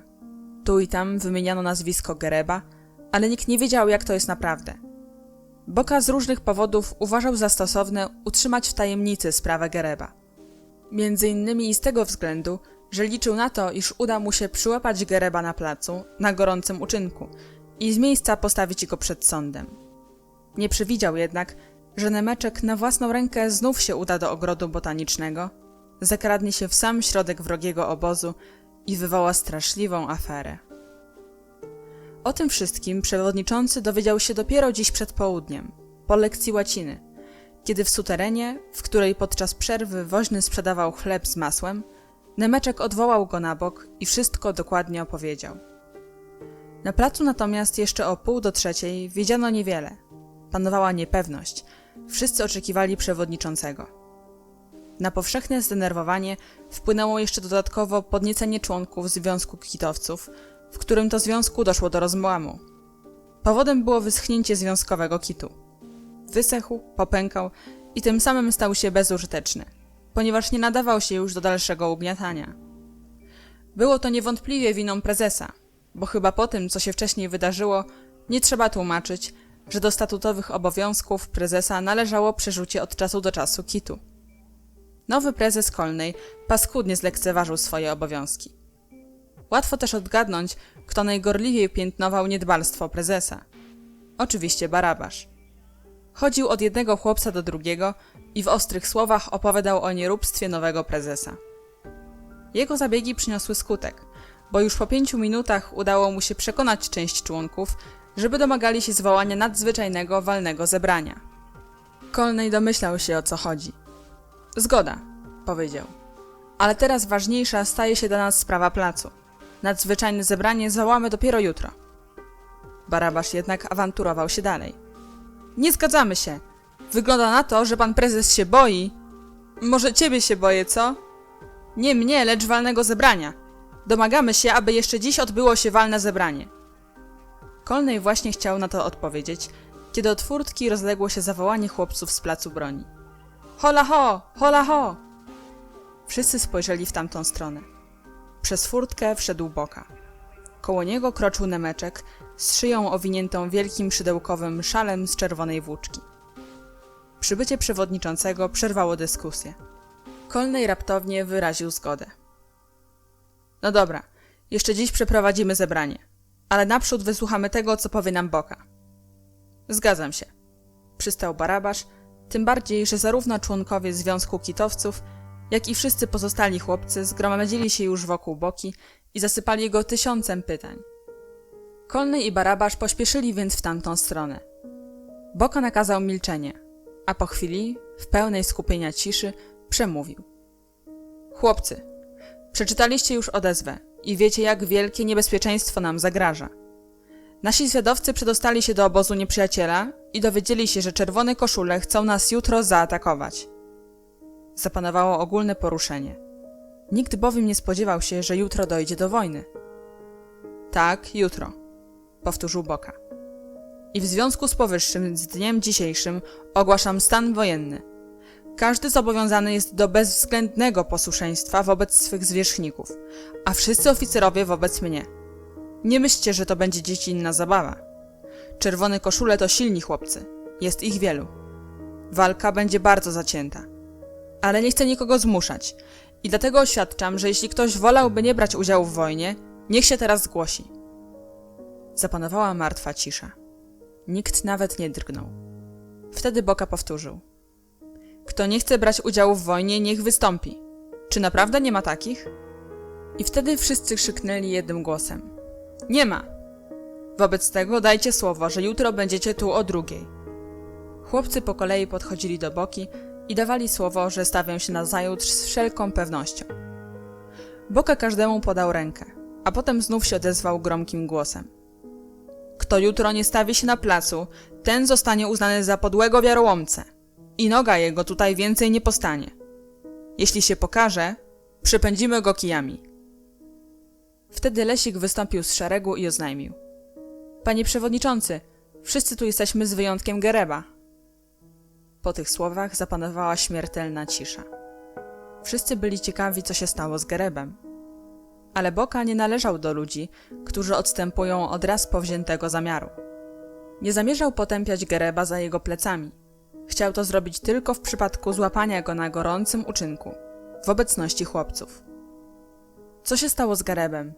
Powtórzyło pytanie kilku chłopców. Nic. Spokojnie odparł Boka. O tym pomówimy kiedy indziej. Teraz najważniejsze jest to, żeby wygrać bitwę. Nim jednak wydam rozkazy, jest jeszcze jedna rzecz do zrobienia. Jeśli są między wami niesnaski i kłótnie, to trzeba je teraz zakończyć. Ci, którzy są skłóceni, muszą się pogodzić. Znów zapanowała cisza. No i co? Zapytał przewodniczący. Nie ma wśród was kłótni? O ile wiem, zaczął niepewnie Weiss. No mów. To Colney z Barabaszem. Czy to prawda? Barabasz zarumienił się. Tak, powiedział, bo Colney nie dał mu dokończyć. Bo to Barabasz! Natychmiast się pogódźcie, krzyknął Boka. Bo inaczej obu was wyrzucę. Walczyć i zwyciężać można tylko wtedy, jeśli panuje zgoda. Obaj wiecznie skłóceni ze sobą chłopcy podeszli do Boki i chcąc nie chcąc wyciągnęli do siebie ręce. Nie zdążyli jeszcze uścisnąć sobie dłoni, kiedy Barabasz powiedział. Panie przewodniczący, o co chodzi? Chciałbym o coś zapytać. Tak? O to, że jeśli czerwone koszule nas nie zaatakują, to żebym znów mógł gniewać się z Colneyem, bo... Boka spojrzał na niego tak, jakby chciał go zabić wzrokiem. Skończ z tym. Barabasz umilkł. Złość jednak nie odeszła i wiele dałby za to, aby w tej chwili mógł wymierzyć sójkę w bok Colneyowi, który wesoło się uśmiechał. A teraz, odezwał się Boka, szeregowy, proszę mi podać plan wojenny. Nemeczek posłusznie sięgnął do kieszeni i wyjął arkusz papieru. Był to plan, który Boka wymyślił dziś po południu. Nemeczek rozłożył plan na kamieniu i chłopcy przykucnęli wokół. Każdy z zaciekawieniem oczekiwał, jaką mu na jutro wyznaczono rolę. Boka zaczął objaśniać plan. Był on następujący. Słuchajcie uważnie i patrzcie cały czas na ten szkic. Jest to mapa naszego państwa. Według meldunku naszych zwiadowców nieprzyjaciel zaatakuje nas jednocześnie z dwóch stron. Od ulicy Pawła i od ulicy Marii. Idźmy po kolei. Te dwa kwadraty, w które wpisane są litery A i B, oznaczają 2 bataliony, które będą bronić furtki. Batalion A składa się z 3 ludzi pod dowództwem Weissa. W skład batalionu B również wchodzi 3 ludzi pod komendą Lesika. Wejścia od ulicy Marii będą broniły także 2 bataliony. Dowódcą batalionu C jest Richter, a batalionu D Colney. A dlaczego nie ja? Kto to powiedział? Odezwał się surowym głosem Boka. Przyznał się Barabasz. Znów ty. Jeśli jeszcze raz się odezwiesz, postawię cię przed trybunałem wojennym. Siadaj. Barabasz zamruczał coś pod nosem i usiadł. Boka zaś objaśniał dalej. Czarne punkty oznaczone literami F i cyframi to fortece. Zaopatrzymy je w piasek, tak że do obsady każdej twierdzy wystarczy 2 ludzi, bo piaskiem jest łatwo walczyć. Zresztą fortece są tak blisko siebie, że jeśli jedna zostanie zaatakowana, to z drugiej też będzie można bombardować nieprzyjaciela. Fortece numer 1, 2 i 3 będą bronić placu od strony ulicy Marii, a fortece numer 4, 5 i 6 będą wspomagać bataliony A i B kartaczami z piasku. Załogi fortec ustalę później. Dowódcy batalionów dobiorą sobie po 2 ludzi. Zrozumieliście? Tak jest? Zabrzmiało zgodnym chórem. Chłopcy z otwartymi z podziwu ustami wpatrywali się w precyzyjnie przygotowany plan działań wojennych. Ba, niektórzy wyjmowali notesy i gorliwie wpisywali rozkazy dowódcy. Tak przedstawia się rozmieszczenie sił. Mówił dalej Boka. Teraz dopiero mogę wydać właściwy rozkaz. Niech każdy pilnie słucha. Kiedy wartownik siedzący na szczycie parkanu da znać, że zbliżają się czerwone koszule, wtedy bataliony A i B otworzą furtkę. Jak to? Otworzymy furtkę? Tak, otworzycie ją. My nie zamkniemy się wcale przed nimi, tylko podejmiemy otwarty bój. Niech oni naprzód wejdą na plac, a potem my ich z placu przepędzimy. A więc otworzycie furtkę i wpuścicie nieprzyjacielskie oddziały. Kiedy już wszyscy wejdą do środka, zaatakujecie. W tym samym momencie fortece 4, 5 i 6 rozpoczną bombardowanie nieprzyjaciela piaskiem. Takie jest zadanie bojowe armii broniącej naszego placu od strony ulicy Pawła. Jeśli wam się uda, to wygnacie ich od razu. Jeśli nie, to przynajmniej przeszkodzicie w przełamaniu linii utworzonej przez fortece 4, 5 i 6. Zatrzymacie nieprzyjaciela na placu. Druga armia, broniąca placu od strony ulicy Marii, otrzymuje znacznie trudniejsze zadanie. Richter i Colney, słuchajcie uważnie. Bataliony C i D wyślą zwiadowców na ulicę Marii. Kiedy druga grupa czerwonych koszul pojawi się na ulicy, oba bataliony ustawią się w szyku bojowym. Gdy jednak nieprzyjaciel wejdzie przez dużą bramę, wówczas oba bataliony rzucą się do pozornej ucieczki. Patrzcie tu, na mapę. Widzicie? Batalion C, twój batalion Richter, cofnie się do wozowni. Boka wskazał palcem miejsce na mapie. O tu, rozumiesz? Rozumiem. Natomiast batalion D, Colneya, schroni się do budki Starego Jana. Teraz skupcie się, bo nadchodzi decydujący moment. I patrzcie uważnie na mapę. Czerwone koszule obejdą wtedy tartak z lewej i prawej strony i nagle znajdą się naprzeciw linii utworzonej przez fortece 1, 2 i 3, które natychmiast rozpoczną bombardowanie. W tej samej chwili oba bataliony wypadną z ukrycia, jeden z wozowni, drugi z budki Jana, i zaatakują nieprzyjaciela od tyłu. Wrogowie znajdą się wówczas w pułapce i jeśli będziecie dzielnie walczyli, zmusimy ich do poddania się. Wtedy zagnacie ich do budy i tam zamkniecie. Potem wasze bataliony pośpieszą na pomoc walczącym batalionom A i B. Batalion C zaatakuje nieprzyjaciela spod budki Jana, a batalion D po okrążeniu Songów spod fortecy numer 6. Załogi fortec 1 i 2 przejdą zaś do fortec 4 i 5 i wzmocnią bombardowanie. Wówczas wszystkie bataliony A, B, C i D utworzą jeden front i rozpoczną natarcie w kierunku furtki przy ulicy Pawła. W tym czasie wszystkie fortece będą ponad naszymi głowami bombardować nieprzyjaciela, który nie będzie w stanie przeciwstawiać się naszym połączonym siłom. I wtedy wypędzimy ich przez furtkę. Zrozumieliście? Odpowiedzią był pełen entuzjazmu chóralny okrzyk. Chłopcy zaczęli wymachiwać chustkami i podrzucać czapki. Nemeczek zdjął z szyi czerwony szal i jego zachrypnięty głos dołączył do ogólnej wrzawy. Niech żyje dowódca! Niech żyje! Odpowiedzieli chórem. Ale Boka nakazał ciszę. Jeszcze jedna sprawa. Wraz ze swoim adiutantem będę znajdował się w pobliżu batalionów C i D. Wszystkie przekazywane wam przez niego polecenia należy traktować jako moje osobiste rozkazy. Ktoś zapytał. Kto będzie adiutantem? Nemeczek. Kilku chłopców spojrzało po sobie. Członkowie Związku Kitowców zaczęli się nawet trącać w bok na znak, że należałoby się temu sprzeciwić. Rozległy się głosy. Powiedz no, to ty powiedz. Dlaczego ja? Mów ty. Boka spojrzał zdziwiony. Czy macie jakieś zastrzeżenia? Jedynie Lesik śmiał się odezwać. Tak. A jakież to? W czasie walnego zebrania Związku Kitowców, kiedy... Boka stracił cierpliwość i krzyknął do Lesika. Dość tego! Milcz! Nie interesują mnie te wasze głupoty. Nemeczek będzie moim adiutantem i kropka. Kto piśnie na niego choćby słówko, ten stanie przed Trybunałem Wojennym. Oświadczenie to zabrzmiało może zbyt surowo, ale wszyscy przyznali w duchu, że w czasie wojny tak właśnie należy postępować. Pogodzono się więc z faktem, że Nemeczek będzie adiutantem wodza. Jeszcze tylko kierownictwo Związku Kitowców cicho szeptało między sobą na ten temat. Twierdzili, że to obraza związku, że wstyd i że w czasie wojny nie wolno powierzać tak ważnej funkcji temu, kogo walne zebranie uznało za zdrajcę i czyje nazwisko wpisano do czarnej księgi małymi literami. Gdyby jednak zdali prawdę... Boka wyciągnął z kieszeni listę i wyznaczył załogi poszczególnych fortec. Dowódcy batalionów dobrali sobie po 2 chłopców. Odbywało się to w ogromnym skupieniu. Chłopcy byli tak przejęci, że nie padło ani jedno słowo komentarza. Kiedy wszystko już było ustalone, Boka wydał rozkaz.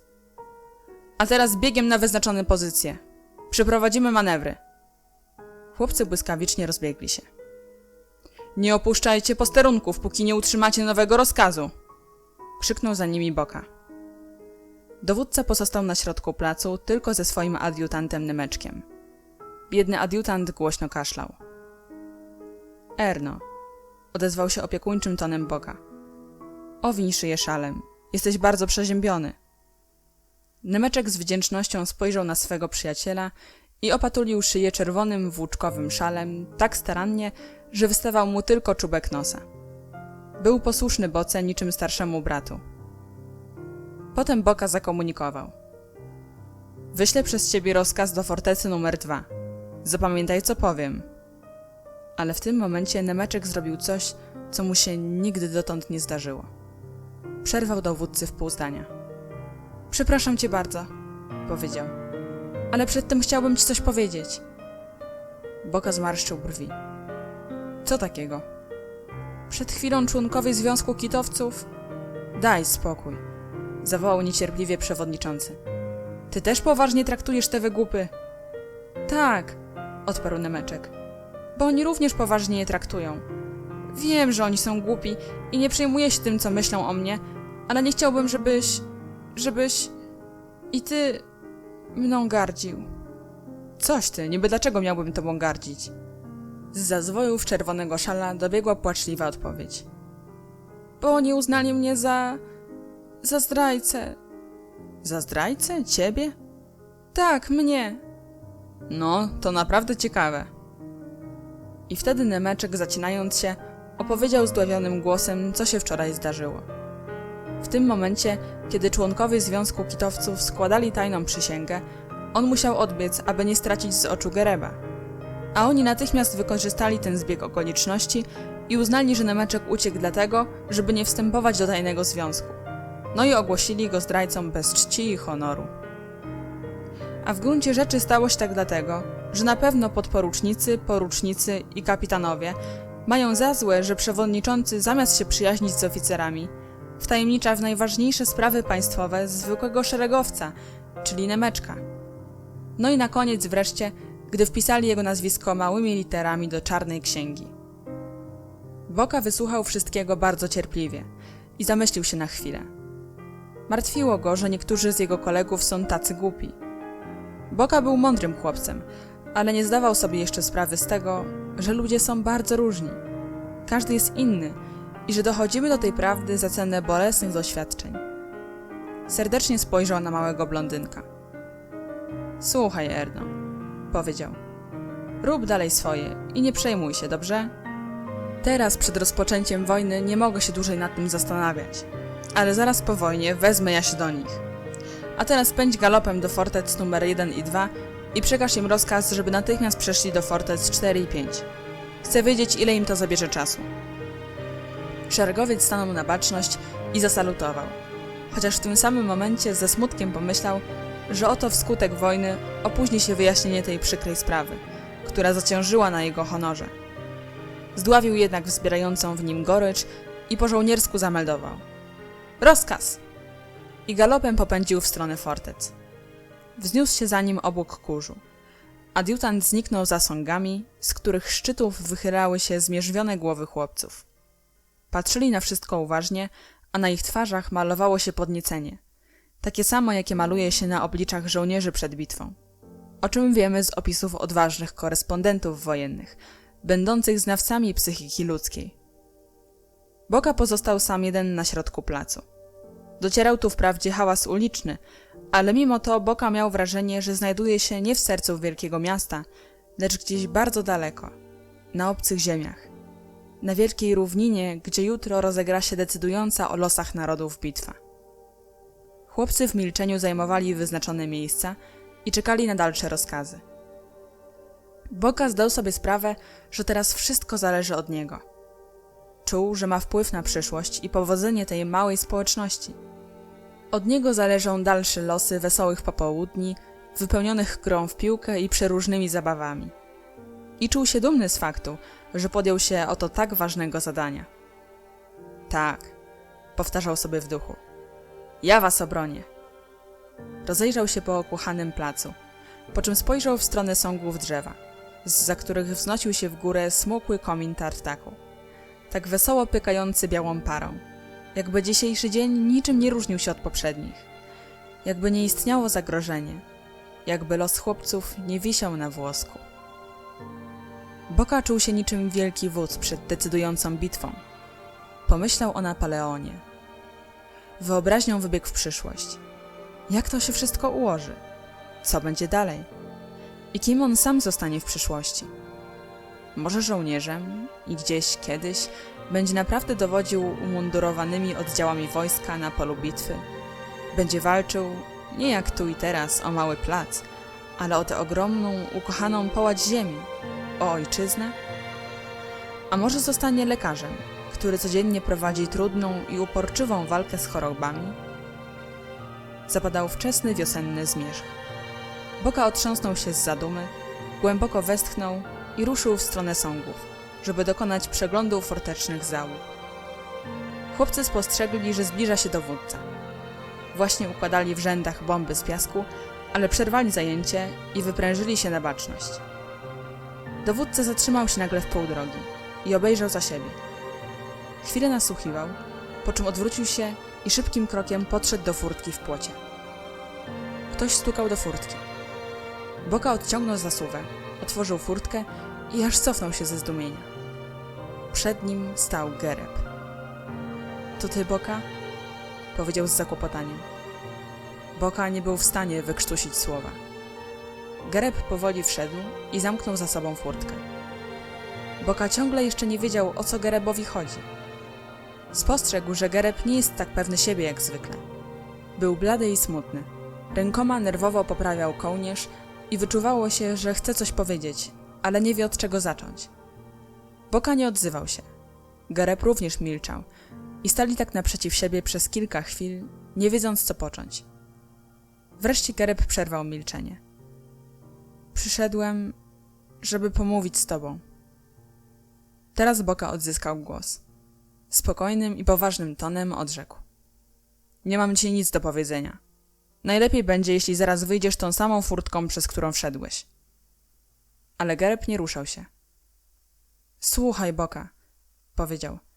Ja już wiem, że dowiedziałeś się o wszystkim.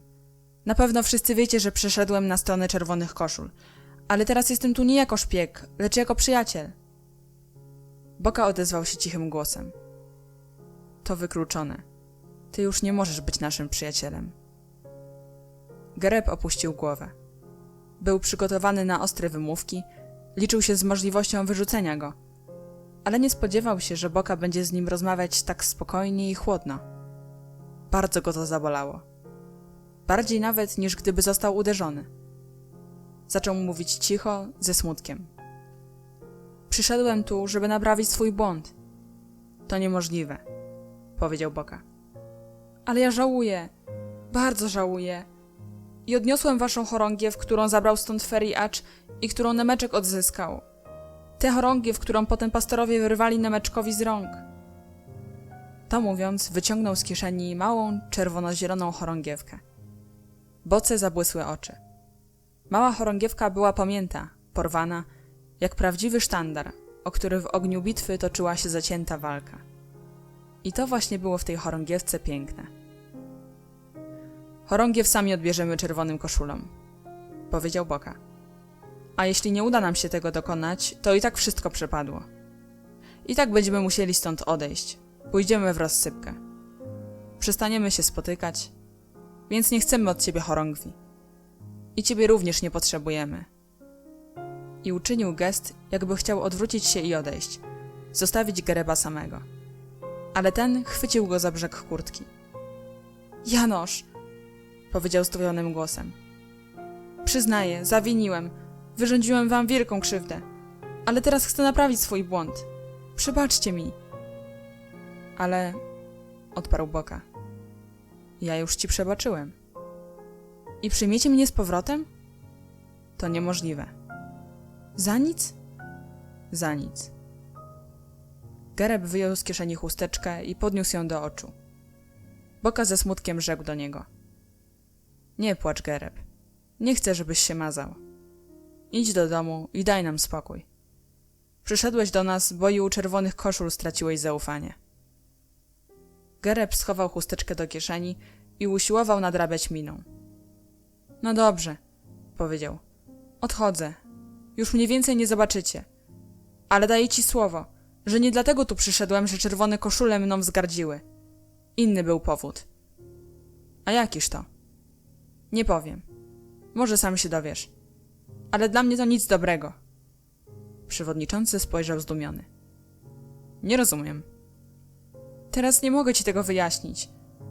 Wyjąkał Gereb i ruszył w stronę furtki. Zatrzymał się przy niej i raz jeszcze odwrócił. Naprawdę nie mam co prosić, żebyście przyjęli mnie z powrotem? Naprawdę. No to nie będę prosił. Wybiegł przez furtkę i zatrzasnął ją za sobą. Boka wahał się chwilę. Po raz pierwszy w życiu musiał być wobec kogoś bez litości. I już gotów był ruszyć za Gerebem, żeby krzyknąć: wracaj, tylko od tej pory zachowuj się porządnie. Kiedy nagle coś mu się przypomniało. Jak to wczoraj na ulicy Pawła, Gereb uciekał przed nimi, śmiejąc się szyderczo. Obaj z Nemeczkiem stali wówczas na skraju chodnika, ze zwieszonymi nisko głowami, a w uszach brzmiał im pełen pogardy, ironiczny śmiech uciekającego przed nimi Gereba. Nie, powiedział do siebie w duchu Boka. Nie zawołam go. To zły chłopak.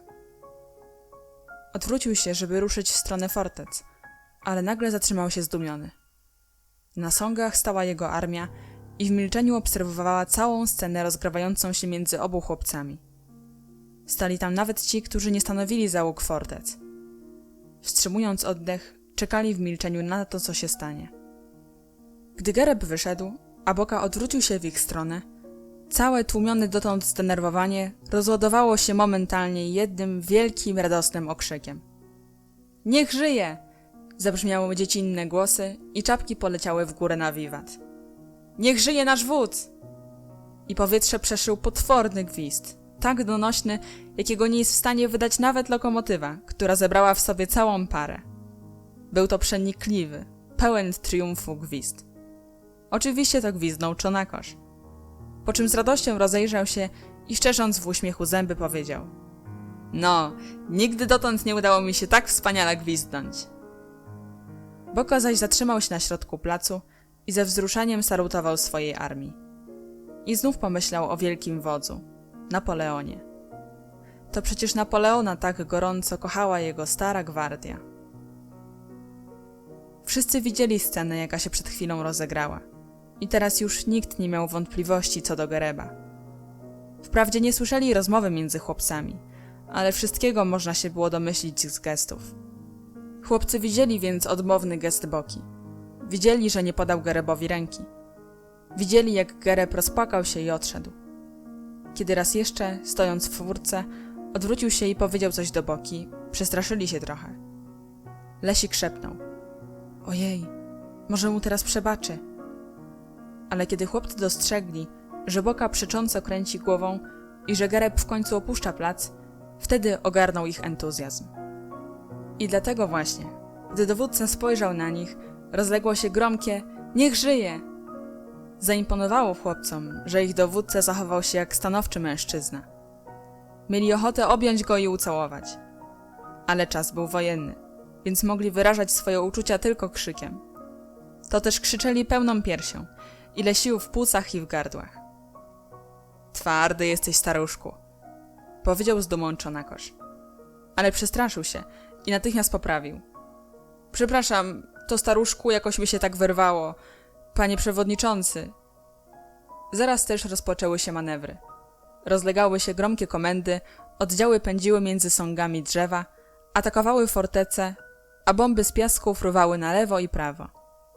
Wszystko udawało się doskonale. Okazało się, że każdy dobrze zna swoją rolę, a to zasadniczo podniosło wiarę we własne siły. Zwyciężymy! Słychać było zewsząd.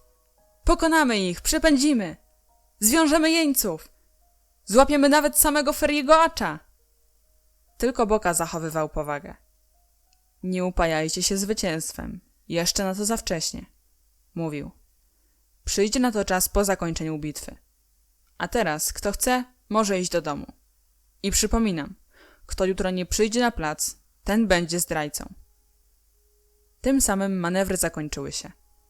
Ale nikt nie miał ochoty iść do domu. Chłopcy podzielili się na grupki i omawiali sprawę Gereba. Nagle Barabasz zawołał skrzyczącym głosem: Związek Kitowców! Związek Kitowców! Czego chcesz? Zapytali go chłopcy. Walnego zebrania! Kolnejowi przypomniało się, że obiecał zwołać walne zebranie, na którym będzie musiał wytłumaczyć się przed członkami z wyschnięcia związkowego kitu. Zrezygnowany oświadczył: No dobra, niech będzie.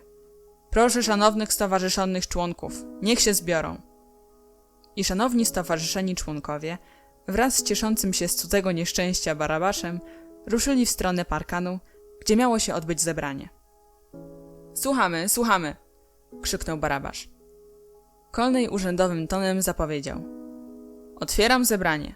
Pan Barabasz prosi o głos. Chrząknął złowieszczo Barabasz. Szanowni zebrani, pan prezes miał szczęście. Gdyby nie manewry, doszłoby już do zebrania, na którym pana prezesa zrzucono by ze stanowiska. Oho, nie zgadzamy się! Oburzyli się stronnicy prezesa. Możecie się nie zgadzać, ryknął mówca. Już ja dobrze wiem, co mówię. Panu prezesowi dzięki manewrom udało się odwlec na krótko sprawę. Ale teraz już się nie wymiga. Przyszła pora. Barabasz zamilkł w pół zdania. Ktoś gwałtownie dobijał się do furtki, a w tym momencie każdy taki odgłos budził zrozumiały strach. Nigdy nie wiadomo, czy to przypadkiem nie nadciąga nieprzyjaciel. Kto to może być? Zapytał Barabasz. Wszyscy nadsłuchiwali. Po chwili znów rozległo się mocne, niecierpliwe stukanie. Stukają do furtki, powiedział trzęsącym się głosem Kolnej i wyjrzał przez szparę w płocie. Po czym ze zdziwioną miną odwrócił się do chłopców. To jakiś pan. Jakiś pan? Tak, z brodą. No to mu otwórz. Kolnej otworzył furtkę. Rzeczywiście, zobaczyli elegancko ubranego pana w płaszczu z peleryną. Miał czarną, okalającą całą twarz brodę i nosił okulary. Postąpił krok, zatrzymał się w progu i głośno zapytał. Czy to wy jesteście chłopcami z placu broni?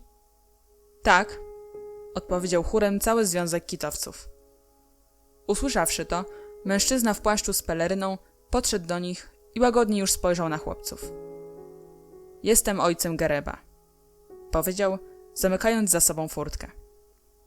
Zapanowała cisza. Zanosiło się na poważną sprawę. Lesik trącił Richtera w bok. Biegnij i zawołaj tu Bokę. Richter popędził w stronę tartaku, gdzie Boka opowiadał właśnie chłopcom o sprawkach Gereba. Brodaty pan zwrócił się natomiast do członków Związku Kitowców. Dlaczego wyrzuciliście stąd mego syna? Na to wystąpił Kolnej. Bo zdradził nas i przyszedł do czerwonych koszul.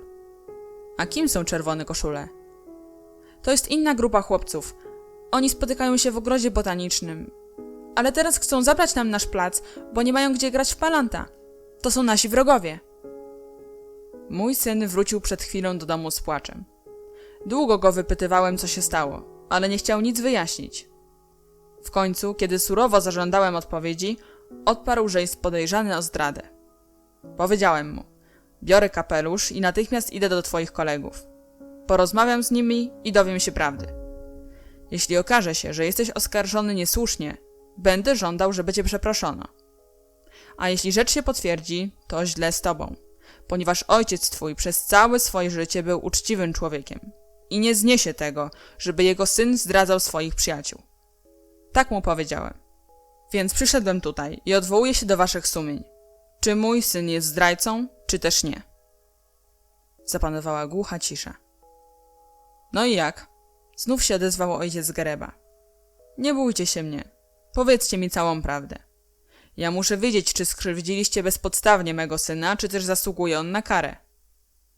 Nikt nie odpowiadał. Nikt nie chciał sprawiać przykrości temu dobrotliwie wyglądającemu panu, który przykładał tak wielką wagę do uczciwości swego syna. Pan Gereb zwrócił się teraz do Kolneja. To ty powiedziałeś, że was zdradził. Musisz mi to udowodnić. Kiedy was zdradził i w jaki sposób? Kolnej zaczął się jąkać. Ja tylko słyszałem o tym... To się nie liczy. Kto z was wie o tym na pewno? Kto widział? Kto słyszał? W tym momencie zza fortec wyłonili się Boka i Nemeczek. Prowadził ich Richter. Colney odetchnął z ulgą. Proszę pana, powiedział. O, tam idzie ten mały jasnowłosy chłopiec. To Nemeczek. On widział. On wie wszystko. Czekali, aż chłopcy się zbliżą. Ale Nemeczek i Boka skierowali się prosto do furtki. Colney krzyknął do nich. Boka, chodźcie tu szybko. Zaczekajcie chwilę, teraz nie możemy, odkrzyknął Boka. Nemeczek bardzo źle się czuje. Dostał ataku kaszlu. Muszę go odprowadzić do domu. Na dźwięk nazwiska Nemeczka pan w płaszczu z peleryną zwrócił się wprost do chłopca. Czy to ty nazywasz się Nemeczek? Tak, odpowiedział cichutko mały blondynek i podszedł do ciemnowłosego mężczyzny. Ten zaś rzekł do niego surowym tonem. Jestem ojcem Gereba i przyszedłem tu po to, aby się dowiedzieć, czy mój syn jest zdrajcą, czy też nie. Twoi koledzy powiedzieli, że ty widziałeś i wiesz dokładnie, jak to było. Odpowiedz więc, zgodnie z twoim sumieniem, czy to prawda, czy nie. Nemeczek miał na twarzy gorączkowe wypieki. Był naprawdę poważnie chory. Pulsowały mu skronie, miał rozpalone ręce. I cały otaczający świat wydawał mu się jakiś dziwny. Brodaty pan w okularach, który odezwał się tak surowo, niczym pan profesor Rac, kiedy gniewał się na złych uczniów. I mnóstwo wpatrzonych w Nemeczka chłopców. I wojna. I w ogóle tyle emocji. I to srogim tonem zadane pytanie, od którego zależał los Gereba. Bo jeśli Nemeczek potwierdzi, że Gereb jest zdrajcą... Mów! Ponaglał czarnowłosy mężczyzna. Powiedz, czy mój syn jest zdrajcą? Wówczas mały jasnowłosy chłopiec, z płonącą od gorączki twarzą i nieprzytomnie błyszczącymi oczyma, wziął na siebie cały ciężar winy. I choć cichutko, to przecież śmiało odpowiedział, jakby to on sam przyznawał się do winy. Nie, proszę pana, nie jest zdrajcą. Wtedy ojciec Gereba z satysfakcją w głosie zwrócił się do chłopców. A więc kłamaliście! Członkowie Związku Kitowców oniemieli ze zdumienia. Nikt nawet nie pisnął. Ha, ha! Roześmiał się szyderczo brodaty mężczyzna. A więc kłamaliście! Byłem pewien, że mój syn jest uczciwym chłopcem. Nemeczek ledwo trzymał się na nogach. Pokornie zapytał. Czy mogę już iść, proszę pana? Brodacz odparł ze śmiechem. Możesz już iść, ty mały mądralo. Nemeczek, słaniając się, wyszedł na ulicę razem z Boką. Mąciło mu się w głowie. Nic już nie słyszał, nie widział. Przed oczyma wirował mu czarnowłosy mężczyzna, ulica, sągi drzew, huczało mu w uszach. Chłopcy na fortecę! Zawołał jakiś głos. Po chwili odezwał się inny. Czy mój syn jest zdrajcą? I mężczyzna z czarną brodą zaczął się szyderczo śmiać. Coraz głośniej i głośniej. A w tym śmiechu usta rozszerzyły mu się aż do wielkości szkolnej bramy, przez którą wyszedł pan profesor Rac. Nemeczek zdjął czapkę. Komu się kłaniasz? Zapytał Boka. Przecież żywej duszy nie ma na ulicy. Kłaniam się panu profesorowi Racowi, odpowiedział cichutko Nemeczek. Wtedy Boka zaczął płakać.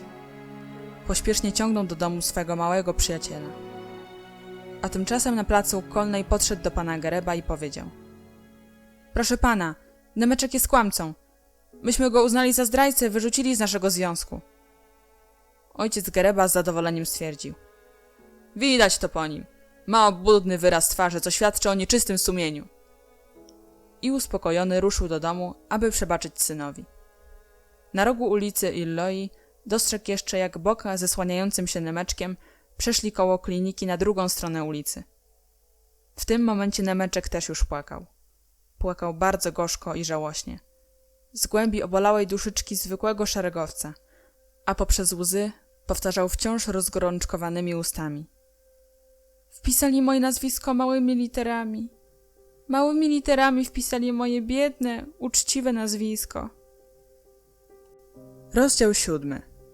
Nazajutrz, podczas lekcji łaciny, zdenerwowanie w klasie osiągnęło takie natężenie, że nawet pan profesor Rac zwrócił na to uwagę. Chłopcy wiercili się niespokojnie w ławkach. Byli podnieceni i w ogóle nie zwracali uwagi na kolegów, którzy akurat odpowiadali. Ten stan ogarnął zresztą nie tylko chłopców z placu broni, ale w ogóle całą klasę. Ba, można powiedzieć całą szkołę. Wieść o przygotowaniach wojennych szybko rozeszła się po wielkim gmachu szkolnym i nawet chłopcy ze starszych klas, 7. i 8., poważnie interesowali się sprawą. Czerwone koszule chodziły do szkoły realnej w dzielnicy Józef Varos i oczywiste było, że gimnazjaliści życzyli zwycięstwa chłopcom z Placu Broni. Niektórzy uważali nawet, że od tego zwycięstwa zależy honor szkoły. Co się dziś z wami dzieje? Zapytał ze zniecierpliwieniem profesor Rac. Kręcicie się, zajmujecie się wszystkim, tylko nie lekcjami. Bujacie myślami w obłokach. Ale nie dochodził dalej przyczyny zamieszania. Zadowolił się stwierdzeniem, że klasa ma po prostu zły dzień. Karcącym głosem dodał: oczywiście, jest wiosna, więc w głowach wam tylko piłka i kulki. Nie podoba wam się w szkole. No już ja wam dam nauczkę. Ale tylko tak mówił. Pan profesor Rac sprawiał wrażenie srogiego, ale w gruncie rzeczy był człowiekiem łagodnego serca. Siadaj, powiedział do ucznia, który właśnie odpowiadał i zaczął szukać w notesie następnego nazwiska. W takiej chwili w klasie zawsze zapadała śmiertelna cisza. Wszyscy, nawet ci, którzy byli dobrze przygotowani do lekcji, wstrzymywali oddech i wpatrywali się w palce nauczyciela przewracające kartki notesu. Chłopcy wiedzieli już nawet, na której stronie wpisane są ich nazwiska. Kiedy pan profesor przeglądał końcowe kartki notesu, wówczas z ulgą oddychali ci, których nazwiska zaczynają się na A i B. Kiedy potem nagle pan profesor przerzucał się znów na początek notesu, wówczas odzyskiwali humor chłopcy na R, S i T. Nauczyciel długo kartkował notes, po czym cicho powiedział: Nemeczek. Nieobecny! Zakrzmiała cała klasa.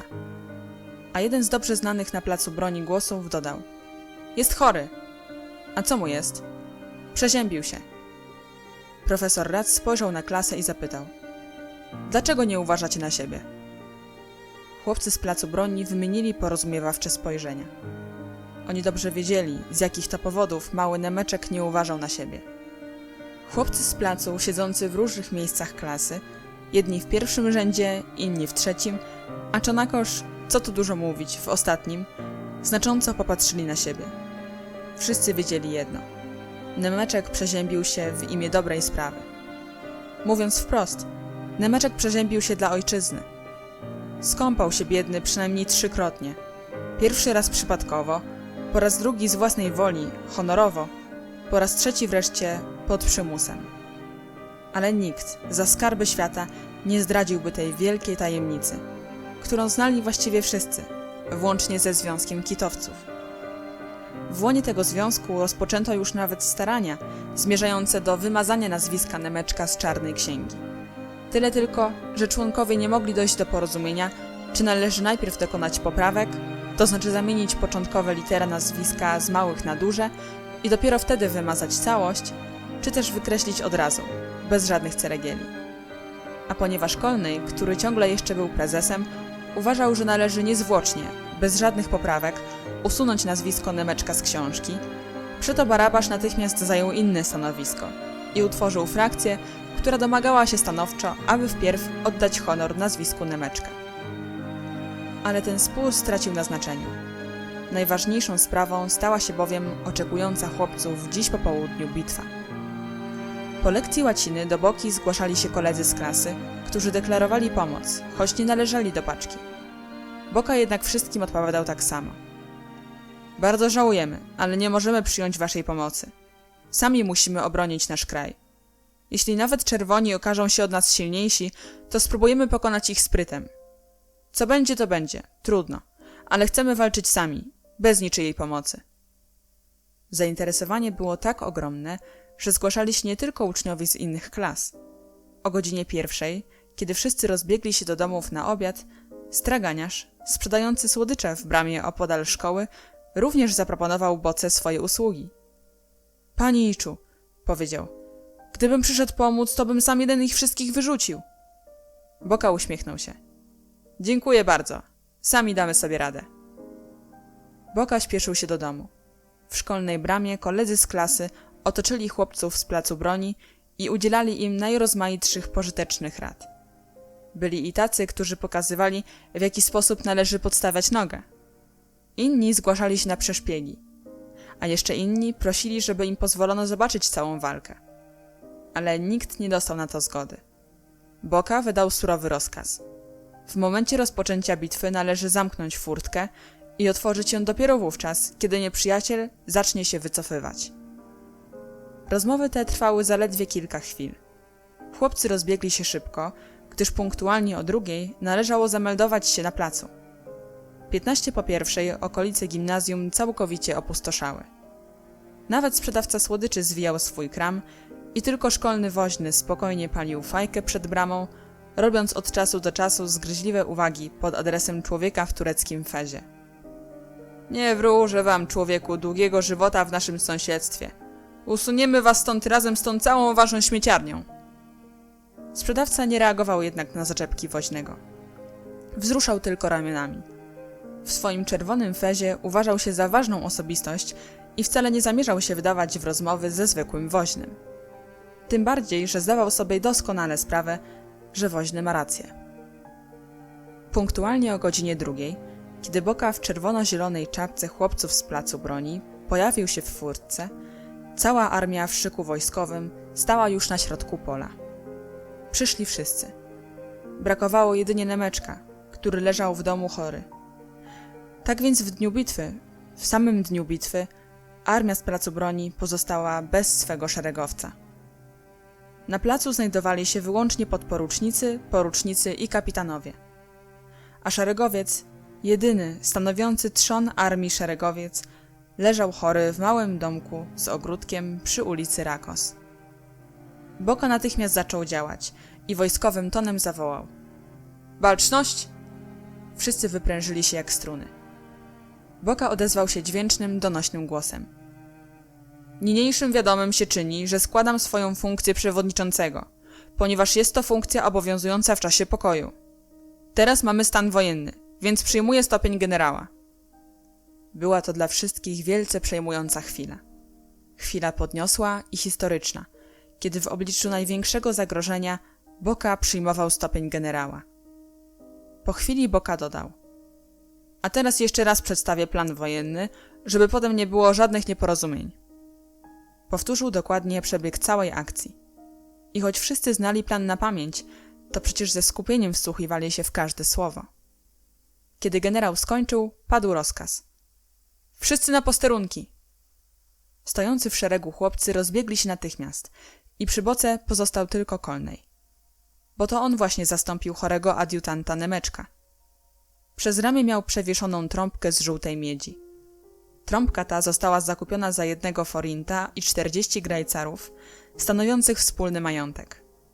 W tej kwocie mieścił się również cały kapitał Związku Kitowców, w sumie 26 grajcarów, które naczelny wódz po prostu zarekwirował na cele wojenne. Była to piękna pocztowa trąbka. Miała taki sam głos jak prawdziwa trąbka wojskowa. Ustalono, że trąbką podawane będą tylko 3 sygnały. Pierwszy oznaczający, że nadchodzi nieprzyjaciel. Drugi wzywający do ataku. Trzeci miał szczególne znaczenie. Na ten sygnał wszyscy powinni skupić się wokół generała. Chłopcy nauczyli się tych sygnałów na pamięć podczas wczorajszych manewrów. Siedzący okrakiem na szczycie płotu wartownik, z jedną nogą przerzuconą przez parkan od strony ulicy Pawła, wykrzyknął nagle przerażonym głosem: Panie generale! Słucham? Melduję posłusznie, że jakaś służąca z listem chce wejść na plac. A kogo szuka? Mówi, że szuka pana generała.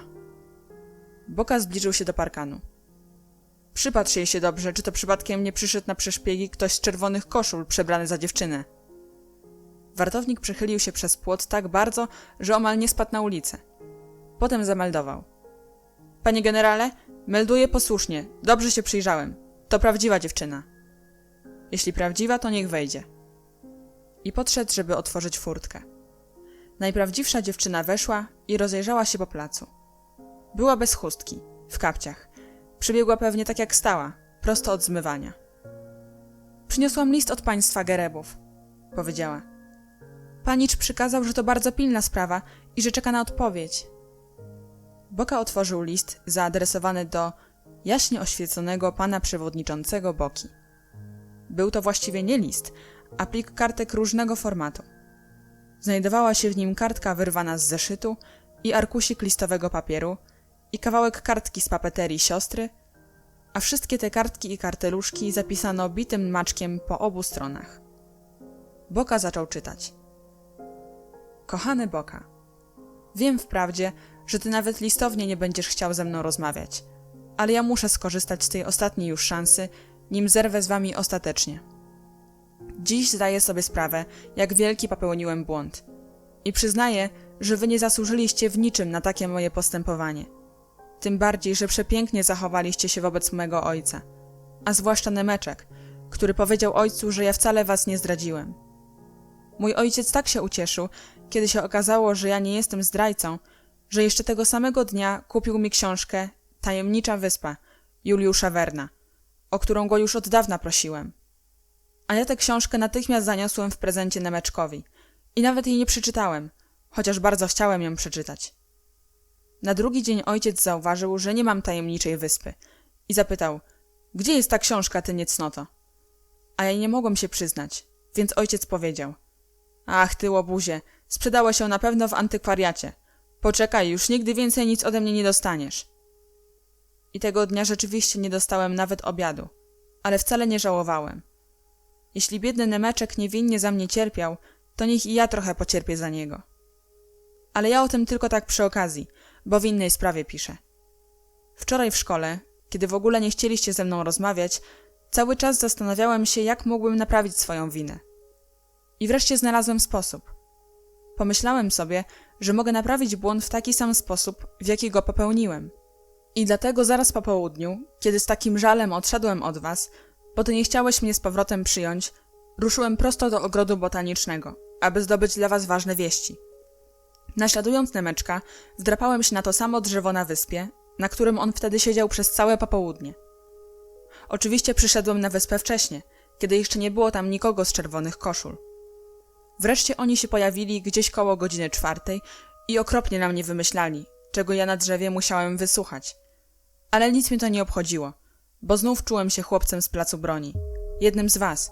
I przestało się liczyć to, że mnie wyrzuciliście, bo przecież mego serca nie mogliście wyrzucić. Ono pozostało przy was i możesz mnie wyśmiać, ale powiem ci, że omal nie popłakałem się z radości, kiedy Ferry Acz powiedział: a ten Gereb mimo wszystko należy do nich, a nie do nas. I on nie jest prawdziwym zdrajcą. Ci chłopcy z placu broni chyba go do nas przysłali na przeszpiegi. Przeprowadzili walne zebranie, a ja słyszałem każde ich słowo. Powiedzieli, że ponieważ Nemeczek wszystko podsłuchał, to oni dziś nie pójdą walczyć, bo wy jesteście przygotowani. Postanowili dopiero jutro przeprowadzić z wami bitwę. Ale wymyślili jeszcze coś bardzo chytrego i mówili o tym tak cicho, że musiałem zejść o 2 gałęzie niżej, żeby słyszeć, o czym mówią. Kiedy się poruszyłem, zaszeleściły liście, a Wendauer, który to usłyszał, powiedział: a może Nemeczek znów siedzi na tym drzewie? Ale to był tylko taki żart i na szczęście nikt nie podniósł głowy, żeby spojrzeć na drzewo. Zresztą gdyby nawet spojrzeli w górę, to i tak nic by nie zobaczyli, bo na gałęziach są bardzo gęste liście. Więc postanowili, że jutro przeprowadzą atak w taki sam sposób, jak to przedtem ustalili. Ty ten plan musisz znać, bo Nemeczek wszystko ci powtórzył. Ferry Acz powiedział: oni teraz myślą, że my zmienimy nasz plan wojenny, bo Nemeczek nas podsłuchał. Ale my tego planu nie zmienimy właśnie dlatego, że oni się spodziewają, iż zmienimy. Tak postanowili. Potem przeprowadzili ćwiczenia, a ja siedziałem na drzewie do 6:30 w największym niebezpieczeństwie, bo możesz sobie wyobrazić, co by było, gdyby mnie zauważyli. Ledwo mogłem już na tym drzewie wytrzymać. Ręce mi całkiem ścierpły i tak osłabłem, że gdyby nie poszli o 6:30 do domów, to spadłbym prosto na nich jak dojrzała gruszka, chociaż to wcale nie była grusza. Ale to tylko taki sobie żart. Liczy się to, czego się dowiedziałem. Po 6:30 zlazłem z drzewa i pobiegłem do domu, a po kolacji musiałem odrabiać przy świecy łacinę, bo straciłem przecież całe popołudnie. Teraz, drogi Boka, już tylko o jedno cię proszę. Uwierz mi, że wszystko, co napisałem w tym liście, jest szczerą prawdą. I nie myśl, że jest to jeszcze jedno kłamstwo i że chcę was wprowadzić w błąd jako szpieg czerwonych koszul. Piszę list dlatego, że chcę wrócić do was i chcę zasłużyć na wasze przebaczenie. Będę waszym wiernym żołnierzem i nie będę żałował swojej decyzji. nawet jeśli mnie zdegradujesz i odbierzesz rangę porucznika. Wrócę do was równie chętnie jako szeregowy. Tym bardziej, że teraz, ze względu na chorobę Nemeczka, nie macie w swoim wojsku żadnego szeregowca, jeśli nie liczyć psa starego Jana. Ale Hektor też chyba teraz nie jest szeregowcem, tylko psem wojennym. A ja jestem chłopakiem i mogę być dobrym szeregowym. Jeśli teraz ostatni już raz przebaczyłbyś mi i przyjął z powrotem, to ja natychmiast przyszedłbym do was i walczył razem z wami w jutrzejszej bitwie, a w czasie walki postaram się naprawić wszystkie swoje błędy. Bardzo cię proszę, daj mi znać przez Marii, czy mogę do was przyjść, czy też nie chcecie, żebym przychodził.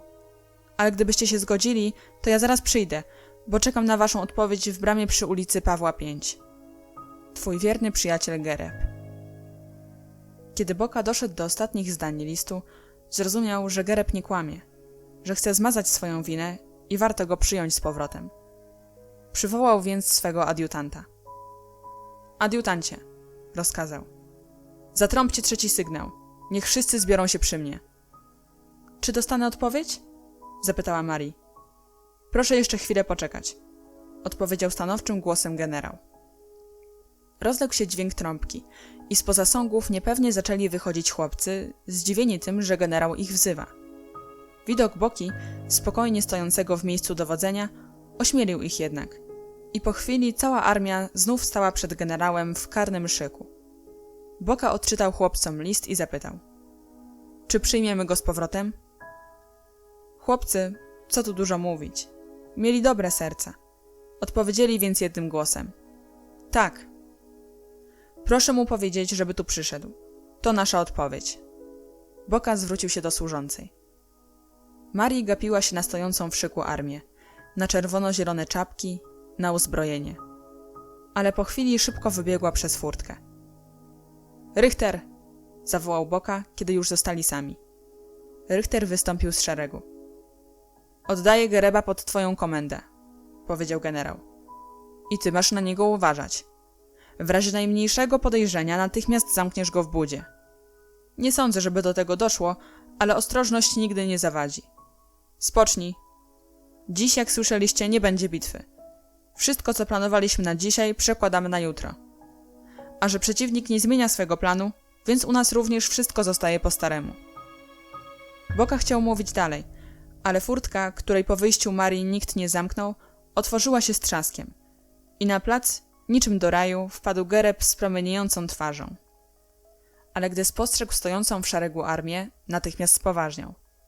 Podszedł do Boki i wśród ogólnego napięcia zasalutował. Na głowie miał czerwono-zieloną czapkę chłopców z placu broni.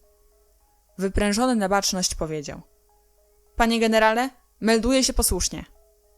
W porządku, powiedział Boka całkiem zwyczajnie. Jesteś przydzielony do Richtera, na razie jako szeregowy. Zobaczymy, jak spiszesz się w czasie bitwy. Być może odzyskasz swoją rangę. Po czym Boka zwrócił się do swego wojska. Wam wszystkim natomiast najsurowiej zabraniam rozmawiać z Gerebem o tym, co się stało. On postanowił zmazać swoją winę, a my mu przebaczyliśmy. I musimy mu pomóc. Gerebowi także zabraniam o tym mówić i uważam sprawę za zakończoną. Chłopcy słuchali w milczeniu. Każdy mówił sobie w duchu: Boka jest naprawdę mądry. Zasługuje na to, żeby być naszym generałem. Richter natomiast zaczął Gerebowi tłumaczyć, jakie zadania będzie spełniał jutro w czasie bitwy. Boka rozmawiał z Colnejem. I kiedy tak cicho ze sobą dyskutowali, wartownik, który ciągle siedział okrakiem na płocie, gwałtownie przerzucił nogę do środka. Był tak przerażony, że dopiero po chwili wyjąkał: panie generale, nieprzyjaciel nadchodzi. Boka błyskawicznie doskoczył do furtki i zamknął zasuwę. Wszyscy spojrzeli na Gereba, który, blady jak śmierć, stał koło Richtera. Boka ze złością krzyknął do niego: to jednak nas oszukałeś? Znów nas okłamałeś? Gereb ze zdumienia nie mógł z siebie wydobyć słowa. Richter chwycił go za ramię. Co to znaczy? Ryknął Boka. Dopiero teraz Gereb z trudem próbował odpowiedzieć. Może zauważyli mnie na tym drzewie i chcieli zwieść. Wartownik jeszcze raz wyjrzał na ulicę, po czym zeskoczył z parkanu, chwycił za swoją broń i wraz z innymi stanął w szeregu. Idą czerwone koszule, powtórzył. Boka podszedł do furtki, otworzył ją i śmiało wyszedł na ulicę. Czerwoni rzeczywiście nadchodzili, ale było ich tylko 3. Bracia pastorowie i Sebenicz. Kiedy zobaczyli Bokę, Sebenicz wyciągnął spod kurtki białą chorągiew i zaczął nią wymachiwać. Już z daleka krzyknął: Jesteśmy posłami! Boka wrócił na plac. Trochę mu wstyd było przed Gerebem, że zbyt pośpiesznie go osądził. Zaraz też zwrócił się do Richtera. Puść go, to tylko posłowie z białą chorągwią. Przepraszam cię, Gereb. Biedny Gereb odetchnął z ulgą. Przez przypadek wpadłby w tarapaty, ale i wartownik dostał za swoje. A ty, krzyknął na niego Boka, dobrze się przypatrz na drugi raz, zanim ogłosisz alarm. Zachowałeś się jak strachliwy zając. Po czym wydał rozkaz. W tył zwrot, skryć się za sągami. Ze mną zostaną tylko Czele i Kolnej. Nikt więcej. Odmaszerować. Chłopcy ruszyli wojskowym krokiem i wraz z Gerebem ukryli się szybko za sągami drzewa.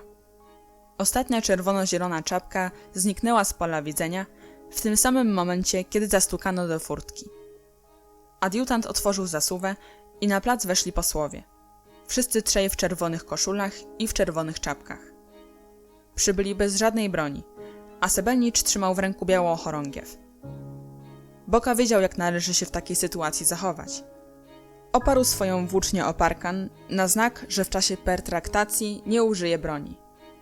Kolnej i Czele poszli w jego ślady, a Kolnej w swojej gorliwości posunął się tak daleko, że położył na ziemi również trąbkę. Starszy pastor wystąpił krok do przodu, żeby przedstawić misję, z którą przybyli. Czy mam zaszczyt rozmawiać z naczelnym wodzem?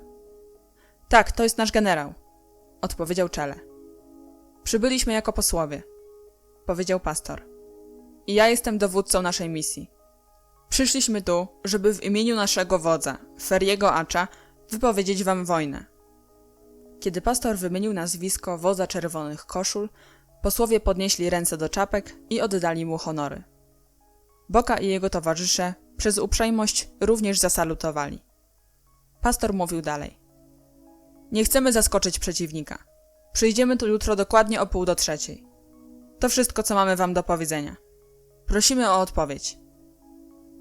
Boka zdawał sobie sprawę, że jest to bardzo ważna chwila. Głos mu drżał trochę. Przyjmujemy wypowiedzenie wojny, odpowiedział. Musimy tylko ustalić reguły. Nie chcę, żeby wywiązała się zwykła bijatyka. My też nie chcemy, powiedział ponuro pastor i swoim zwyczajem opuścił nisko głowę. Proponuję przyjąć, kontynuował Boka, 3 rodzaje prowadzenia walki. Na bomby piaskowe, zapasy oraz szermierkę na włócznie. Czy znacie obowiązujące w tych walkach zasady? Tak. Kto w zapasach dotknie ziemi obiema łopatkami, ten jest pokonany i odpada z walki. Ale może walczyć dalej na dzidy i bomby z piasku. Zgadzacie się? Zgadzamy. Włóczniami nie wolno ani uderzać, ani kłuć. Dozwolony tylko fechtunek. Tak jest. I 2 nie może napadać na jednego. Ale całe oddziały mogą atakować się wzajemnie. Przyjmujecie?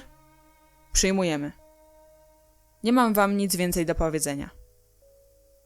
Boka zasalutował, a delegacja czerwonych koszul oddała mu honory. Pastor jednak znów się odezwał. Muszę was jeszcze o coś spytać. Nasz dowódca polecił nam dowiedzieć się o zdrowiu Nemeczka. Słyszeliśmy, że zachorował. Jeżeli to prawda, to chcielibyśmy go odwiedzić, ponieważ okazał się niezwykle odważny, a my takiego przeciwnika bardzo szanujemy. Mieszka na ulicy Rakos, rzekł Boka. Pod 3. Jest bardzo chory. Delegacja zasalutowała w milczeniu. Sebenicz znów uniósł w górę białą chorągiew, starszy pastor wydał komendę odmaszerować i 3 posłów opuściła plac. Na ulicy usłyszeli sygnał trąbki.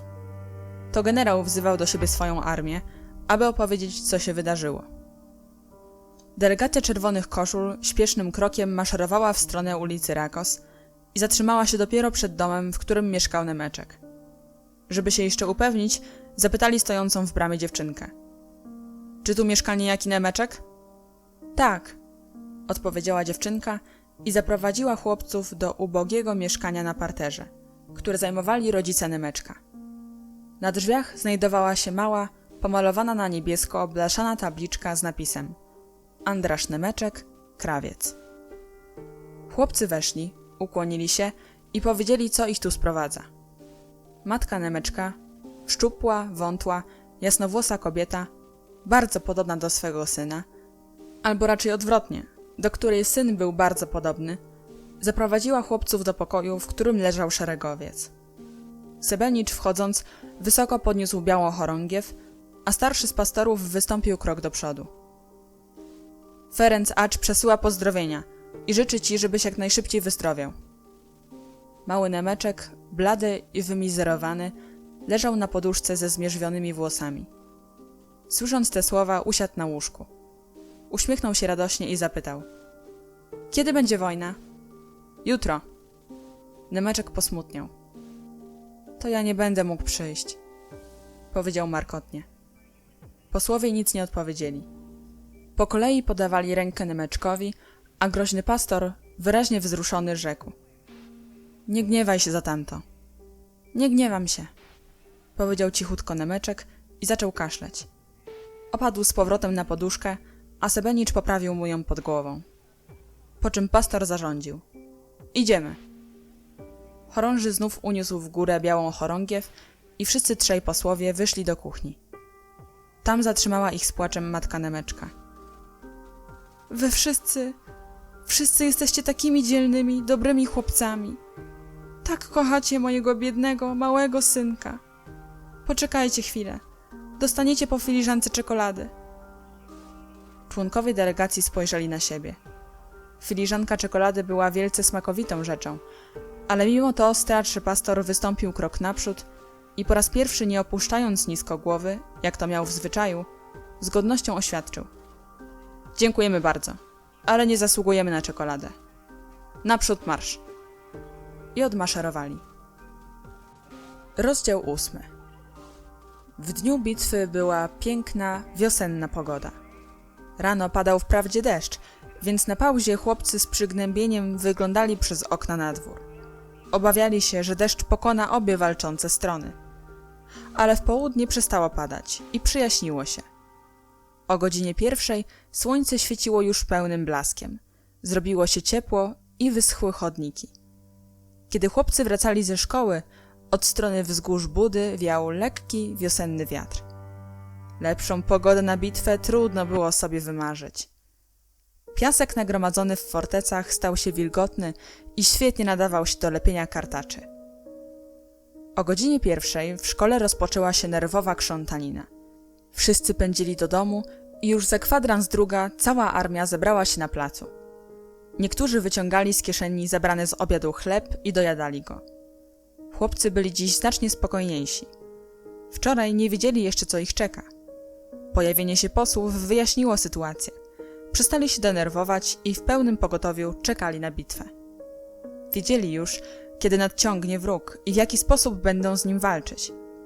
Wszyscy płonęli wojennym zapałem i pragnęli jak najszybciej znaleźć się w ogniu walki. W ostatniej chwili w planach wojennych Boki zaszła istotna zmiana. Po przyjściu na plac chłopcy ze zdumieniem stwierdzili, że przed fortecami numer 4 i 5 wykopano głęboki rów. Co bardziej strachliwi, natychmiast pomyśleli, że to nieprzyjaciel przygotował jakąś zasadzkę i przybiegli do Boki.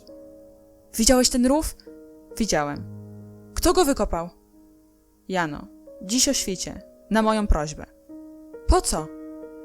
Bo zmieniłem częściowo nasz plan wojenny. Boka zajrzał do notatek, przywołał dowódców batalionów A i B i zapytał: Widzicie ten rów? Widzimy. Wiecie, co to jest szaniec? Tak dokładnie to nie wiedzieli. Szaniec jest potrzebny po to, tłumaczył Boka, żeby wojsko mogło ukryć się przed nieprzyjacielem i dopiero we właściwym momencie ruszyć do walki.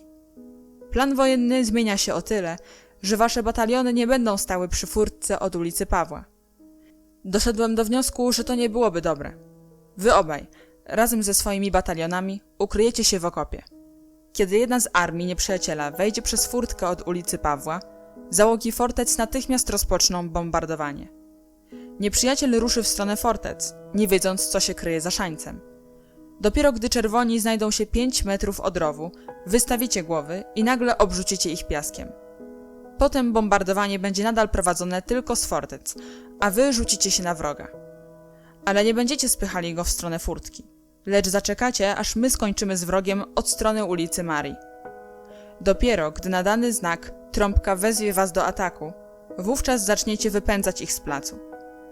Kiedy już weźmiemy do niewoli i zamkniemy w budzie tych, którzy wejdą od ulicy Marii, wtedy załogi fortec numer 1 i 2 oraz bataliony od ulicy Marii przyjdą wam z odsieczą. A więc waszym zadaniem jest zatrzymanie wroga. Zrozumiano? Tak jest.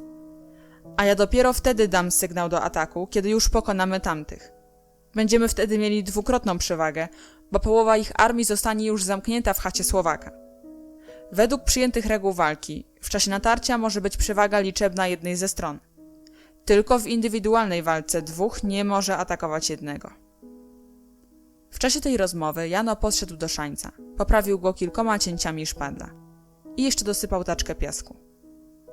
Reszta chłopców, stanowiąca załogi fortec, usilnie pracowała na szczytach sągów.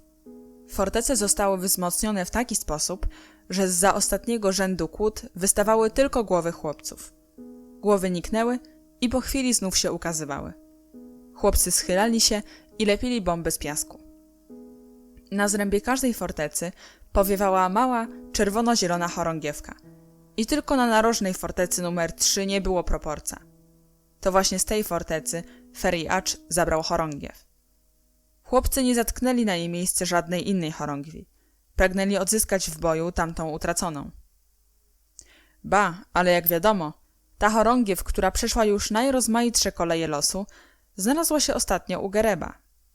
Naprzód zabrał ją Feriacz i czerwone koszule schowały ją w swoim arsenale w ruinach zamku w ogrodzie botanicznym. Stamtąd wykradł ją Nemeczek, którego ślady drobnych stóp znaleziono na piasku. Było to owego pamiętnego wieczoru, kiedy malec zeskoczył z drzewa w sam środek czerwonych. Pastorowie wyrwali mu wówczas chorągiew z ręki i znów znalazła się ona w arsenale czerwonych koszul, między tomahawkami i włóczniami nieprzyjaciela. Przyniósł ją stamtąd Gereb, żeby przysłużyć się chłopcom z placu broni. Ale Boka już wtedy oznajmił, że nie weźmie ukradzionej chorągwi. Chce ją odzyskać w honorowej walce. Gdy więc wczoraj posłowie czerwonych koszul opuścili ich państwo, natychmiast wyruszyła do ogrodu botanicznego delegacja chłopców z placu broni, zabierając ze sobą wspomnianą chorągiew.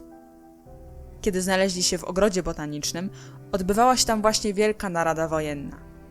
W skład delegacji, którą prowadził Czele, wchodziło jeszcze 2 parlamentariuszy – Weiss i Czonakosz. Czele niósł białą flagę, natomiast Weiss miał przy sobie czerwono-zieloną chorągiew owiniętą w gazetę. Na drewnianym mostku wiodącym na wyspę zastąpili im drogę wartownicy. – Stój, kto idzie? Czele wyciągnął z pazuchy białą flagę i podniósł ją wysoko nad głową, ale nie odezwał się ani słowem. Wartownicy nie wiedzieli, jak w takim wypadku należy postąpić, więc krzyknęli w stronę wyspy. – Hej hop! Przyszli jacyś obcy! Na ten sygnał pojawił się Feriacz. On wiedział, co oznacza biała flaga. Wpuścił posłów na wyspę. – Czy przyszliście jako parlamentariusze? – Tak. – Czego chcecie? Czele wystąpił krok w przód. – Przynieśliśmy chorągiew, którą nam zabraliście. Wróciła do nas, ale my jej nie chcemy odzyskiwać w taki sposób. Weźcie ją jutro ze sobą i jeśli potrafimy wam ją odebrać w czasie bitwy, to znów będzie nasza. A jeśli nie, zostanie przy was. I to wam chciał powiedzieć nasz generał. Dał znak Weissowi, który z wielką czcią wyjął chorągiew i przed oddaniem ucałował. – Zbrojmistrz Sebenicz! – krzyknął Feriacz. – Nieobecny! – rozległo się z zarośli. – Przed chwilą był u nas w poselstwie – wtrącił Czele. – Zgadza się – powiedział Feriacz. – Zapomniałem o tym. Niech więc przyjdzie jego zastępca. Rozsunęły się gałęzie jednego z krzaków i przed wodzem stanął zwinny Wendauer. – Odbierz od posłów chorągiew i zanieś się do arsenału. Potem Feriacz zwrócił się do posłów. – Waszą chorągiew poniesie w bitwie Sebenicz. Oto moja odpowiedź. Czele chciał już ponownie unieść białą flagę na znak odmaszerowania, ale dowódca czerwonych koszul znów się odezwał. Zdaje się, że to Gereb odniósł wam chorągiew. Zapanowała cisza. Nikt nie odpowiadał. Acz ponowił pytanie. Czy to Gereb? Czele stanął na baczność. Nie zostałem upoważniony do prowadzenia żadnych rozmów, powiedział zdecydowanym tonem, po czym wydał swojej delegacji rozkaz. Baczność! W tył zwrot! Naprzód marsz! I parlamentariusze odeszli z godnością. O Czele mówiono, że jest fircykiem, elegancikiem, ale trzeba przyznać, że potrafił zachować się po żołniersku. Nie chciał wydać nieprzyjacielowi nikogo, nawet zdrajcy. Ferry Acz patrzył za nimi, nieco zbity z tropu. Obok stał Wendauer z chorągwią w ręku i przyglądał się zajściu. Po chwili wódz krzyknął do niego ze złością. Co się gapisz? Zanieś chorągiew do arsenału. Wendauer odszedł, ale w duchu pomyślał, że mimo wszystko ci chłopcy z placu broni są naprawdę świetni, bo oto już drugi z nich dał nauczkę groźnemu Ferry'emu Aczowi. W taki oto sposób chorągiew trafiła znowu do czerwonych koszul i dlatego właśnie na fortecy numer 3 nie było chorągwi. Wartownicy siedzieli już na płocie. Jeden z nich siedział okrakiem na parkanie przy ulicy Marii, drugi na parkanie przy ulicy Pawła. Z oddziału, który krzątał się między fortecami, wyszedł w pewnym momencie Gereb. Stanął przed boką i stuknął obcasami. Panie generale, melduję posłusznie. Mam prośbę. Słucham. Pan generał rozkazał mi dzisiaj, żebym jako bombardier udał się do fortecy numer 3, ponieważ jako narożna jest ona najbardziej niebezpieczna, a poza tym nie ma na niej chorągwi. Zgadza się. A o co chodzi?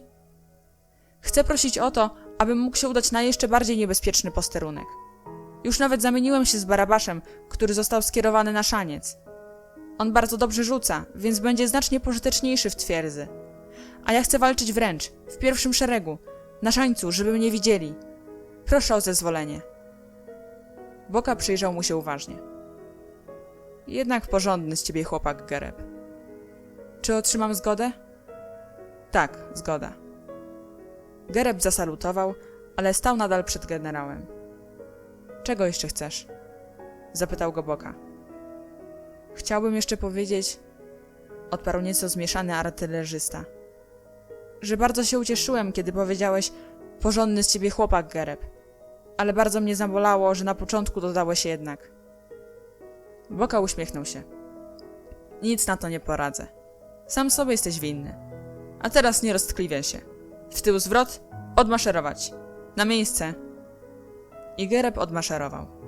Z radością schował się w rowie i natychmiast przystąpił do lepienia bomb z piasku.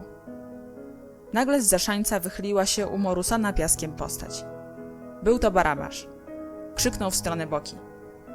Pozwoliłeś mu? Pozwoliłem, odpowiedział generał. A więc nie dowierzano jeszcze Gerebowi. Tak zwykle jednak bywa z tymi, którzy nadużyli zaufania. Kontroluje się ich potem nawet wtedy, gdy mówią prawdę. Słowo generała rozproszyło wątpliwości w tej sprawie. Barabasz wdrapał się na narożną fortecę i zameldował u dowódcy. Za chwilę obie potargane głowy skryły się za blankiem baszty. Chłopcy zaczęli układać kule z piasku w piramidę. W taki sposób minęło kilka minut, które wydały się chłopcom godzinami. Niecierpliwili się już tak bardzo, że co chwila słychać było okrzyki. A może się rozmyślili? Nastraszyli się! Albo przygotowali jakiś nowy podstęp? Wcale nie przyjdą! Kilka minut po drugiej adiutant przegalopował przez wszystkie bojowe stanowiska z rozkazem, żeby skończyć wszelkie nawoływania i przyjąć postawę baczność, bo za chwilę generał dokona ostatniego przed bitwą przeglądu. Kiedy adiutant z tą wieścią znajdował się na ostatniej już pozycji bojowej, na pierwszym posterunku ukazał się Boka. Był pełen powagi, milczący. Najpierw zlustrował oddziały zgrupowane przy ulicy Marii. Wszystko było tam w największym porządku. Oba bataliony stały na baczność z lewej i prawej strony wielkiej bramy. Dowódcy wystąpili do przodu. Wszystko w porządku, powiedział Boka. Czy znacie swoje zadania? Znamy. Mamy upozorować ucieczkę. A potem uderzyć od tyłu. Tak jest, panie generale. Potem generał sprawdził budkę Słowaka. Otworzył drzwi i włożył do zamka od zewnątrz wielki, zardzewiały klucz. Obrócił raz i drugi, żeby sprawdzić, czy zamek dobrze działa. Następnie dokonał przeglądu 3 pierwszych fortec. W każdym forcie zajmowało stanowiska po 2 chłopców. Kule z piasku ułożone były w piramidy. W twierdzy numer 3 zgromadzono 3 razy tyle amunicji, co w innych fortecach. Tu znajdował się główny punkt ognia. Kiedy generał pojawił się w tej fortecy, aż 3 chłopców stanęło przed nim na baczność. W fortecach numer 4, 5 i 6 zgromadzono również rezerwową amunicję. Tych bomb nie ruszajcie, powiedział Boka. Przydadzą się wtedy, kiedy na mój rozkaz przeniosą się tu bombardierzy z pozostałych fortec. Tak jest, panie generale. Załoga fortecy numer 5 była do tego stopnia zdenerwowana, że kiedy pojawił się generał, jeden z nadgorliwych bombardierów wrzasnął. Stój! Kto idzie? Drugi trącił go w bok, a Boka krzyknął. Nie poznajesz swego generała, ty ośle! I dodał po chwili. Takiego to najlepiej od razu rozstrzelać. Zdenerwowany bombardier przeraził się nie na żarty. W pierwszej chwili nie pomyślał nawet, że jest mało prawdopodobne, żeby go rozstrzelano. Boka po prostu nie zastanowił się nad swymi słowami. Zresztą, co tu dużo mówić, udzieliło mu się podniecenie przed bitwą. Normalnie nie palnąłby takiego głupstwa. Szedł dalej, aż do Szańca. W głębokim rowie przykucnęły oba bataliony. Był tam również Gereb. Miał zadowoloną minę. Boka stanął na nasypie. Żołnierze! Zawołał donośnym, pełnym zapału głosem. Od was zależą losy bitwy. Jeśli się wam uda powstrzymać nieprzyjaciela do chwili, aż oddziały przy ulicy Marii wykonają swoje zadanie, wygramy bitwę. Dobrze to sobie zapamiętajcie. Odpowiedział mu z rowu gromki okrzyk. Bardzo zabawnie wyglądali ci rozentuzjazmowani, podrzucający czapki chłopcy, którzy przy tym cały czas klęczeli w rowie, żeby nie zdradzić przypadkiem miejsca swego ukrycia. Cisza! Zawołał generał i udał się na środek placu. Czekał już tam na niego adiutant z trąbką. Adiutant! Rozkaz! Musimy znaleźć dla siebie takie miejsce, z którego będziemy widzieć całe pole bitwy. Wodzowie z reguły obserwują bitwę ze szczytu jakiegoś wzgórza. My wdrapiemy się na dach budy. W chwilę później znajdowali się już na dachu budy. Trąbka Colneya lśniła w słońcu, co nadawało adiutantowi niezwykle bojowy wygląd. Bombardierzy w fortecach zaczęli trącać jeden drugiego. Patrz! Patrz! W tym momencie Boka wyciągnął z kieszeni teatralną lornetkę, którą już raz miał ze sobą w czasie wyprawy do ogrodu botanicznego. Przewiesił ją przez ramię i w oczach chłopców, teraz już tylko w drobnej mierze, różnił się od wielkiego Napoleona. Był po prostu wodzem. Czekali. Historyk winien zawsze dokładnie odnotować czas wydarzeń. Zapiszmy więc, że dokładnie w 6 minut później, od strony ulicy Pawła, dobiegł dźwięk trąbki. Była to obca trąbka i obcy sygnał. W batalionach zapanowało podniecenie. Idą, podawano sobie z ust do ust. Boka zbladł nieco. Teraz, zwrócił się do Colneya. Teraz rozstrzygną się losy naszego państwa. W kilka sekund później obaj wartownicy zeskoczyli z płotu i z biegiem podążyli w kierunku budy, na której dachu stał generał. Unieśli ręce do czapek i zameldowali. Nieprzyjaciel idzie. Na miejsca!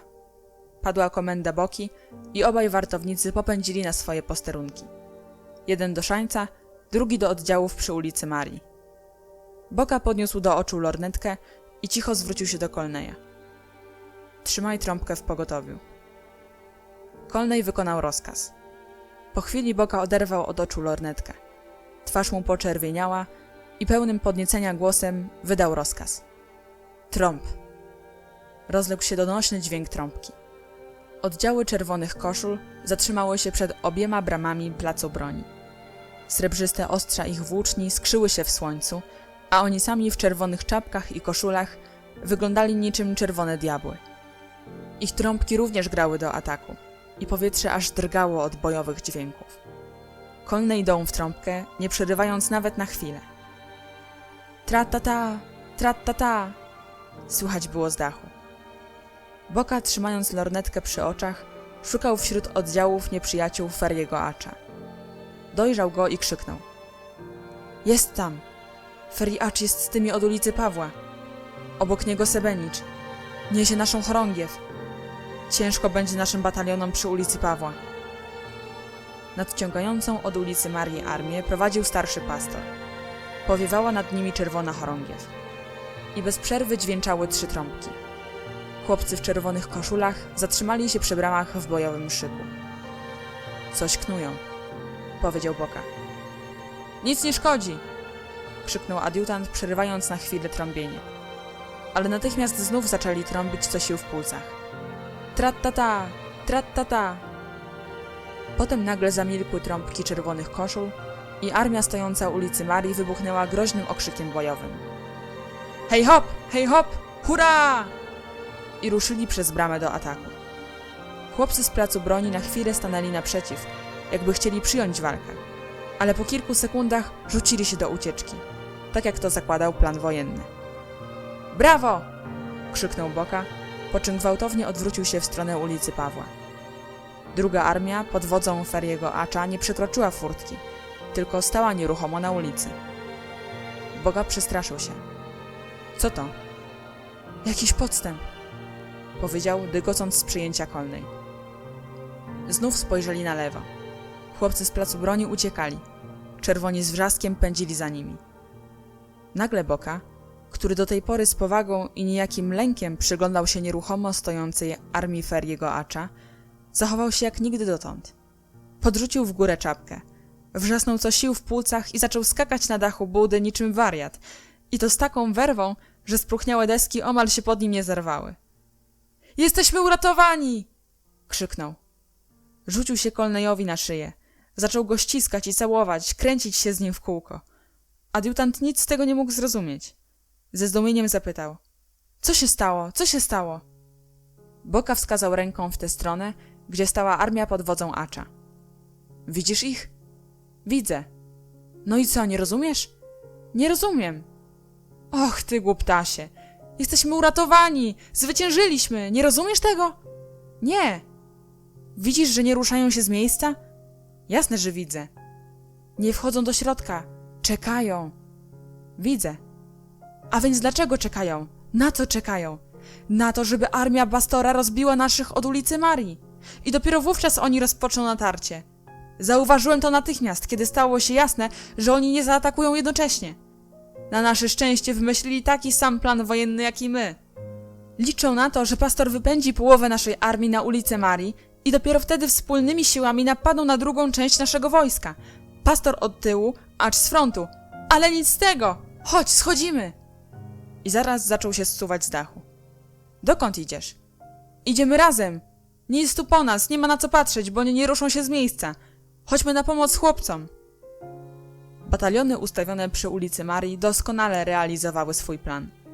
Chłopcy biegali wokół drzew i tartaku, wznosząc okrzyki przerażenia i sprytnie udając panikę. Ojej, ojej! Już po nas, koniec z nami! Przegraliśmy!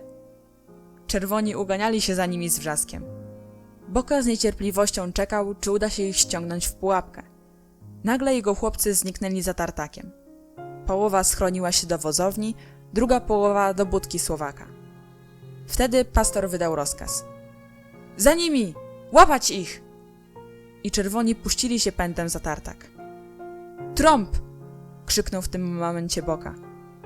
Mała trąbka dała sygnał fortecom, żeby rozpoczęły bombardowanie. W tym momencie od strony 3 pierwszych fortec rozległ się dziecinny, triumfalny okrzyk. Słychać też było tępe pacnięcia. Zaczęło się bombardowanie piaskowymi kulami. Boka aż poczerwieniał i przeszył go dreszcz emocji. Adiutant! Krzyknął. Jestem. Pędź na szaniec i powiedz żołnierzom, żeby czekali. Niech cierpliwie czekają. Mają zacząć dopiero wtedy, gdy dam znak do ataku. I fortece od strony ulicy Pawła niech też czekają. Adiutant już pędził z rozkazem. Przy budce rzucił się na ziemię i zaczął czołgać aż do szańca, żeby nie zobaczyły go przypadkiem stojące w otwartej furtce nieprzyjacielskie wojska. Szeptem przekazał rozkaz pierwszemu z brzegu chłopcu, po czym tą samą drogą, czołgając się kawałek, powrócił do swego dowódcy. Rozkaz wykonany, zameldował. Za tartakiem od okrzyków aż drżało powietrze. Czerwone koszule były pewne, że lada chwila zwyciężą. Z 3 fortec jednak dziarsko prowadzono bombardowanie i to przeszkodziło czerwonym we wdarciu się między sągi. Na szczycie 3, skrajnej fortecy, Barabasz w samej tylko koszuli walczył niczym lew. Cały czas celował w starszego pastora. I raz za razem piaskowe bomby rozpryskiwały się na jego ciemnej głowie. Barabasz za każdym razem wykrzykiwał: a masz, bratku! Piasek zasypywał pastorowi oczy i usta. Pastor otrząsał się i wściekle prychał. Czekajcie, ja wam pokażę! Ryczał ze złością. Chodź, chodź, czekamy! Krzyczał Barabasz, celował i rzucał. Za każdym razem trafiał. I chłopiec w czerwonej koszuli znów miał usta i oczy pełne piasku. Załogi fortec entuzjastycznie krzyczały. A najedz się tego piasku! Wołał rozogniony Barabasz i już 2 rękami rzucał kartacze. Wszystkie w stronę pastora. Nie próżnowali również pozostali bombardierzy. Narożna forteca pracowała z takim zapałem, że aż przyjemnie było patrzeć. Natomiast ukryta w wozowni i budce piechota ciągle czekała na sygnał do ataku. Wojsko w czerwonych koszulach podeszło już pod fortecę i znalazło się w samym ogniu walki. Pastor wydał kolejny rozkaz. W górę! Da sągi! Puf! Krzyknął Barabasz i trafił kartaczem w sam nos dowódcy. Puf! Okrzyk Barabasza podjęły załogi pozostałych fortec i na głowy wspinających się wrogów runęła istna lawina piasku. Boka chwycił swego adiutanta za ramię. Słuchaj, piasek im się kończy, powiedział. Nawet Barabasz rzuca już tylko 1 ręką, chociaż w narożnej fortecy było 3 razy tyle piasku. Rzeczywiście, bombardowanie zaczynało słabnąć. Co się teraz stanie? Zapytał Colney. Ale Boka był już całkiem spokojny. Zwyciężymy, powiedział. W tym samym momencie forteca numer 2 przerwała ogień. Zapewne zabrakło jej piasku. No, teraz! Krzyknął Boka. Pędź do wozowni, niech nacierają. A sam pobiegł do budki. Jednym szarpnięciem otworzył drzwi i krzyknął. Do ataku! I w tym momencie oba bataliony rozpoczęły atak. Jeden z wozowni, drugi z budki. Odsiecz przybywała w samą porę. Pastor 1 nogą był już w fortecy. Ktoś uczepił się jego drugiej nogi i ściągnął na dół. Czerwone koszule ogarnął popłoch. Byli przekonani, że uciekające przed nimi oddziały schroniły się za sągami i że fortece miały powstrzymać ich przed wdarciem się w głąb umocnień. I oto nagle zaatakowali ich od tyłu ci sami chłopcy, którzy niedawno przed nimi uciekali. Poważni korespondenci wojenni, którzy brali udział w prawdziwych bitwach, powiadają, że największym niebezpieczeństwem w czasie bitwy jest zamieszanie. Wodzowie bardziej boją się choćby małego zamieszania, które w ciągu kilku sekund może przerodzić się w panikę, niż setek armat. A skoro zamęt może osłabić prawdziwą, uzbrojoną w karabiny i armaty armię, to jakże mogła uniknąć tego garstka ubranych w czerwone koszule piechurów? Nie zrozumieli, co się stało. W pierwszej chwili nie zorientowali się nawet, czy zaatakowali ich ci sami chłopcy, którzy przed nimi uciekali, czy też jacyś inni. Dopiero po chwili, kiedy rozpoznali niektórych chłopców, pojęli, że walczą z tym samym przeciwnikiem. Skąd u licha oni się tu wzięli? Z podziemi? Krzyknął pastor, kiedy 2 silne dłonie chwyciły go za nogę i ściągnęły z fortecy. Boka też walczył. Wypatrzył sobie przeciwnika w czerwonej koszuli i zaczął się z nim mocować. W czasie walki powoli i sprytnie spychał go w stronę budy. Przeciwnik, który zorientował się, że nie da rady Boce, podciął mu w pewnej chwili podstępnie nogę. Chłopcy obserwujący bacznie ten pojedynek ze szczytu fortec głośno zaprotestowali. To świństwo! Podstawił mu nogę! Boka upadł na ziemię, ale błyskawicznie się poderwał. Krzyknął do nieprzyjaciela. Podstawiłeś mi nogę! To wbrew regułom! Przywołał Colneya i w mgnieniu oka wepchnęli wierzgającego przeciwnika do budy. Boka zamknął drzwi na klucz i ciężko dysząc powiedział. To głupiec. Gdyby normalnie walczył, nie dałbym mu rady, traciłem już siły. A tak mieliśmy prawo zaatakować go we 2. I znów rzucił się do boju. Chłopcy walczyli teraz pojedynczo. Każdy znalazł sobie przeciwnika i usiłował go powalić. Bombardierzy sypali z fortec resztki piasku na nieprzyjaciela. Fortece od strony Pawła ciągle milczały. Czekały na atak wroga. Colney chciał właśnie włączyć się do zapasów, ale Boka przywołał go do porządku. Nie mieszaj się! Biegnij z rozkazem! Każ załogom pierwszej i drugiej fortecy wzmocnić czwartą i piątą. Colney przebił się przez pierwszą linię walki i pobiegł z rozkazem. Po chwili z dwóch pierwszych fortec zniknęły chorągiewki, gdyż chłopcy zebrali je ze sobą na nową linię frontu. Na polu walki raz po raz rozlegały się gromkie okrzyki triumfu.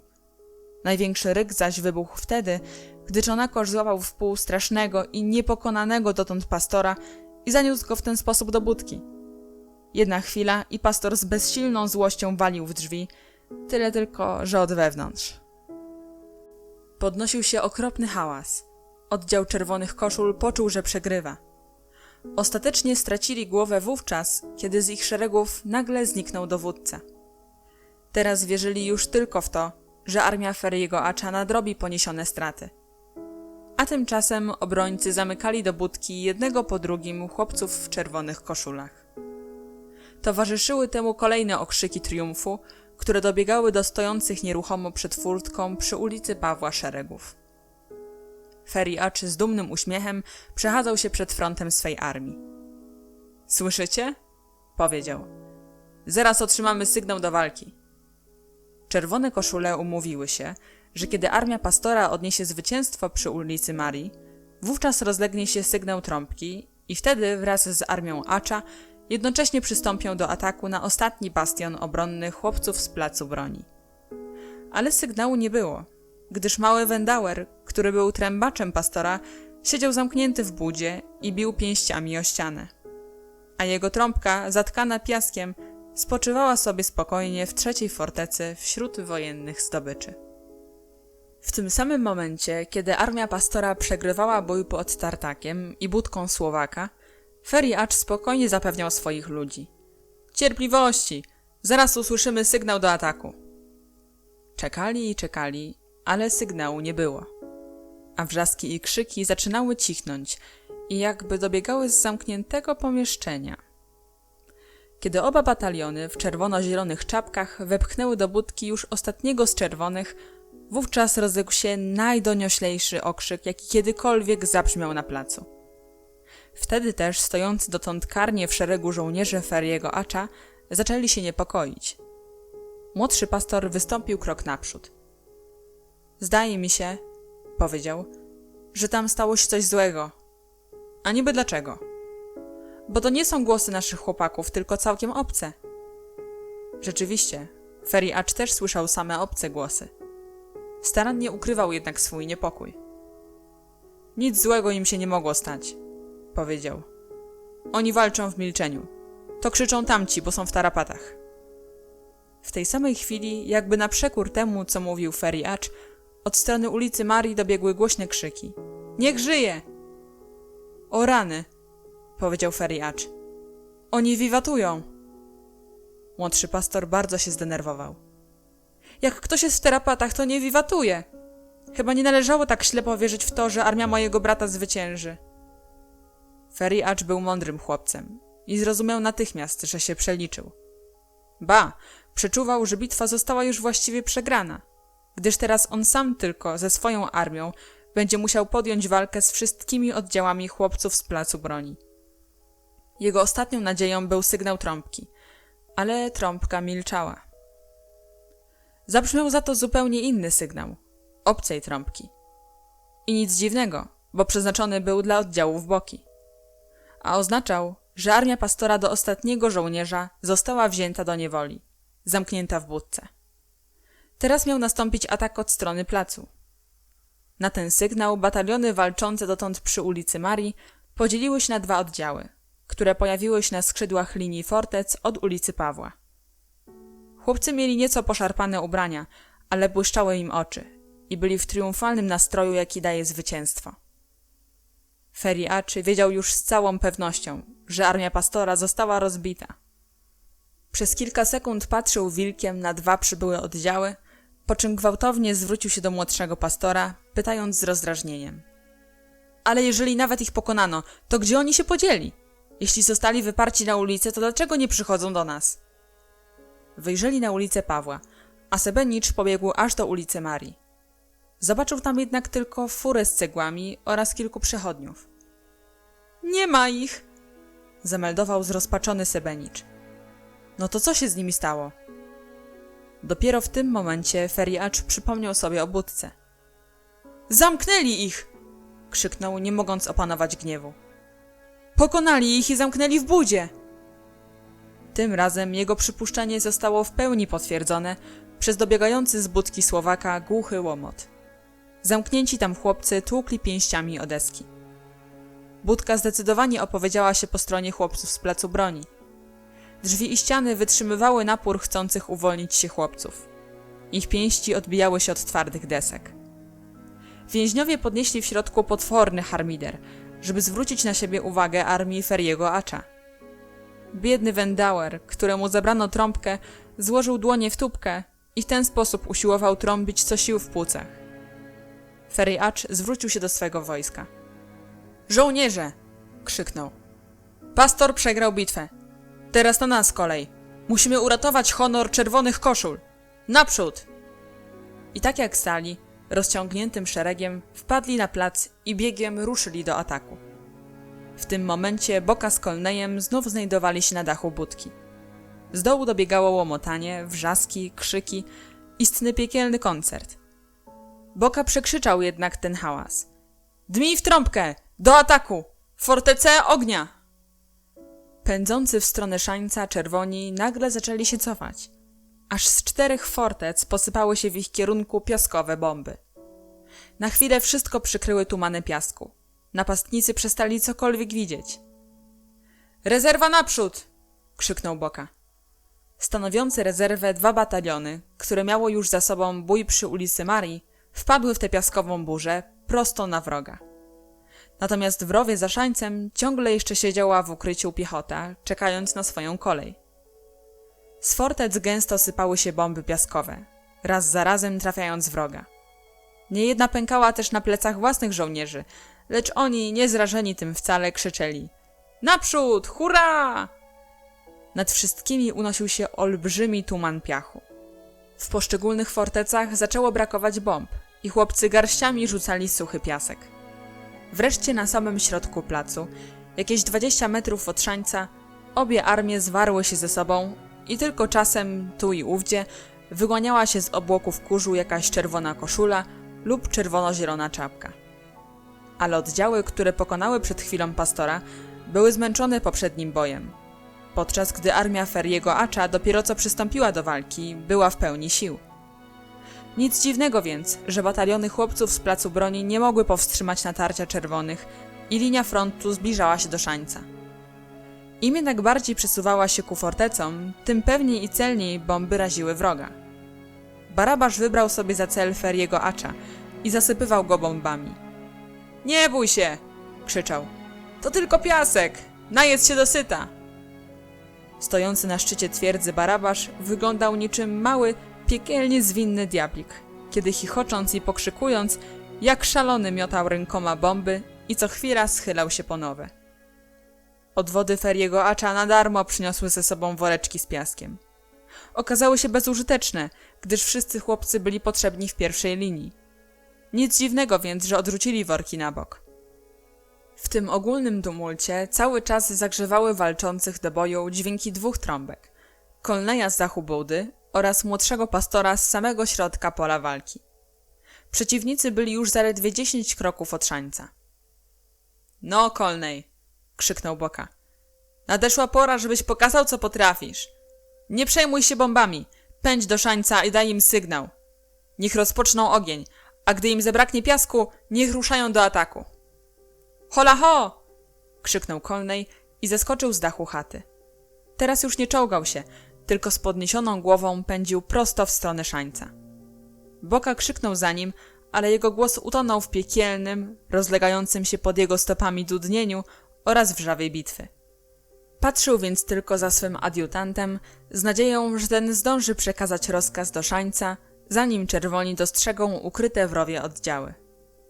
Nagle z tłumu walczących odłączyła się sylwetka muskularnego chłopca i zagrodziła drogę Colneyowi. Chłopiec chwycił Colneya za ramię i zaczął się z nim mocować. Przepadło! Colney nie mógł wykonać rozkazu. Sam idę!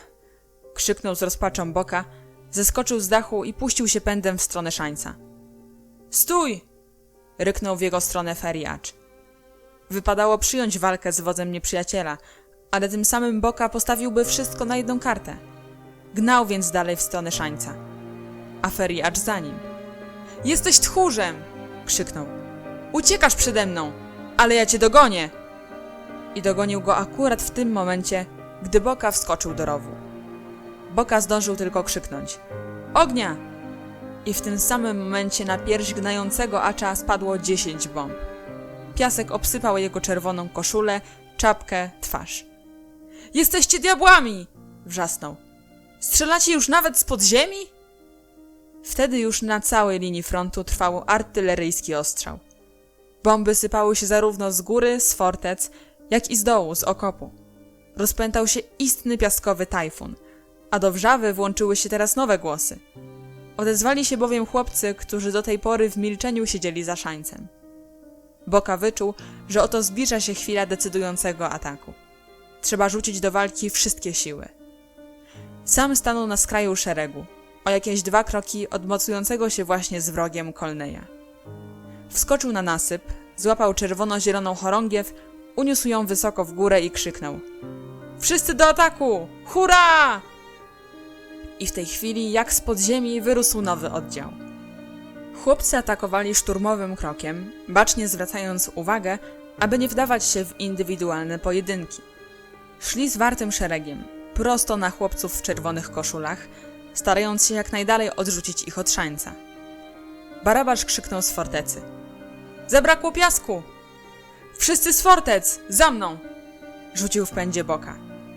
Na ten rozkaz na blankach fortec pojawiły się ręce i nogi. To artylerzyści zeskakiwali na ziemię. Utworzył się drugi zwarty szereg, który równym krokiem podążał za pierwszą falą natarcia. Rozgorzała rozpaczliwa walka. Czerwone koszule, czując swoją zgubę, przestawały szanować reguły walki. Reguły dobre były dopóki wierzyli, że i uczciwie walcząc potrafią pokonać przeciwnika. Ale teraz odrzucili wszelkie skrupuły. Sytuacja stała się niebezpieczna.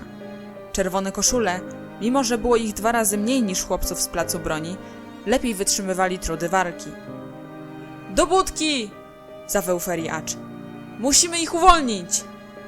I całe to kłębowisko chłopców zaczęło powoli przesuwać się w kierunku chaty Słowaka. Chłopcy z placu broni nie liczyli się z takim obrotem bitwy. Przeciwnicy w czerwonych koszulach zaczęli im się wymykać z rąk. Tak samo bywa, kiedy wbija się młotkiem gwóźdź, a ten nagle się skrzywi pod uderzeniem. Podobnie tu, na polu walki, linia walczących z nimi przeciwników wygięła się i przesunęła na lewo. Na samym czele z dzikim wrzaskiem pędził Feriacz, a w jego głosie brzmiała nadzieja na zwycięstwo. Za mną! Za mną!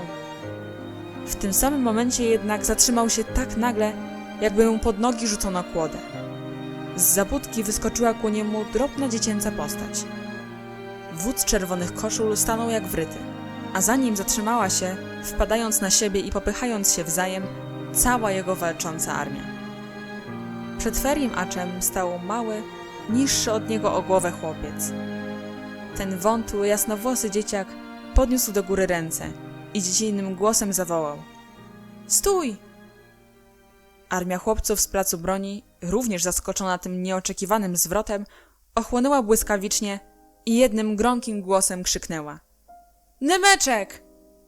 W tej samej chwili wymizerowany chorobą chłopczyk chwycił Feriego acza w pół i z jakąś nadludzką siłą spotęgowaną gorączką powalił go według wszelkich reguł zapaśniczej walki na obie łopatki, po czym sam padł na ziemię nieprzytomny. W tejże chwili armię czerwonych koszul ogarnął wielki zamęt.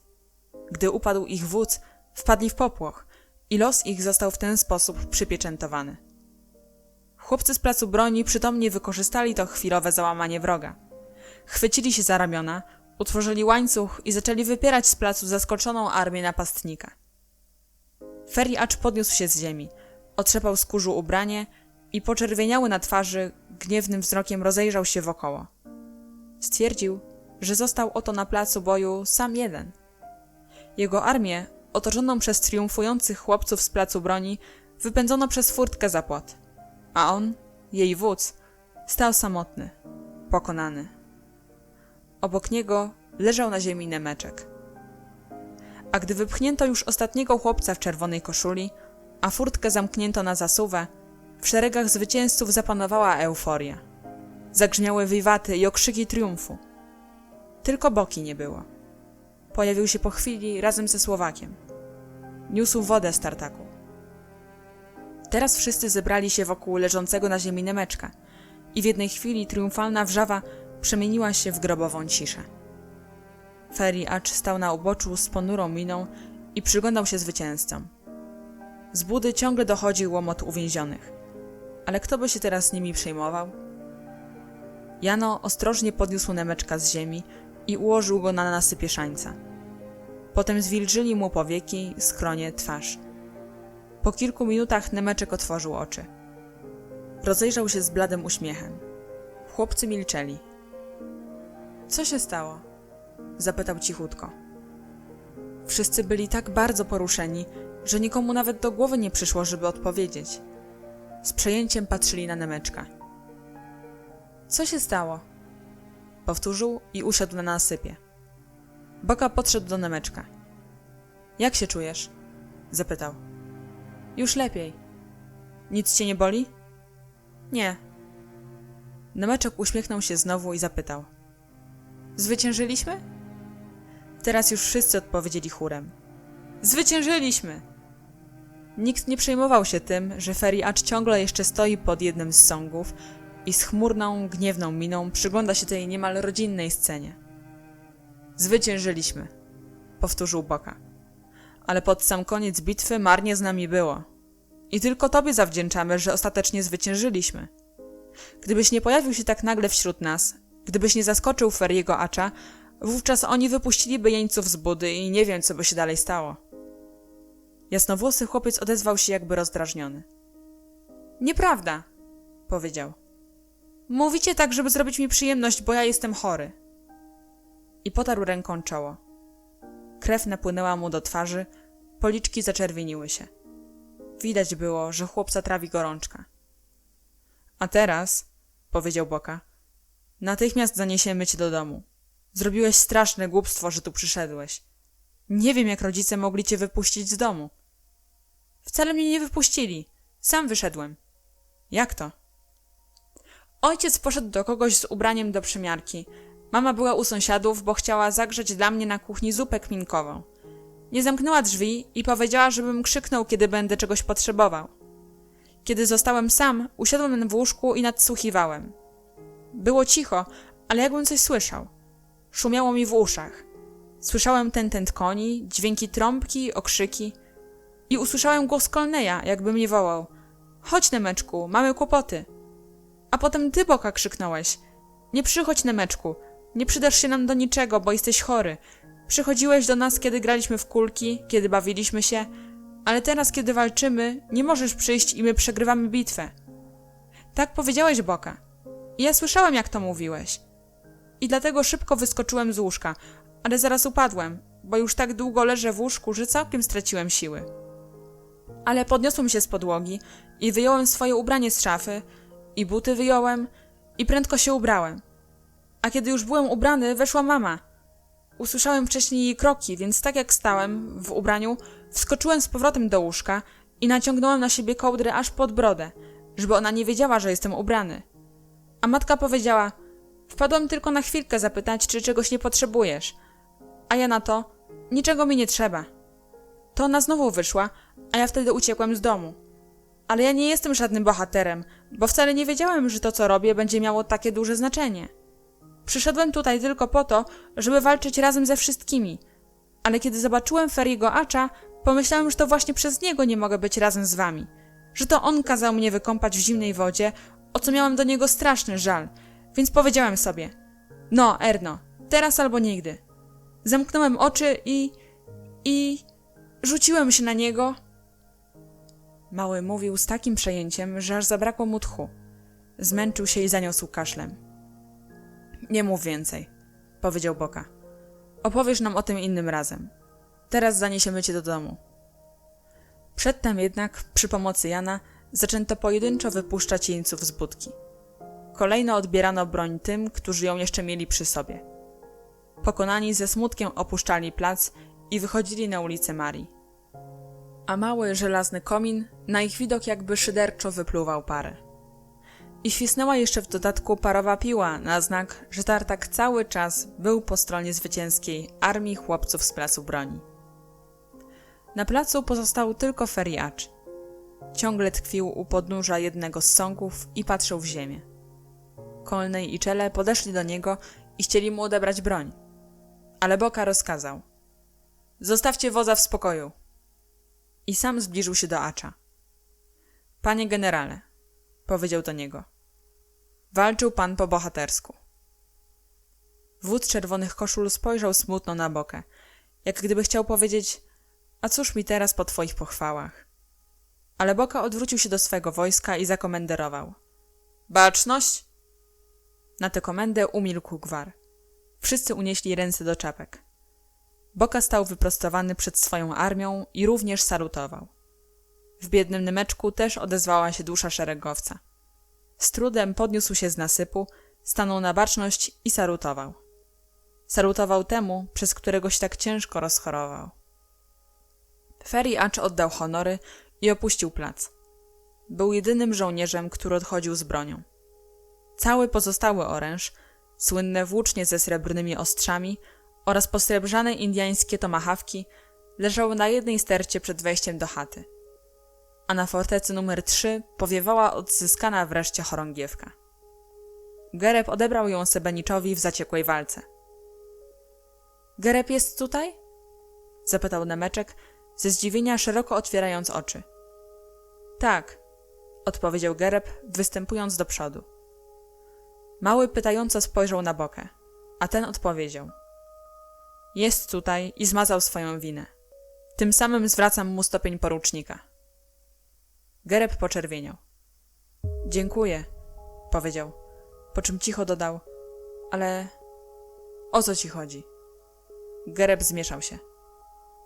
Wiem, że nie mam do tego prawa, że o tym decyduje generał, ale pozwalam sobie przypomnieć, że Nemeczek ciągle jest tylko szeregowcem. Zapanowała wielka cisza. Gereb miał rację. W tych wielce nerwowych chwilach wszyscy zapomnieli o tym, że ten, któremu już 3. raz z rzędu wszystko zawdzięczali, ciągle jest jeszcze zwykłym szeregowcem.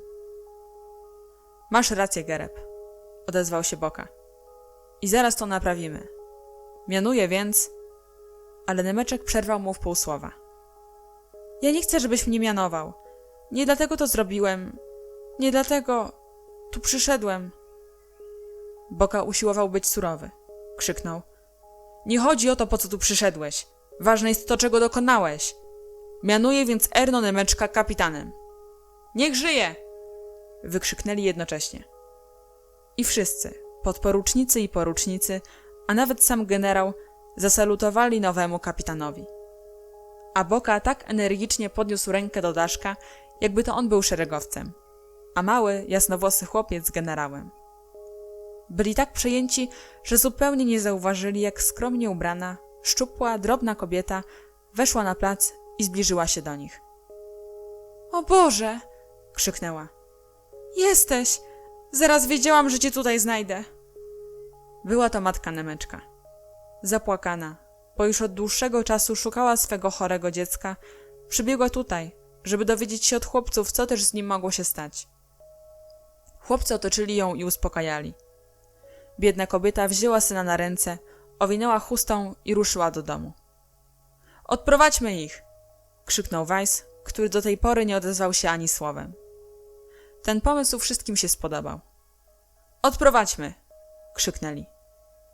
Szybko wrzucono zdobyczną broń do budki i cała armia ruszyła za matką Nemeczka, która przytulając syna do piersi, aby go ogrzać własnym ciepłem, śpieszyła do domu.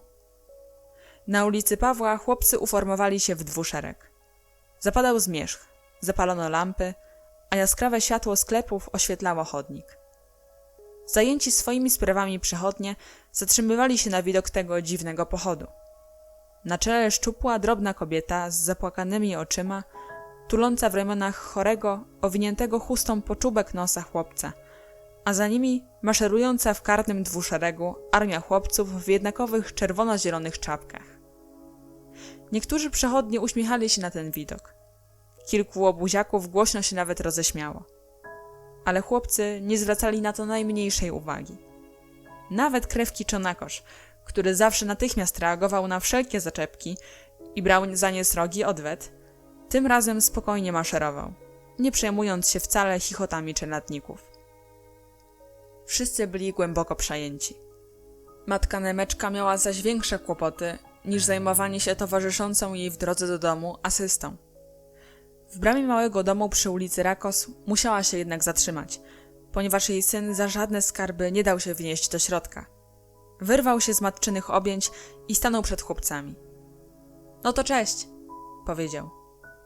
Chłopcy po kolei ściskali mu rękę. Dłoń miał gorącą, rozpaloną.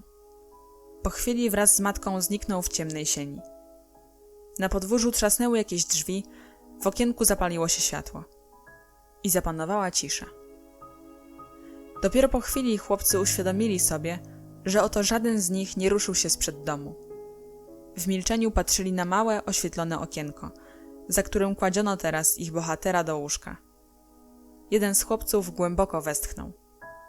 Wtedy odezwał się Czele. I co teraz będzie? Zaczęli się rozchodzić. Kilku chłopców ruszyło małą, ciemną uliczką w stronę ulicy Illoi. Wszyscy byli zmęczeni i wyczerpani walką. Wiał silny wiatr, niósł ze sobą chłód śniegu topniejącego na wzgórzach Budy. Za chwilę druga grupa ruszyła w kierunku Ferencváros. Wreszcie pod bramą zostali tylko Boka i Czonakosz. Czonakosz ociągał się, czekał, żeby Boka ruszył pierwszy. Ale ponieważ Boka nie przejawiał takiego zamiaru, Czonakosz zapytał cicho. – Idziesz? Boka równie cicho odpowiedział. – Nie. – Zostajesz? – Tak. – No to cześć. I Czonakosz oddalił się wolnym krokiem. Boka patrzył za nim i widział, jak Czonakosz ogląda się za siebie, aż zniknął za rogiem ulicy. Tak więc na małej i cichej ulicy Rakos, biegnącej równolegle do hałaśliwej ulicy Illoi, którą poruszają się konne tramwaje, zapanował teraz kompletny spokój. Tylko wiatr po nich hulał, uderzając w szybki gazowych latarni. Co bardziej porywiste podmuchy wiatru powodowały brzęczenie tych szybek na całej długości ulicy, co sprawiało wrażenie, jakby migocące płomyki rozmawiały ze sobą. Uliczka była pusta. Stał tam jedynie Janosz Boka, generał. A kiedy generał, Janosz Boka, rozejrzał się wokół i stwierdził, że jest już całkiem sam, wtedy tak mu się ścisnęło jego generalskie serce, że oparłszy się o bramę, zapłakał serdecznie, z głębi serca. Przeczuwał bowiem, wiedział to, czego żaden z chłopców nie śmiał powiedzieć. Oto gaśnie powoli życie jego jedynego szeregowca. Zdawał sobie sprawę, że to już koniec, że za chwilę... Przestało się liczyć, iż jest wodzem zwycięskiej armii. Nie wstydził się, że po raz pierwszy przestał panować nad sobą, że szlocha jak dziecko. I przejęty wielkim żalem, powtarzał przez łzy. Mój mały, mój drogi przyjacielu, mój drogi, kochany, mały kapitanie. Jakiś przechodzący ulicą człowiek zapytał. Dlaczego płaczesz, chłopcze? Boka jednak nie odpowiedział. Mężczyzna wzruszył ramionami i poszedł dalej. Potem nadeszła jakaś kobiecina z dużym koszykiem. Postała chwilę, patrząc w milczeniu na Bokę, po czym odeszła. Po pewnym czasie pojawił się niski, drobny człowiek, który skręcił w stronę bramy. Zatrzymał się. Spojrzał na chłopca. Poznał go. To ty jesteś Janosz Boka? Boka spojrzał na mężczyznę. Tak, to ja, proszę pana. Był to ojciec Nemeczka. Niósł garnitur, wracał aż z Budy, gdzie robił komuś przymiarkę. Pan Nemeczek nie spytał, dlaczego płaczesz, chłopcze. Nie okazywał zdziwienia. lecz podszedł do Boki, objął go serdecznie, przytulił i razem z nim zaczął płakać. Pod wpływem tego płaczu w Boce obudziło się generalskie serce. Niech pan nie płacze, powiedział chłopiec. Krawiec otarł łzy wierzchem dłoni i wykonał ruch ręką, jakby chciał powiedzieć: teraz już i tak wszystko jedno. Niech się przynajmniej trochę wypłacze. Niech cię Bóg błogosławi, synku, powiedział do Boki. Wracaj do domu. I wszedł na podwórze. Boka również otarł łzy i głęboko westchnął. Rozejrzał się po ulicy i chciał ruszyć do domu, ale powstrzymywała go jakaś niewidzialna siła. Wiedział, że nie może nic pomóc, a jednocześnie czuł, że jego świętym obowiązkiem jest stać tu na honorowej warcie, przed domem, w którym umiera jego wierny żołnierz. Zrobił kilka kroków przed bramą, po czym przeszedł na drugą stronę ulicy i stamtąd obserwował domek. Nagle w ciszy opustoszałej ulicy zastukały czyjeś kroki. Jakiś robotnik wraca z pracy do domu, pomyślał Boka i z opuszczoną nisko głową dalej przechadzał się po drugiej stronie ulicy. Był zaprzątnięty różnymi dziwnymi myślami, które nigdy dotąd nie przychodziły mu do głowy. Zastanawiał się nad tym, czym jest życie, czym śmierć. I w żaden sposób nie mógł znaleźć odpowiedzi. Kroki wciąż się zbliżały, ale nadchodzący jakby zwalniał. Ciemny cień ostrożnie przesuwał się pod osłoną murów i zatrzymał się przed domem Nemeczka. Przechodzień zajrzał do bramy. Na chwilę wszedł do środka, po czym ukazał się znowu. Zatrzymał się. Czekał. Zaczął przechadzać się przed domem od jednej latarni gazowej do drugiej. A kiedy wiatr rozchylił mu płaszcz, Boka w blasku światła dostrzegł, że chłopiec ma na sobie czerwoną koszulę. Był to Ferry Acz. Dwaj wodzowie spojrzeli na siebie chmurnie. Po raz pierwszy w życiu stanęli ze sobą oko w oko. I do spotkania doszło właśnie przed tym pogrążonym w smutku domem. Jednego przywiodło tutaj serce, drugiego wyrzuty sumienia. Nie odzywali się do siebie ani słowem. Tylko patrzyli. Po chwili Ferry Acz zaczął się przechadzać. Długo, bardzo długo tak chodził. Kiedy z ciemnego podwórza wyszedł dozorca, żeby zamknąć na noc bramę, Ferry Acz podszedł do niego, uchylił czapki i o coś cicho zapytał. Odpowiedź dozorcy dotarła aż do Boki. Bardzo źle, powiedział dozorca. I zamknął wielką, ciężką bramę. Głośne trzaśnięcie bramy zakłóciło ciszę uliczki, ale po chwili umilkło, niczym grzmoty wśród górskich szczytów. Ferry Acz powoli ruszył przed siebie. Boka również zdecydował się wrócić do domu. Zawodził ze świstem zimny wiatr. Dwaj wodzowie rozeszli się w dwie różne strony. Jeden w prawo, drugi w lewo. Ale nawet odchodząc, nie zamienili ani jednego słowa. Cicha uliczka usnęła wreszcie, targana porywami wiosennego wiatru. Wiatr królował już bez reszty. Pobrzękiwał szybkami gazowych latarni, chybotał płomykami, z chrobotem obracał zardzewiałymi blaszanymi kurkami na dachach. Wiatr wdzierał się przez szczeliny i szpary do mieszkań, również i do tego pokoiku, gdzie po kolacji zasiadł ubogi krawiec, a za jego plecami, w łóżku z rozpaloną twarzą i błyszczącymi oczyma, ciężko dyszał mały kapitan. Wiatr zadzwonił w szyby, zachybotał płomieniem naftowej lampy. Szczupła kobieta przykryła starannie swego synka. To wiatr tak wieje, syneczku. A kapitan ze smutnym uśmiechem, cichutko, niemal szeptem odparł. To wieje od strony naszego placu. Naszego ukochanego placu, mamo. Rozdział 9. Oto kilka stron z Wielkiej Księgi Związku Kitowców. Protokół. Na dzisiejszym walnym zebraniu podjęliśmy następujące uchwały i wpisujemy je niniejszym do Wielkiej Księgi naszego związku. 1.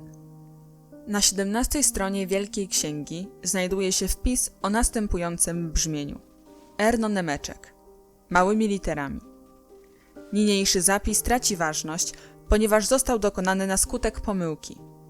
Walne zebranie oświadcza niniejszym, że związek bezpodstawnie obraził wspomnianego członka, który zniósł tę urazę w honorowy sposób, a potem w czasie wojny spisał się jak prawdziwy bohater, co jest faktem historycznym.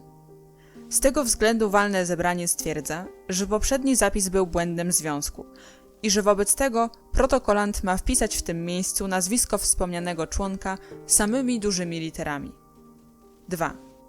Wpisuje zatem od początku do końca samymi dużymi literami. Erno Nemeczek. Podpisany Lesik, protokolant. 3. Walne zebranie Związku Kitowców jednogłośnie postanowiło złożyć podziękowanie generałowi Janoszowi Boce za to, że przeprowadził wczorajszą bitwę tak, jak to czynią prawdziwi wodzowie, o których uczyliśmy się na historii. W dowód uznania postanawiamy, że każdy członek Związku Kitowców obowiązany jest w domu w swym podręczniku historii na stronie 168, 4. wiersz od góry, obok tytułu Hetman Janosz Huniadi, dopisać atramentem i Janosz Boka. Podjęliśmy tę uchwałę, ponieważ nasz wódz w pełni na to zasługuje, bo gdyby nie przeprowadził tak dobrze bitwy, to zostalibyśmy pokonani przez czerwone koszule. Każdy zobowiązany jest również do wpisania ołówkiem w rozdziale Klęska pod Mohaczem nad nazwiskiem arcybiskupa Tomoriego, który również został pokonany, i Ferenc Acz. 4.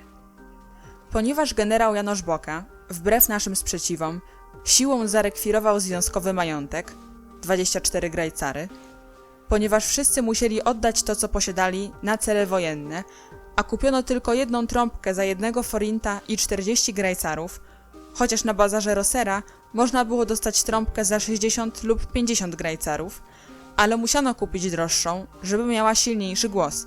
I teraz są 2 trąbki, bo w czasie walki zdobyto wojenną trąbkę czerwonych koszul, a że nie trzeba już ani jednej, a nawet gdyby okazała się potrzebna, to zupełnie wystarczy jedna, postanawiamy zażądać zwrotu związkowego majątku, 24 grajcarów, więc niech generał Boka sprzeda 1 trąbkę, jak to obiecał, bo nam są potrzebne pieniądze. 24 grajcary. 5. Prezes związku, Pal Kolnej, otrzymuje niniejszym naganę od członków za to, że dopuścił do wyschnięcia związkowego kitu. Ponieważ dyskusję w tej sprawie należy zaprotokołować, wpisuję ją niniejszym w całości. Prezes. Nie żyłem kitu, ponieważ byłem zajęty przygotowaniami do wojny. Członek Barabasz. Aha, ale to nie jest żadne usprawiedliwienie. Prezes. Barabasz zawsze się mnie czepia, więc ja przywołuję go do porządku. Ja chętnie żuję kit, bo dobrze wiem, co to jest obowiązek. I po to jestem prezesem, żeby zgodnie z regulaminem rzuć związkowy kit, ale nie pozwolę, żeby ktoś mnie się ciągle czepiał. Członek Barabasz. Ja się nikogo nie czepiam. Prezes. Właśnie, że się czepiasz. Członek Barabasz. A nie. Prezes. A tak. Członek Barabasz. A nie. Prezes. Dobrze, niech ci będzie. Członek Richter. Szanowni zebrani, stawiam wniosek, aby do Wielkiej Księgi wpisać naganę dla prezesa za to, że zaniedbał swoje obowiązki. Członkowie. Tak jest, tak jest. Prezes. Chciałem się odwołać od tej decyzji i prosić, żeby związek ten jeden raz mi przebaczył, chociażby z tego względu, że wczoraj walczyłem dzielnie jak dziki lew, że byłem adiutantem i w czasie największego niebezpieczeństwa wybiegłem na szaniec i przeciwnik rozłożył mnie na ziemi i cierpiałem za nasze państwo, więc dlaczego mam jeszcze teraz dodatkowo cierpieć za to, że nie żyłem związkowego kitu? Członek Barabasz. To zupełnie co innego. Prezes. Wcale nie co innego. Członek Barabasz. Co innego. Prezes. A nie. Członek Barabasz. A tak. Prezes. Dobrze, niech ci będzie. Członek Richter. Proszę o przyjęcie mego wniosku. Członkowie. Przyjmujemy, przyjmujemy. Głosy z lewej strony. Nie przyjmujemy. Prezes. To głosujmy. Członek Barabasz. Proszę o przeprowadzenie głosowania. Każdy oddzielnie, po nazwisku. Głosowanie zostaje przeprowadzone. Prezes. Większością 3 głosów związek postanowił, że prezes Pan Colney zostaje ukarany naganą. Ale to świństwo. Członek Barabasz.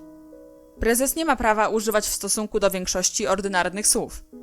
Prezes. A ma. Członek Barabasz. A nie ma. Prezes. A ma. Członek Barabasz. A nie ma. Prezes. Dobrze, niech ci będzie. Tym samym porządek dzienny został wyczerpany i prezes zamknął obrady. Protokołował Lesik. Przewodniczył Colney. Nadal jednak utrzymuje, że jest to świństwo. Rozdział 10. Wielka cisza panowała w małej, otynkowanej na żółto kamieniczce przy ulicy Rakos. Nawet ci mieszkańcy, którzy mieli zwyczaj zbierać się na podwórzu i głośno gawędzić, tym razem na palcach przechodzili obok drzwi do mieszkania krawca Nemeczka. Służące trzepały ubrania i dywany na samym końcu podwórka i starały się to czynić na tyle cicho, żeby nie zakłócić choremu spokoju. Gdyby dywany potrafiły się dziwić, to właśnie teraz miałyby ku temu wspaniałą okazję. Zwykle silnie trzepane, dziś były tylko pieszczotliwie otrząsywane z kurzu. Co chwila któryś z mieszkańców domu pytał przez oszklone drzwi: jak się czuje synek? Wszyscy, bez wyjątku, otrzymywali jednakową odpowiedź: źle, bardzo źle. Poczciwe sąsiadki coraz to coś przynosiły. Kochana pani, proszę przyjąć to winko, jest naprawdę dobre. Albo niech się pani nie obrazi, przyniosłam trochę cukierków. Drobna, jasnowłosa kobieta z zapłakanymi oczyma otwierała drzwi dobrym sąsiadkom. Serdecznie dziękowała za upominki, ale nie było z nich większego pożytku. Mówiła to nawet po niektórym. Nic nie je, biedaczek. Od 2 dni wypija tylko parę kropli mleka dziennie. O godzinie 3 wrócił do domu krawiec Nemeczek. Był w sklepie, gdzie przyjął kolejne zamówienia. Ostrożnie, cicho otworzył drzwi i bez słowa wszedł do kuchni. Spojrzał tylko na żonę, a ona spojrzała na niego. Oboje rozumieli się bez słów. Stali w milczeniu naprzeciw siebie. Krawiec nawet zapomniał odłożyć przyniesione do domu płaszcze. Potem na palcach weszli do pokoju, w którym leżał ich synek. Bardzo się zmienił ten niegdyś zawsze wesoły szeregowy z placu broni, a dziś smutny kapitan. Wychudł, włosy mu urosły. Nie był jednak blady, przeciwnie, cały czas płonęły mu zapadnięte policzki. Od kilku dni nieustannie trawiła go gorączka. Rodzice stanęli przy łóżku swego dziecka. Byli biednymi, prostymi ludźmi, którzy przeszli różne koleje losu, doznali wielu kłopotów i smutków, więc nauczyli się cierpieć w milczeniu. Stali tylko z nisko opuszczonymi głowami i z utkwionym w podłogę wzrokiem. Po chwili krawiec cicho zapytał: śpi? Żona nie śmiała się odezwać, skinęła tylko głową. Bo chłopiec był już tak słaby, że nie wiedziała, czy śpi, czy też tylko tak bezwładnie leży. Od strony drzwi wejściowych rozległo się ciche pukanie. Może to doktor? Szepnęła kobieta.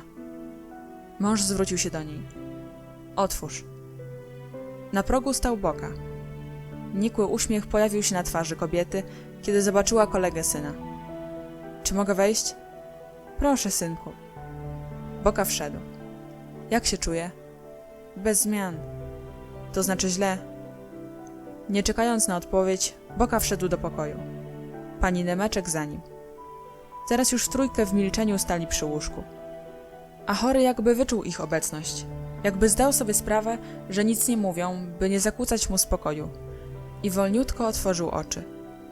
Zobaczył Bokę. Uśmiechnął się. Słabym głosem zapytał: jesteś tutaj, Boka? Boka podszedł bliżej. Jestem. Zostaniesz ze mną? Tak, zostanę. Dopóki nie umrę? Boka nie wiedział, co odpowiedzieć.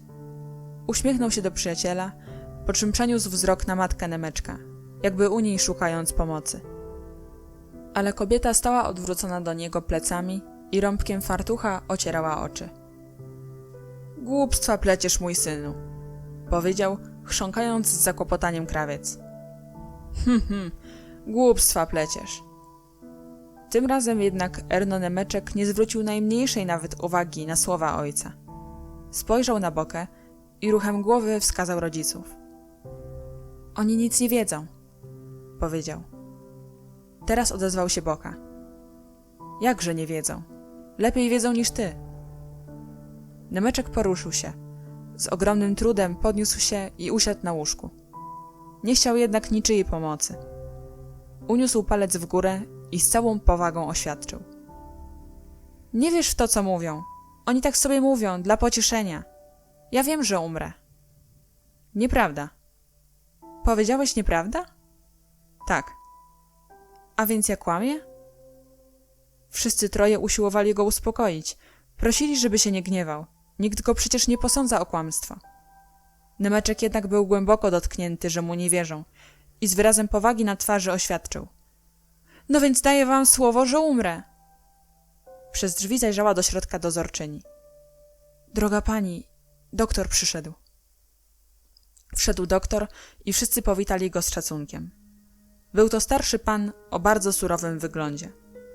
Skinął głową i w milczeniu podszedł do łóżka. Ujął chłopca za rękę i zmierzył mu puls. Potem położył dłoń na jego czole. Nachylił się nad nim, przyłożył głowę do piersi chorego i słuchał.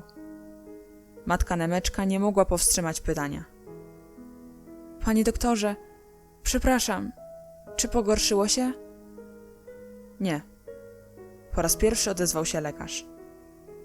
Ale powiedział to jakoś dziwnie, nie patrząc kobiecie w oczy. Po chwili sięgnął po kapelusz i ruszył do wyjścia. Krawiec podążył za nim szybko, by otworzyć drzwi. Odprowadzę pana, panie doktorze. Kiedy byli w kuchni, lekarz dał znak oczyma, aby zamknąć drzwi do pokoju. Biedny krawiec przeczuwał, że z tej rozmowy w cztery oczy nic dobrego nie może wyniknąć. Kiedy zamknął za sobą drzwi, oblicze lekarza przybrało serdeczny wyraz. Panie Nemeczek, powiedział lekarz. Jest pan mężczyzną, więc mogę z panem szczerze rozmawiać. Krawiec pochylił głowę. Chłopczyk nie dożyje jutrzejszego ranka, a może nawet dzisiejszego wieczoru. Ojciec Nemeczka ani drgnął. Dopiero po kilku chwilach w milczeniu zaczął kiwać głową. Mówię to dlatego, kontynuował lekarz, że jest pan biednym człowiekiem i źle by się stało, gdyby taki cios spadł na was niespodzianie. No więc byłoby dobrze, gdyby pomyślał pan o tym, o czym w takich sytuacjach należy myśleć. Lekarz patrzył jeszcze chwilę na krawca, po czym nagle położył mu dłoń na ramieniu. Niech pana Bóg ma w swojej opiece. Wrócę tu za godzinę. Krawiec nie słyszał już tych słów. Martwym wzrokiem patrzył przed siebie na wyszorowaną do czysta ceglaną podłogę kuchni. Trzeba pomyśleć o czymś, o czym w takich sytuacjach się myśli. O co lekarzowi chodziło? Czyżby o trumnę? Chwiejnym krokiem wrócił do pokoju i usiadł na krześle. Nie był w stanie wydobyć głosu. Żona na próżno go pytała. Co powiedział doktor? Krawiec tylko kiwał głową w milczeniu. Tymczasem mały Nemeczek jakby poczuł się lepiej. Poweselał. Drobna twarzyczka rozpogodziła się. Skinął na Bokę. Janosz, chodź tu do mnie. Boka podszedł do łóżka. Usiądź przy mnie. Nie boisz się? Nie boję się. A zresztą czego miałbym się bać? Że akurat umrę, kiedy ty będziesz przy mnie siedział. Ale nie bój się. Jak poczuję, że umieram, to dam ci znać. Boka usiadł przy Nemeczku.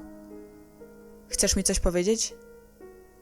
Słuchaj, powiedział chory chłopiec, obejmując Bokę za szyję i nachylając się do jego ucha, jakby chciał mu powierzyć jakąś wielką tajemnicę. Co się stało z czerwonymi koszulami? Pokonaliśmy ich. A co potem? Potem poszli do ogrodu botanicznego na naradę. Czekali na Feriego aż do wieczora, ale on nie przyszedł. Więc znudziło się im czekać i rozeszli się do domów. A dlaczego Feriacz nie przyszedł? Wstydził się i wiedział, że odbiorą mu wodzostwo, bo przegrał bitwę. Dziś po obiedzie znów zebrali się na naradę. I tym razem acz już przyszedł. A wczoraj w nocy widziałem go tu przed waszym domem. Przed naszym domem? Tak, pytał dozorcy, jak się czujesz. Nemeczek poczuł się dumny, ale jeszcze nie dowierzał. On sam o mnie pytał? Tak, on sam. Wiadomość ta sprawiła Nemeczkowi przyjemność. Boka mówił dalej. No więc odbyli na wyspie zebranie i strasznie hałasowali. Wybuchła burzliwa kłótnia, bo wszyscy oskarżali Feriego Acza. Tylko dwóch było po jego stronie, Wendauer i Sebenicz. Pastorowie byli przeciwko niemu, bo starszy pastor sam chciał zostać wodzem. W końcu pozbawili Feriego Acza wodzostwa i wybrali starszego pastora. I wiesz, co się potem stało? No co? Kiedy wreszcie wybrali nowego wodza i uciszyli się, przyszedł do nich na wyspę stróż ogrodu botanicznego i powiedział, że dyrektor nie będzie dalej znosił tych krzyków i hałasów. I wyrzucili ich z ogrodu botanicznego, a wyspę zamknęli. A na mostku założyli furtkę. Mały kapitan był rozbawiony. A to heca, powiedział. A skąd o tym wiesz? Kolnej mi opowiedział. Spotkałem go po drodze. Szedł na plac, bo Związek Kitowców znów ma zebranie. Na tę wieść Nemeczek skrzywił się niechętnie. Cichutko powiedział. Już ich nie lubię. Wpisali moje nazwisko do księgi małymi literami. Boka szybko go uspokoił. Już naprawili swój błąd. Nie tylko zmienili wpis, ale wpisali twoje nazwisko samymi wielkimi literami. Nemeczek przecząco pokręcił głową. To niemożliwe. Mówisz to tylko dlatego, że jestem chory i chcesz mnie pocieszyć. Ani mi to w głowie. Mówię, bo tak się stało. Słowo ci dajesz, to prawda. Mały podniósł do góry ostrzegawczo palec. A teraz nawet słowem ręczysz za to kłamstwo, żeby mnie tylko pocieszyć. Ależ nic nie mów! Krzyknął. Naprawdę krzyknął. I to jak głośno. On, kapitan, na generała. Na placu byłoby to straszliwym przewinieniem. Ale tu nie. Boka zniósł to z uśmiechem. Dobrze, powiedział. Skoro mi nie wierzysz, to za chwilę sam się przekonasz. Sporządzili do ciebie honorowy adres i zaraz tu przyjdą. Przyniosą ci go. Przyjdzie tu cały związek. Ale mały wciąż nie chciał w to uwierzyć. Dopiero wtedy uwierzę, jak zobaczę na własne oczy. Boka bezradnie wzruszył ramionami. W duchu zaś pomyślał.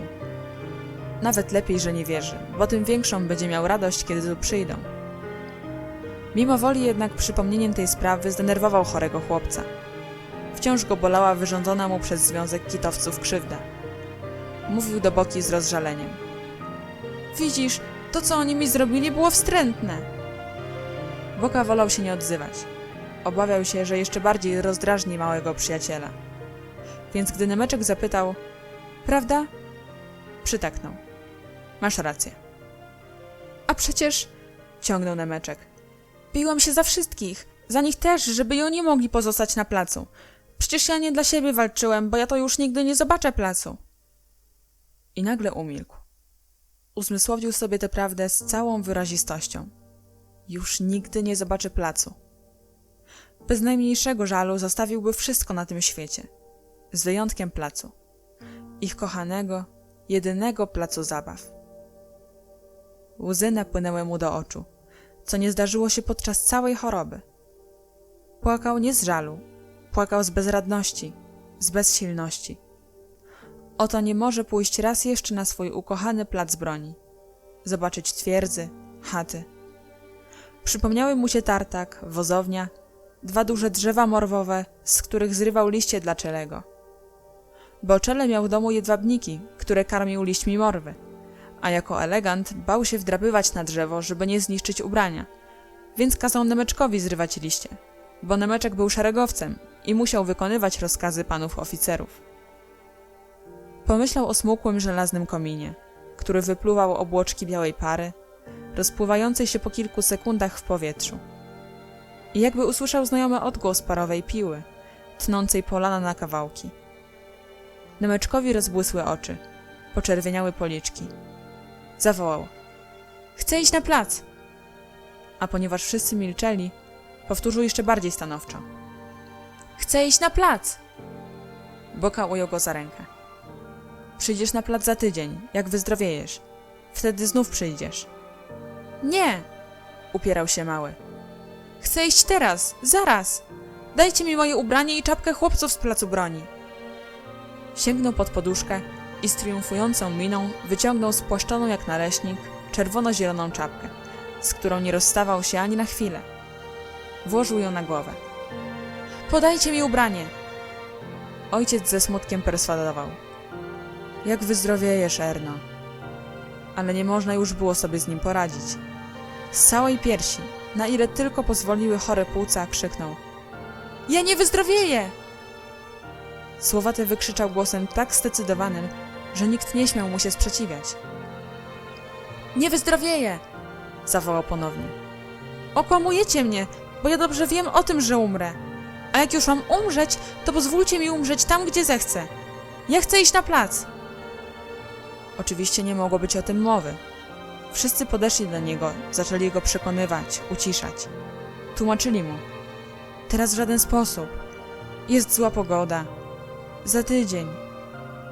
I wciąż powtarzali te same słowa, w których prawdziwość coraz trudniej było uwierzyć. Jak wyzdrowiejesz? Fakty przeczyły zapewnieniom. Kiedy mówili o złej pogodzie, akurat zaświeciło radośnie wiosenne, życiodajne słońce. Ale nie mogło ono utrzymać przy życiu Nemeczka. Gorączka zaczęła rosnąć i to z taką gwałtownością, że chłopiec zaczął się miotać i majaczyć. Z płonącą twarzą i pulsującymi nozdrzami krzyczał nieprzytomnie. Plac to nasz kraj, to całe nasze państwo! Nie możecie zrozumieć, czym dla nas jest ten plac, bo nigdy nie walczyliście za ojczyznę! Zapukano do drzwi. Gospodyni wyszła otworzyć. Pozwól, wezwała po chwili męża. To pan Czetneki przyszedł do miary. Krawiec wyszedł do kuchni. Pan Czetneki był urzędnikiem magistratu i szył u niego ubrania.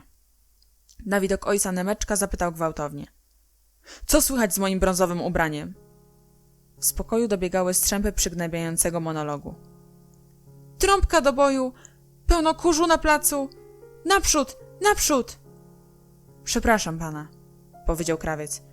Jeśli wielmożny pan sobie życzy, możemy zaraz przymierzyć, ale jeśli pan łaskaw, zostaniemy w kuchni. Wybaczy pan, bo mój synek jest ciężko chory. Leży w pokoju. Naprzód! Naprzód do boju! Rozlegał się z pokoju ochrypły, dziecinny głosik. Za mną! Do ataku! Widzicie czerwone koszule? Na czele feriacz ze srebrną lancą! Zaraz mnie wrzucą do wody! Pan Czetneki zwrócił uwagę na te okrzyki. Co to? Zapytał. Krzyczy biedaczek. Jeśli jest chory, to dlaczego krzyczy? Krawiec wzruszył ramionami. Majaczy, nieboże. Jest z nim bardzo źle. To już chyba koniec. Wszedł do pokoju i po chwili wrócił z brązowym, dwurzędowym surdutem, sfastrygowanym białymi nićmi. Kiedy otwierał drzwi, wyraźnie było słychać. Cisza w okopach! Uwaga! Idą! Już są tu! Trępacz, daj sygnał! Nemeczek zwinął dłonie w trąbkę. Trata! Trata! Tratata! I krzyknął na Bokę. I ty też trąb! Boka zmuszony był podporządkować się Nemeczkowi. Zwinął dłoń i teraz już razem trąbili. Pierwszy słabym, ochrypłym głosikiem, drugi zdrowym i silnym, lecz smutno brzmiącym. Boka był bliski płaczu, ale dzielnie dławiąc łzy, udawał, że trąbienie również i jemu sprawia przyjemność. Bardzo mi przykro, powiedział pan Czetneki, zdejmując marynarkę. Ale nowy, brązowy garnitur jest mi szalenie potrzebny. Tratata! Tratata! Rozlegało się w pokoju. Krawiec podał panu Czetnekiemu nową marynarkę i zaczął cicho mówić. Proszę się nie ruszać. Uwiera mnie pod pachami. Tak jest, już poprawiam. Tratata! Tratata! Ten guzik, o tu, jest za wysoko. Proszę go przyszyć niżej, bo lubię, jak klapa luźno leży na piersiach. Tak jest, proszę pana. Do ataku! Naprzód! Hurra! I rękawy też są jakby trochę za krótkie. Nie sądzę, proszę pana. Niech się pan dobrze przyjrzy. W każdej marynarce szyje pan za krótkie rękawy. Stale pan tak robi. Wcale nie, pomyślał krawiec, ale zaznaczył żądaną długość rękawa. W pokoju narastał hałas. Ha, ha! Rozległ się dziecinny krzyk. A więc przyszedłeś? Stoisz przede mną. Wreszcie mogę się z tobą zmierzyć, ty straszliwy wodzu. No, już. Zobaczymy, kto silniejszy. Niech pan podłoży watę, powiedział pan Czetneki. Trochę na ramionach i trochę na piersiach, z lewej i prawej strony. Bach! Powaliłem się na ziemię. Pan Czetneki zdjął brązową marynarkę, a krawiec podał mu tę, w której klient przyszedł. Kiedy będzie gotowa? Pojutrze. W porządku, ale niech się pan przyłoży do pracy, żebym znów nie dostał dopiero po tygodniu. Ma pan jeszcze jakąś inną robotę? Żeby tylko dzieciak nie chorował, wielmożny panie. Pan Czetneki wzruszył ramionami. To smutna sprawa. Bardzo mi pana żal, ale powtarzam, to nowe ubranie jest mi szalenie potrzebne i to jak najprędzej. Niech pan się zaraz bierze do roboty. Krawiec westchnął tylko. Zaraz się wezmę. Uszanowanie, powiedział pan Czetneki przed wyjściem. Był w dobrym nastroju. Jeszcze w progu zawołał. Niech pan nie zwleka i siada do pracy. Krawiec ujął w ręce piękną brązową marynarkę i przypomniał sobie, co powiedział lekarz. Musi pomyśleć o tym, o czym w takiej sytuacji należy myśleć. No więc dobrze, natychmiast siądzie do roboty.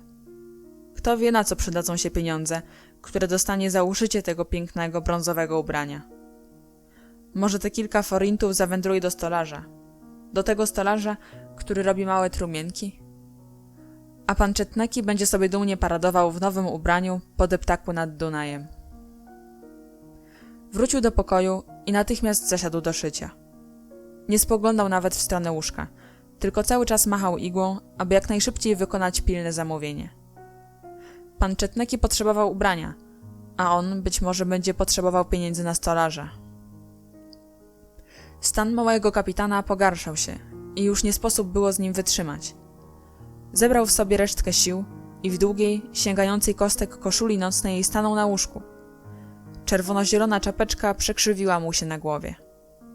Z błędnym, wpatrzonym w dal wzrokiem uniósł rękę do daszka i salutując przemówił chrypliwie.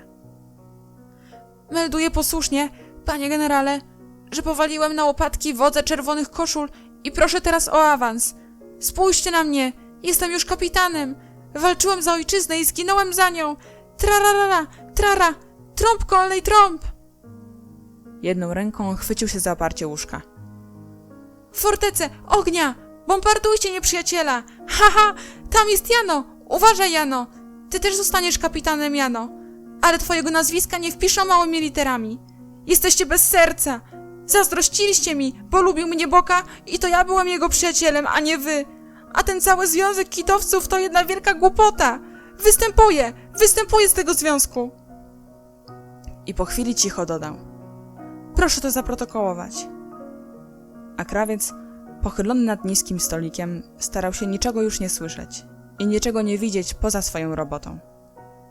Jego kościste palce szybko poruszały się nad brązowym suknem, migała igła i naparstek. Za żadne skarby nie chciał spojrzeć w stronę łóżka, ponieważ obawiał się, że potem nie zdoła już zmusić się do pracy, że ciśnie eleganckim, brązowym surdutem pana Czetnekiego o ziemię i przytuli do piersi swego synka. Mały kapitan zmęczony opadł na łóżko i w milczeniu przyglądał się kołdrze. Boka zapytał go cichym głosem. Zmęczyłeś się? Nemeczek nie odpowiedział. Boka przykrył go. Matka poprawiła poduszkę pod głową chłopca. Nie mów już nic, odpocznij.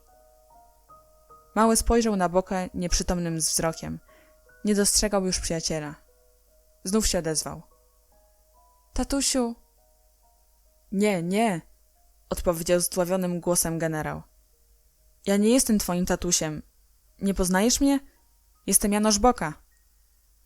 Chory powtórzył za nim zmęczonym, zamierającym głosem. Jestem Janosz Boka. Po czym zamilkł. Chłopiec zamknął oczy i westchnął tak boleśnie, jakby w jego duszy zebrały się cierpienia wszystkich ludzi. I zapanowała cisza. Może wreszcie zaśnie, powiedziała wątła, jasnowłosa kobieta, która po wielu bezsennych nocach, spędzonych na czuwaniu przy chorym dziecku, ledwo trzymała się na nogach. Zostawmy go. Odpowiedział szeptem Boka. Odsunęli się od łóżka i usiedli na wypłowiałej, zielonej kanapie. Teraz i krawiec przerwał pracę. Odłożył brązową marynarkę na kolana i pochylił głowę nad niskim stolikiem. Wszyscy milczeli.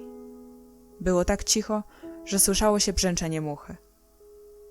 Przez okno dotarły z podwórza chłopięce głosy. Boka usłyszał nagle wypowiedziane półgłosem znajome nazwisko. Barabasz. Boka podniósł się i na palcach wyszedł z pokoju.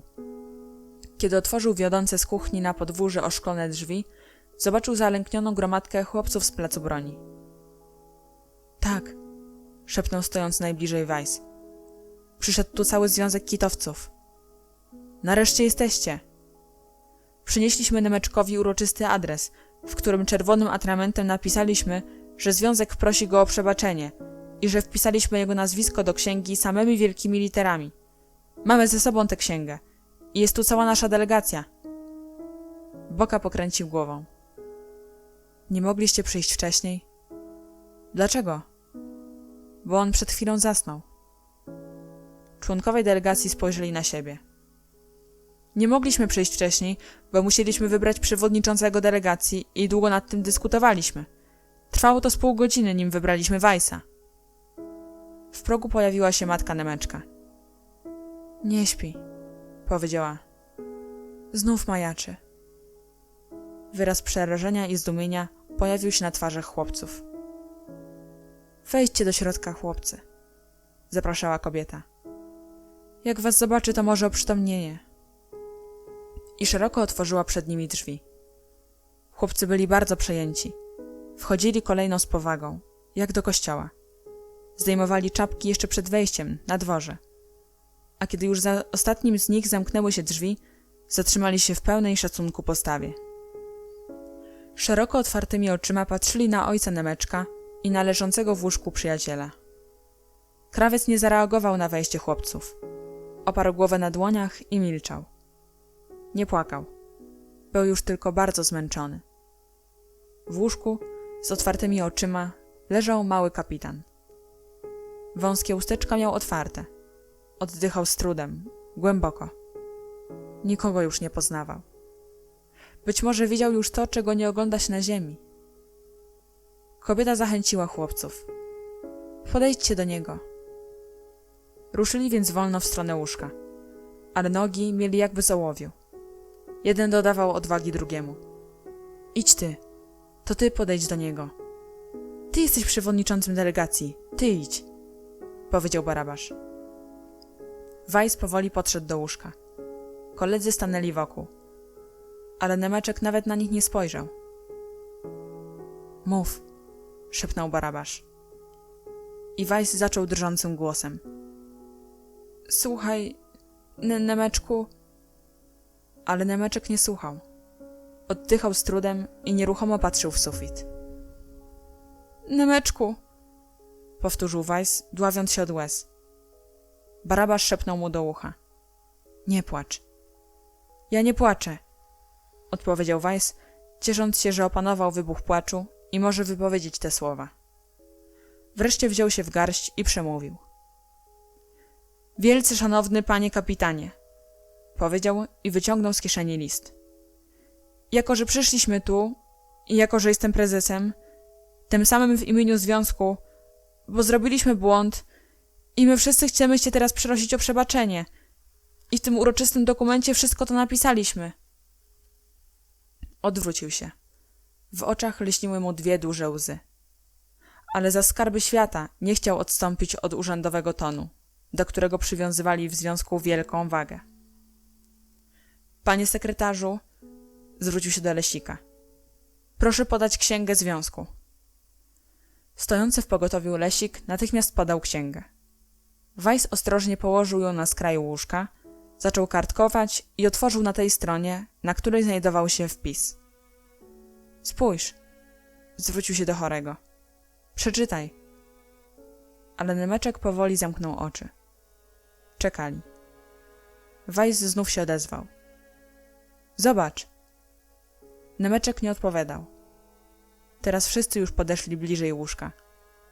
Matka chorego rozsunęła chłopców i z drżeniem pochyliła się nad swoim dzieckiem. Słuchaj, powiedziała obco brzmiącym, zdziwionym, roztrzęsionym głosem do męża. On nie oddycha. I położyła głowę na piersi dziecka. Nie oddycha! Krzyknęła już głośno, nie zwracając uwagi na nikogo. Nie oddycha! Chłopcy cofnęli się. Stanęli w kącie pokoju, jeden przy drugim. Księga związku spadła z łóżka na ziemię, otwarta na tej stronie, na której trzymał ją Weiss. Kobieta wyła z rozpaczy. Patrz! Ma zimne ręce! W ogromnej, dławiącej ciszy, jaka nastąpiła po tych słowach, rozległo się szlochanie krawca, który do tego momentu siedział milczący na swoim stołku, kryjąc twarz w dłoniach. Był to cichy, ledwo słyszalny szloch dorosłego, poważnego człowieka. Tylko ramiona drgały mu od tłumionego spazmu. Lecz nawet w tej chwili panował nad sobą, bo zsunął z kolan piękną marynarkę pana Czetnekiego, żeby jej nie zabrudzić łzami. Matka pieściła i całowała swoje martwe dziecko, a potem uklękła przed łóżkiem i wtuliwszy twarz w poduszkę, zaczęła przejmująco płakać. A Erno Nemeczek, sekretarz Związku Kitowców i kapitan chłopców z placu broni, leżał w wiecznej już ciszy, biały jak ściana, z zamkniętymi na zawsze oczyma. Nie ulegało najmniejszej wątpliwości, że nie widzi już i nie słyszy tego, co dzieje się wokół niego, ponieważ anioły, które przyszły tu po duszyczkę kapitana Nemeczka, zaniosły ją tam, gdzie tylko podobni jemu, tacy właśnie jak mały Nemeczek, słyszą słodkie pienia i postrzegają jasność wiekuistą. Przyszliśmy za późno, szepnął Barabasz. Boga stał na środku pokoju z opuszczoną nisko głową. Jeszcze przed chwilą, kiedy siedział na skraju łóżka, z trudem powstrzymywał płacz. Teraz jednak ze zdumieniem stwierdził, że łzy nie napływają mu do oczu, że po prostu nie potrafi płakać. Rozejrzał się wokół z jakąś bezmierną pustką w duszy. Spostrzegł kryjących się w kącie pokoju chłopców. Na przedzie stał Weiss, ściskając w ręku honorowy adres, którego Nemeczek nie zdążył już zobaczyć. Boka podszedł do chłopców. Idźcie do domu, powiedział. Chłopcy właściwie ucieszyli się, że wreszcie mogą stąd odejść, że mogą opuścić ten obcy mały pokoik, w którym na łóżku leżał ich zmarły przyjaciel. Jeden za drugim wychodzili do kuchni, a stamtąd na skąpane w słońcu podwórze. Ostatnim był Lesik, bo nie mógł przecież zostawić księgi związku. Gdy wszyscy już wyszli, Lesik na palcach podszedł do łóżka i podniósł leżącą na podłodze księgę. Raz jeszcze spojrzał na łóżko i cichutkiego już na zawsze małego kapitana. Po czym i on, w ślad za resztą kolegów, wyszedł z mieszkania. Świeciło słońce, a na rosnących na podwórzu herlawych drzewkach wesoło ćwierkały wróble. Chłopcy stali na podwórzu i patrzyli na ptaki. Nie mogli zrozumieć tego, co się stało. Wiedzieli, że przed chwilą zmarł ich przyjaciel, a nie pojmowali sensu tego wydarzenia. Było czymś obcym i niezrozumiałym, z czym się nigdy w życiu nie zetknęli. Patrzyli na siebie ze zdumieniem. O zmierzchu Boka wyszedł z domu i ruszył przed siebie. Jutro czekał go trudny dzień. Powinien był przygotować się do lekcji, szczególnie do łaciny, bo już dawno nie odpowiadał i był pewny, że profesor Rac wywoła go jutro do odpowiedzi. Ale nie miał chęci do nauki. Odsunął od siebie książki oraz słownik i wyszedł z domu. Bez celu włóczył się po ulicach. Jakoś podświadomie omijał plac broni i pobliskie uliczki. Myśl o tym, że w tym smutnym dniu mógłby znaleźć się na placu, sprawiała mu po prostu ból. Ale gdziekolwiek spojrzał, i tak wszystko przypominało Nemeczka. Ulica Illoi. Tędy przecież szli razem w trójkę z Czonakoszem, kiedy po raz pierwszy wybrali się na przeszpiegi do ogrodu botanicznego. Ulica Kystelek. Przypomniał sobie, jak pewnego razu, wracając przed południem ze szkoły, zatrzymali się na samym środku tej ulicy i Nemeczek z wielką powagą zrelacjonował, w jaki sposób pastorowie zebrali chłopcom kulki w ogrodzie muzealnym. A potem Czonakosz podszedł do budynku fabryki tytoniu i zgarnął nieco tabakowego pyłu z żelaznej kraty piwniczego okienka. Jakże głośno potem kichali. Okolice muzeum. Boka znowu zawrócił. Czuł, że im bardziej stara się ominąć plac Broni, tym bardziej go właśnie w tamtą stronę ciągnie. A kiedy wreszcie postanowił, że bez żadnego krążenia wokół, śmiało i prosto, najkrótszą drogą pójdzie niezwłocznie na plac, wówczas poczuł ogromną ulgę. Przyspieszył kroku, aby czym prędzej znaleźć się na placu. I im bliżej był swego królestwa, tym większy spokój ogarniał jego serce. Na ulicy Marii zaczął biec, aby jak najszybciej znaleźć się na miejscu. A kiedy w ciemniejącym coraz bardziej mroku dobiegł do rogu ulicy i zobaczył tak dobrze znany szary parkan, żywiej zabiło mu serce. Musiał się zatrzymać. Teraz nie miał się już po co śpieszyć. Był przecież na miejscu. Wolnym krokiem podszedł do otwartej furtki, obok której stał oparty o płot Jano i palił fajkę. Kiedy zobaczył Bokę, powitał go z uśmiechem. Pobiliśmy ich! Boka odpowiedział mu smutnym uśmiechem. Ale Jano wpadł w zapał. Pobiliśmy, wyrzuciliśmy, wypędziliśmy! Tak, tak, odpowiedział cicho generał. Po czym stanął przed Słowakiem i po chwili milczenia zapytał. A czy wiecie, Jano, co się stało? A co takiego? Umarł Nemeczek. Słowak szeroko otworzył oczy ze zdziwienia. Potem wyjął z ust fajkę. A który to był ten Nemeczek? Ten mały, z jasnymi włosami. Aha, odparł Słowak i włożył fajkę w usta. Biedna chudzina. Boka minął furtkę. Przed nim rozciągał się cichy i pusty plac, który był miejscem tylu wesołych zabaw. Boka powoli przemierzał plac, aż dotarł do szańca, gdzie widać jeszcze było ślady walki. W piasku odcisnęły się ślady wielu stóp, a nasyp szańca osunął się pod nogami ruszających do ataku chłopców. W ciemnościach czerniały obok siebie masywy sągów ze zbudowanymi na ich szczytach fortecami. Ściany fortec od góry do dołu obsypane były prochem strzelniczym, czyli piaskiem. Generał usiadł na nasypie szańca i oparł podbródek na dłoniach. Panowała kompletna cisza. Żelazny komin tartaku całkiem już ostygł i czekał ranka, żeby znów zapalono pod kotłem. Odpoczywała piła parowa. Zasypiał opleciony winoroślą tartak. W dali słychać było, jak przez sen, wielkomiejski hałas. Przejeżdżały powozy, rozlegały się okrzyki, a z otwartego, oświetlonego już okna kuchennego w oficynie jednego z sąsiednich domów dobiegał wesoły śpiew jakiejś służącej. Boka wstał i ruszył w stronę budki Słowaka. Zatrzymał się w miejscu, w którym Nemeczek powalił na ziemię Feriego Acza niczym Dawid Goliata. Pochylił się i szukał śladów stóp, śladów małych, kochanych stóp, które tak samo znikną z tego piasku, jak ukochany przyjaciel zniknął z tego świata. Ziemia była w tym miejscu stratowana i żadnych śladów nie sposób już było rozpoznać. A przecież Boka natychmiast rozpoznałby ślady Nemeczka, bo były tak małe, że zadziwiły nawet czerwonych, kiedy owego pamiętnego dnia odkryli je w ruinach ogrodu botanicznego. Stopy Nemeczka mniejsze były nawet od stóp Wendauera. Wzdychając, szedł dalej, do fortecy numer 3, na której Nemeczek po raz pierwszy zobaczył Feriego Acza. A Feri Acz zawołał do niego. Nie boisz się, Nemeczku? Generał był zmęczony. Dzisiejszy dzień wyczerpał jego siły. Zataczał się, jakby wypił mocnego wina. Z trudem wspiął się na fortecę numer 2 i tam przysiadł, aby odpocząć. Nikt go tu nie mógł zobaczyć, zakłócić spokoju. Miał czas pomyśleć o tym, co się wydarzyło i wypłakać się do woli, gdyby mógł płakać. Wiatr niósł w jego stronę głosy.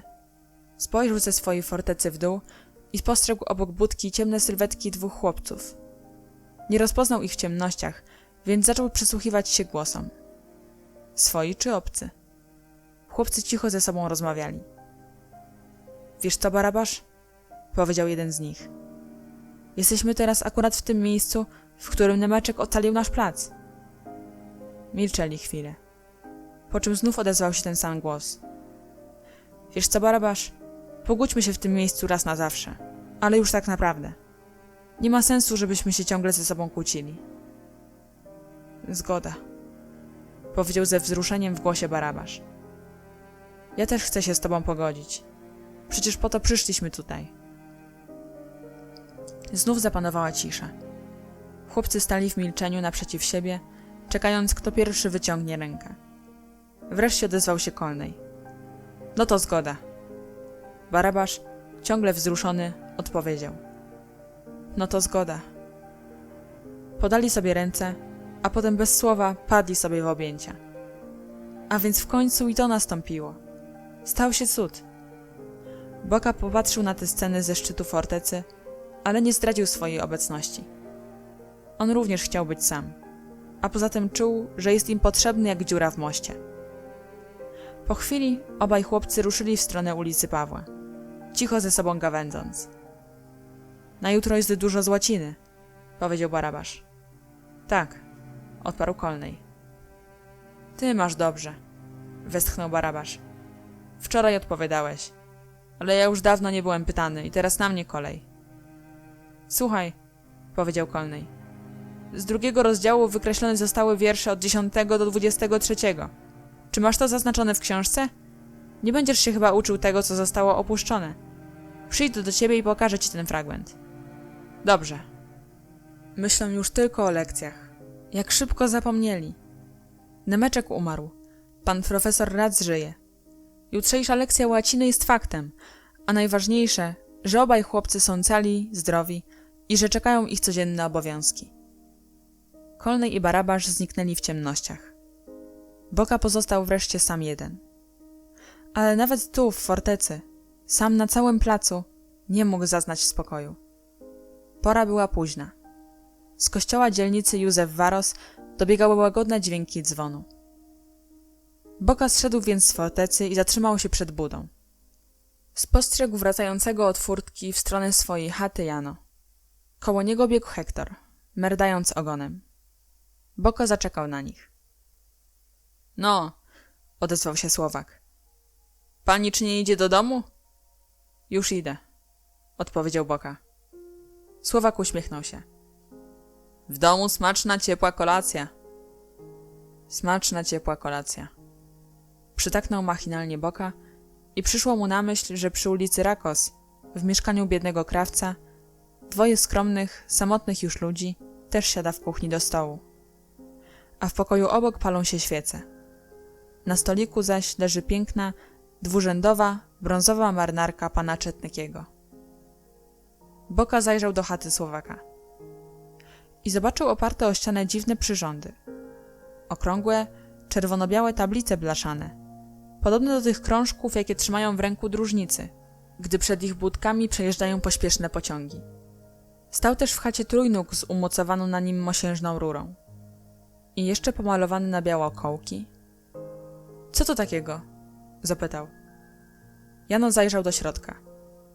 To? To pana inżyniera. Jakiego pana inżyniera?